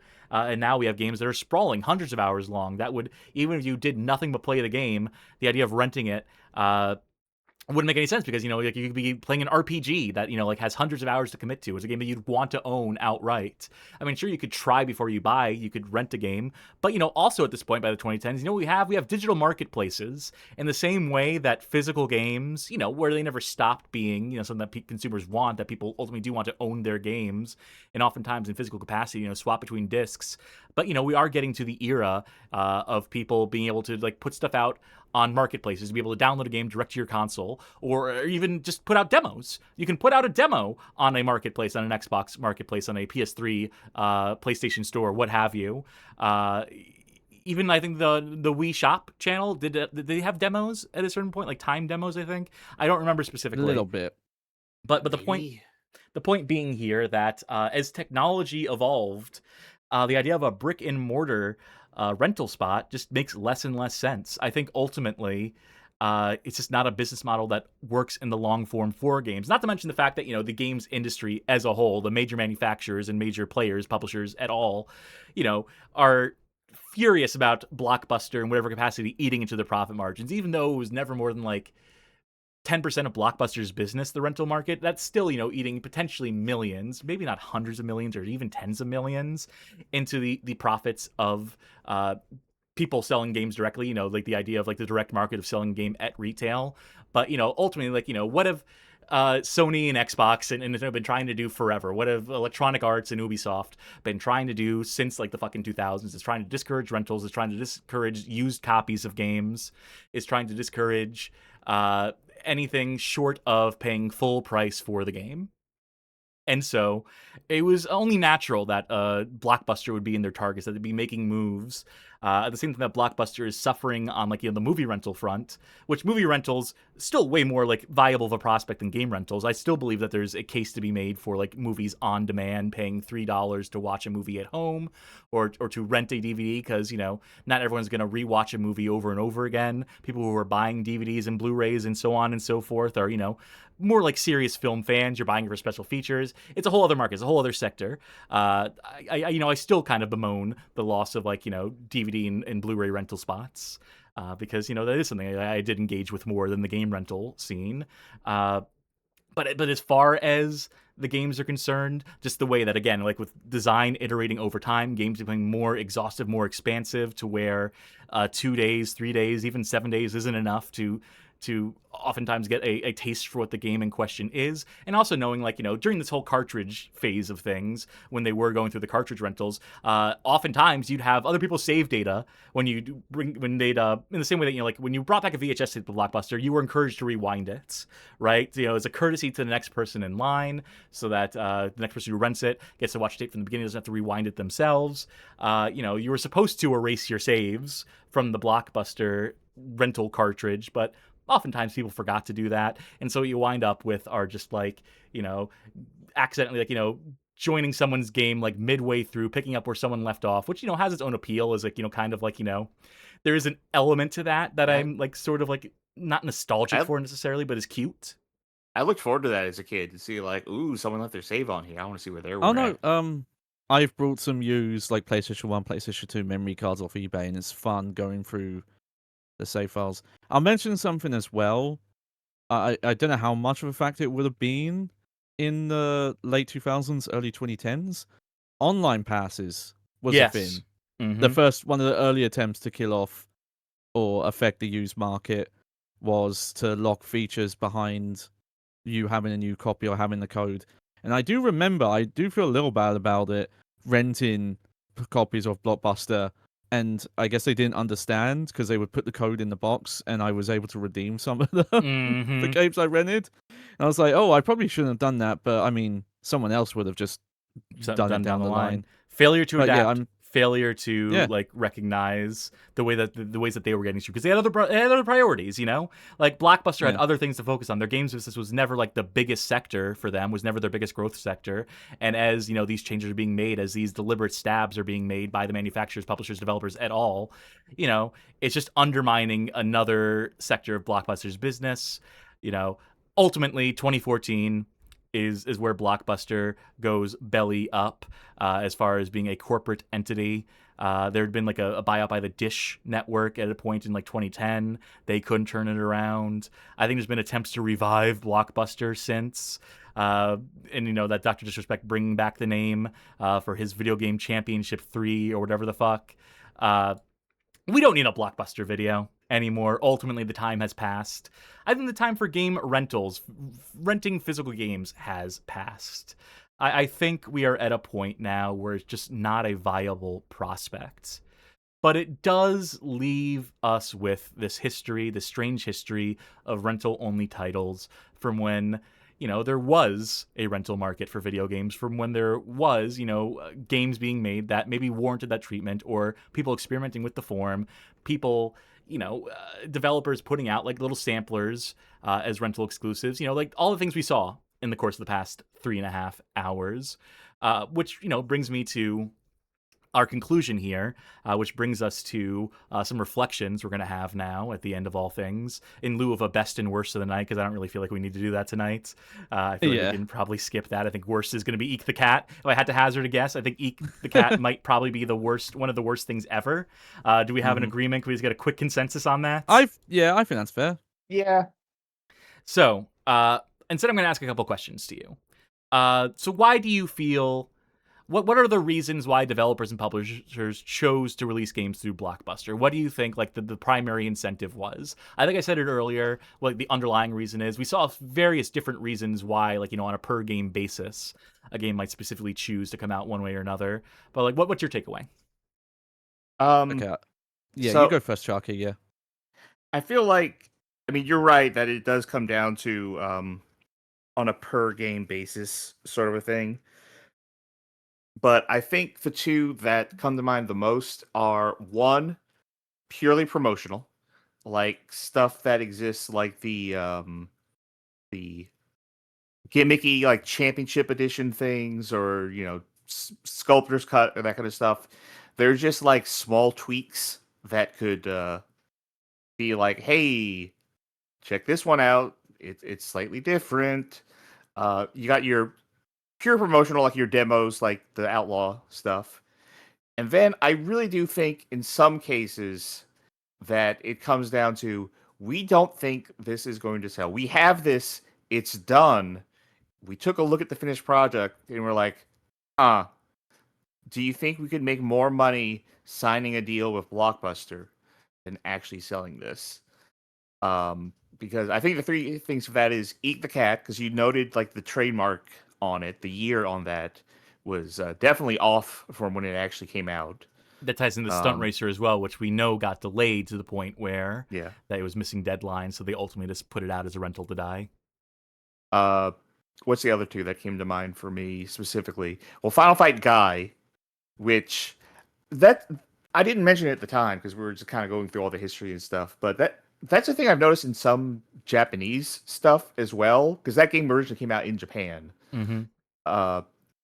That they'll re-release the same game just with something kind of different, like Final Fantasy IV Easy Type, which is just Final Fantasy IV again, but with like hiragana instead of katakana, and like some balance changes to make it a little bit easier, but it's the same thing. And I think that maybe something like that doesn't sell as well in America, or like, that maybe doesn't have enough precedent. So like, well, I don't think we can sell this, so maybe you rent it. So I think that's what it is. I think it's a mix of promotional things and a mix of, we have this finished product, but we think we will make more money doing a business deal with Blockbuster than actually selling this on shelves.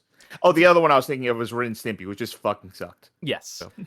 So let me also piggyback to say that, in terms of like making money, like you have to bear in mind that, manufacturing runs for cartridges, that this was a point in time where people were still paying Nintendo and paying Sega directly to manufacture their cartridges.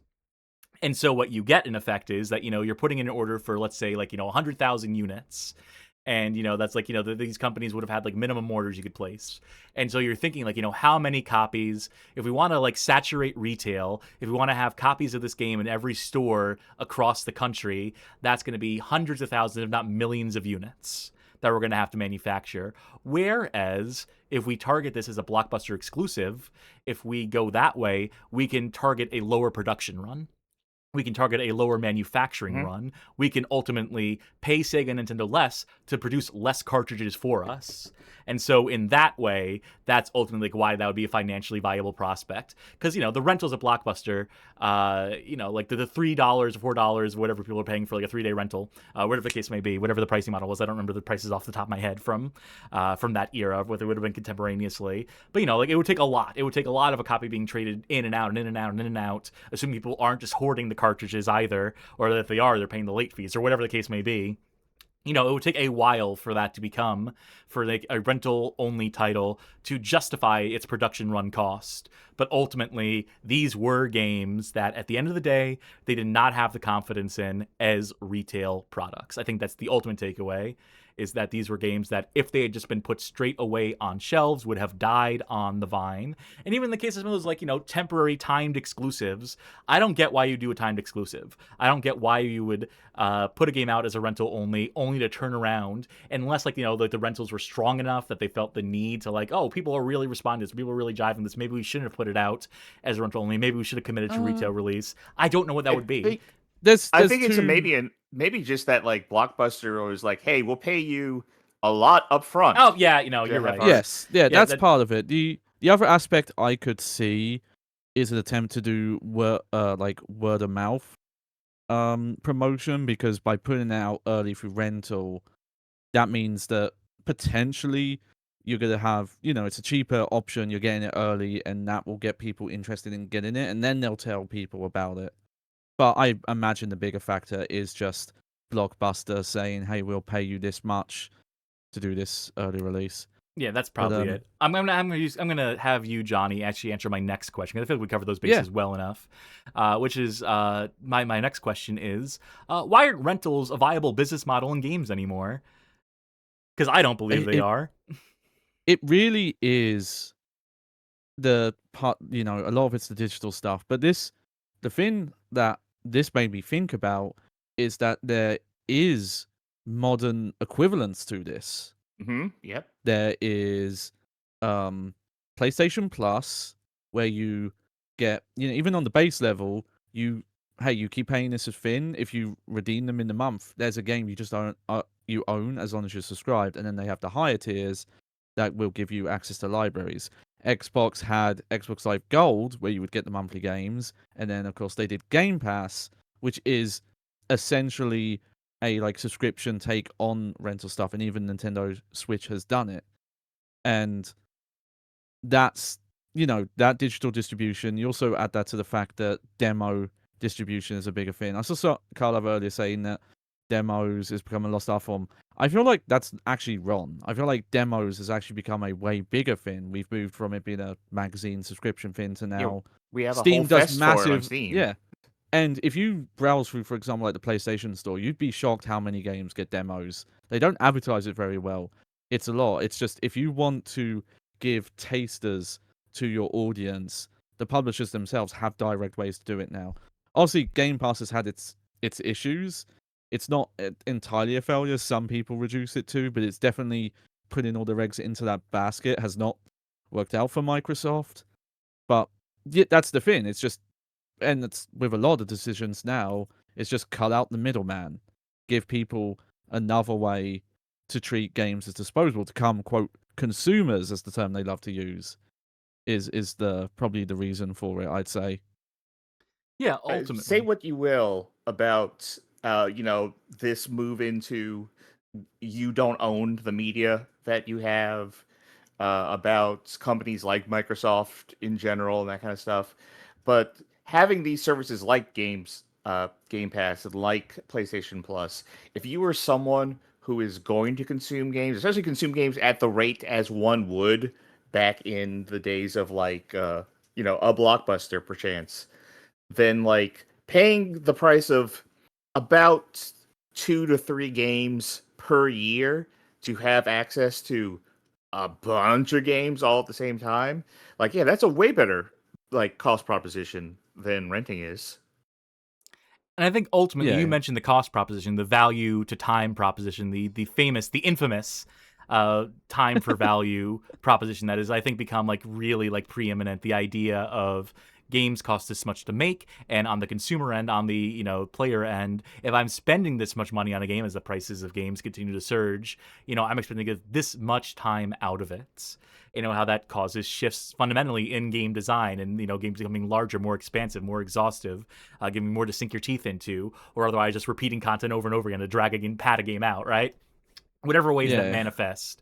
But ultimately, it's this shift towards video games as being a thing that you keep with you, that you want to own, that you want to have all the time in the world, that you want to, even down the line, a game that you've beaten, to be able to return to it, to be able to remaster it again or re-experience it, whatever the case may be. This idea of having a game long term that I think ultimately just colors the perspective of players at this point. That I think ultimately, shifting designs led to a shift in how consumers and how players engage with video games and what the value they find in them and see in them, and so on and so forth, to where having a game for just 2 or 3 days or a week at a time just doesn't make sense. I can't think what's the word for it, but even game publishers, the console maker themselves, a lot of what they judge games on isn't how many copies they sell, it's how long players keep playing them. There's a specific word for it I can't think of right now. Retention. Retention. Yeah, so much of game design now is, dailies, weeklies, a service content. Games more focused on you're going to keep coming back to a game. And obviously that's not going to work in a rental market. No. They want to monopolize your time. They want to monopolize your interest as a player, as a gamer, in a single product, in a single SKU. And that's just also not how Yeah. players engage with games. Even people like, on the casual end of the market who are like buying like 3 games a year are buying the 3 games a year that they buy because they are the 3 games a year they buy. It is a sports game. It is the, the big name first person shooter, your Call of Duty or Battlefield, depending on what side of the fence you're on. And then maybe like one other game that you hear marketed. That's like how most consumers typically engage with games, right? And that third game is the slot that everyone's vying for, is that all the publishers and all the developers are all trying to contest for, is that mysterious, elusive third slot. And not having a rental market in place, trying to limit the ability of players to try before they buy, is probably a conscientious move as well. We have to bear in mind, because not only because it eats into profit margins, but because these games, by their design, you aren't getting the experience of the game. You're not getting an accurate taste of what the game is about in the first 2 or 3 or 4 hours of gameplay. You need to sit down with a game for like days to get into the parts of it that are actually substantive and meaty and whatnot. In a lot of cases, or all beyond that, the other angle on that is that what if a game is bad and you don't want people trying it to see that it's bad before they buy it, right? We're still finding ways to quiet critics and prevent, games from getting covered before they release, so that people are having to buy blind. They're still trying to push pre-orders, as much of a fucking scam as that is.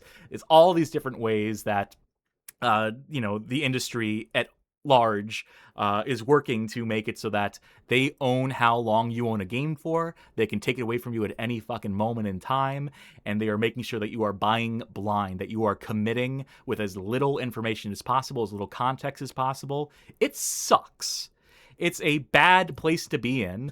All the recent discussions of the discontinuation of physical media, the move away from it, Sony just outright ditching it, Xbox and Microsoft, and all the moves they've made with fucking Game Pass and whatever the fucking dumpster fire situation is they have there, to where Nintendo's gonna be the last player standing putting out physical stuff until they also deign to drop that, right? It's only a matter of time, because none of these people want to be manufacturing, none of these people want to do production runs, none of these people want to do physical ephemera. It's so much more owning digital, owning the marketplaces in which the games are sold, offering them as digital downloads, so you own all the profit. You're not paying money other than hosting fees effectively for your servers. There's just no incentive for these industry folk to deal with physical media other than players who only buy that way, people who are in offline territories at all. But this is not enough of a percentage at this point to make it viable to them. And if they can't have all the money in the world, then by God, they will deny this audience and force them to upgrade. They will force them to engage with these systems so they can maximize the profit off the back of them.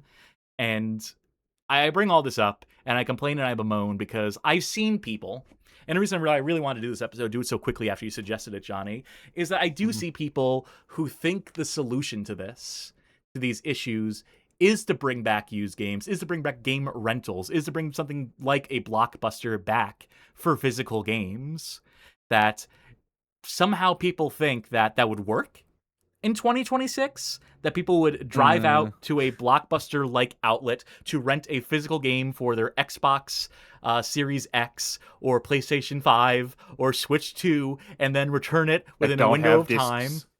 That don't have fucking discs, and return it within the 7-day period after sampling it, and that this would somehow solve the problem of games, of not being able to try before you buy, forcing the manufacturers and the developers and publishers to contend with this new market, to go back to the way things were, in the same way that there are dolts out there, fucking moron sheep, who are like, games were better when they couldn't be patched or have revisions put out for them, when it was just the game was the game and it had to be done. Let's play the fucking Intellivision Amico.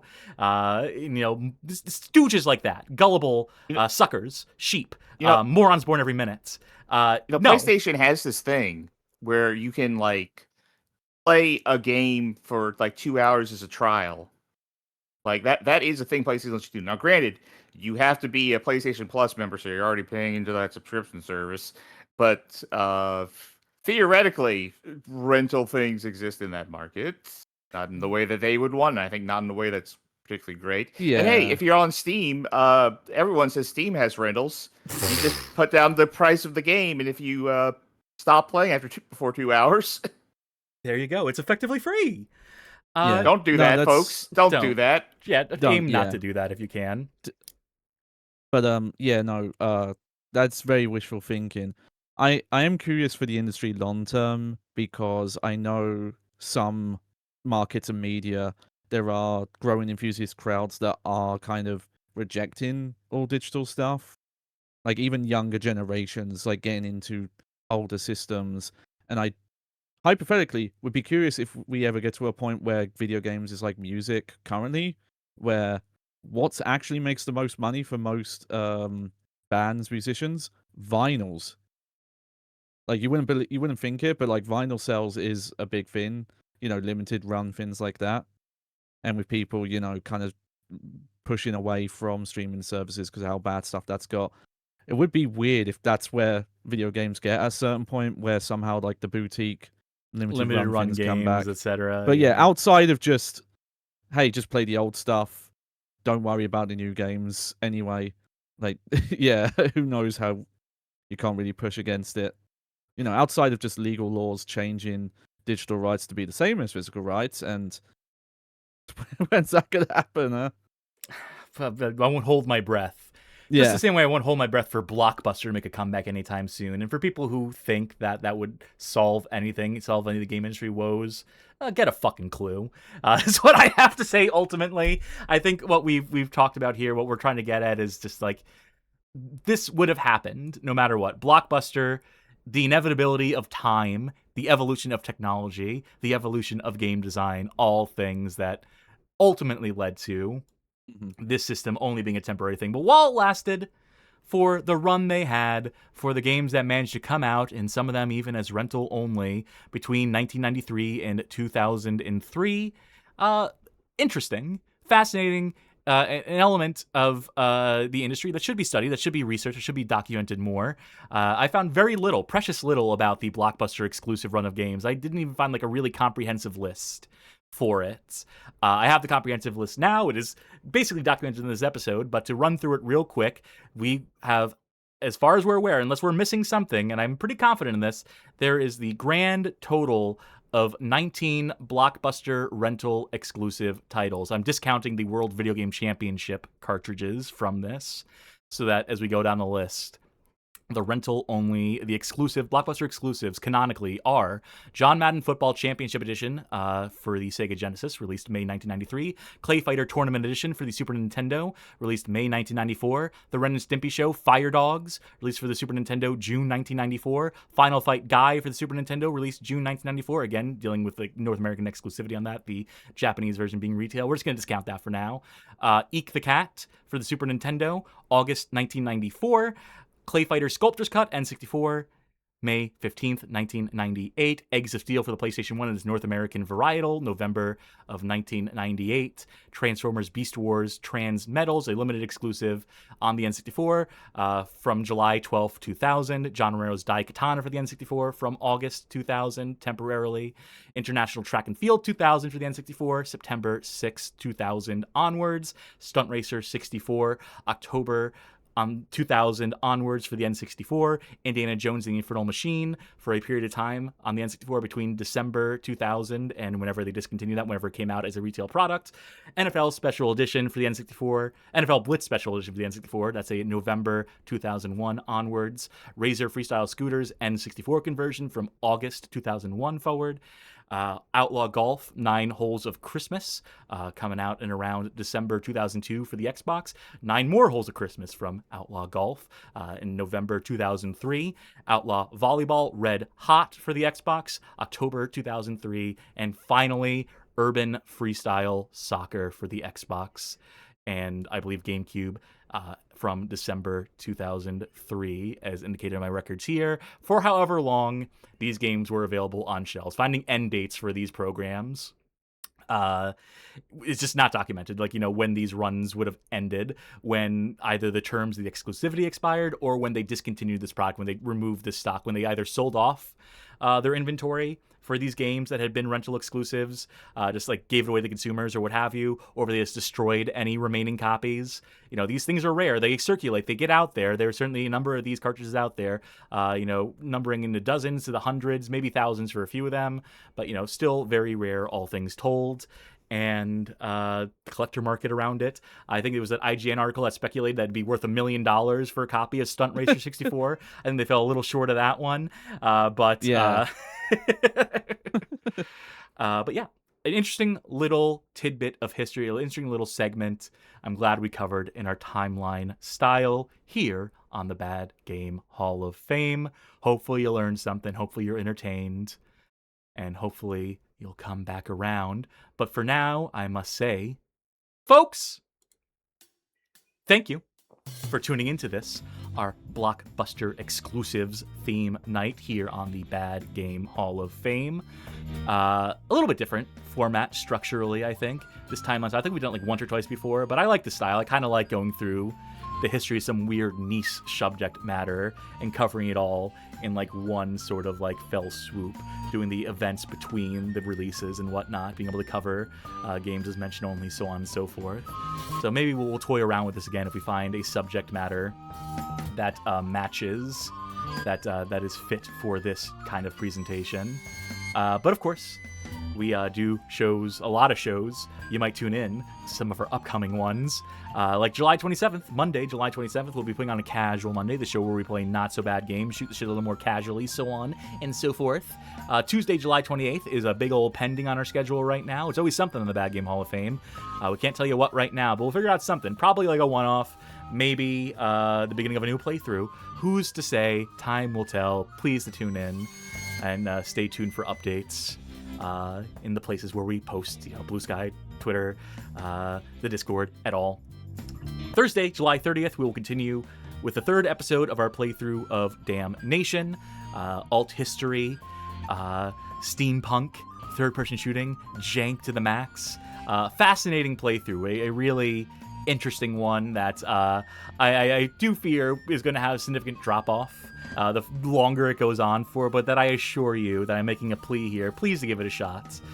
It is fucking fascinating, as I said. And in the second episode of the series, we play the Unreal 2004 original mod total conversion that leads to this game coming out as a retail product in the year 2009. So you get to trace the origins to the ultimate reality, the bitter end of Damnation at all. Then you can join us Saturday, August 1st, with Any Luck at All, for the debut of our new long-form program, The Advent of Adver Games. We're going to begin a series in which we retrospectivize on the history of Adver Games. Almost like a tie-in to this. It's almost like it's similar to this, kind of spiritually, except we're going to be doing this over the course of multiple episodes, this Adver Games series. We'll be doing it once a month. We'll be starting, as mentioned, August 1st, Saturday. New month, new long-form series. Looking forward to showing off some of these games made to advertise other brands, games made just to encourage promotion of a brand. It's fascinating, a niche all its own. We do love our little niches here. We do love doing our deep dives on weird esoteric stuff here at the Bad Game Hall of Fame. And of course, that's as far into the future as we're able to look currently. Hey, you like what you saw here tonight? Consider joining our Discord server. That is discord.gg/BGH2F, a community of connoisseurs. Talk good games, bad games, every game between. Things that aren't video games, but you're probably there for the video games. You're probably there for the Bad Game Club, our monthly club in which the community commiserates over crappy titles released from video games past. What is it this month, Johnny, that folk have been playing? We're coming up on the end of the month, and we'll have a new game next month. But yeah, we are wrapping up Breakout for the PlayStation 1, a 2000 era reimagining, rebooting for the modern age of Breakout. And if that's what you fancy, we'll have a new game in the coming month, so do be to look forward to that. Very, very soon. Very, very good. And if you really like what you saw here tonight, you might consider financially supporting the show by pledging on Patreon, subscribing on Twitch, or becoming a member on YouTube. Any or all of the above will grant you access over on that Discord server to a Patreon Saints channel where you can vote in polls to determine our playthroughs the likes of Damnation. Make suggestions to help steer the direction of the show. You can gain access to exclusive content, primarily by way of VODs, primarily by way of our Casual Mondays archive, nearing 190 hours of exclusive Casual Monday content. We're working on further financial incentives. We're working on further offerings, further bang for your buck for those of you who see fit to support us. And those of you who see fit to support us, we thank you. We hope you get a warm, fuzzy feeling for doing so, or the schadenfreude that comes with us playing bad games for your bemusement. We do genuinely thank you, those of you who tune in, those of you who support us in that way, and thank you for helping keep the lights on here at the Bad Game Hall of Fame. We couldn't save Blockbuster, but you're saving us, so it is appreciated.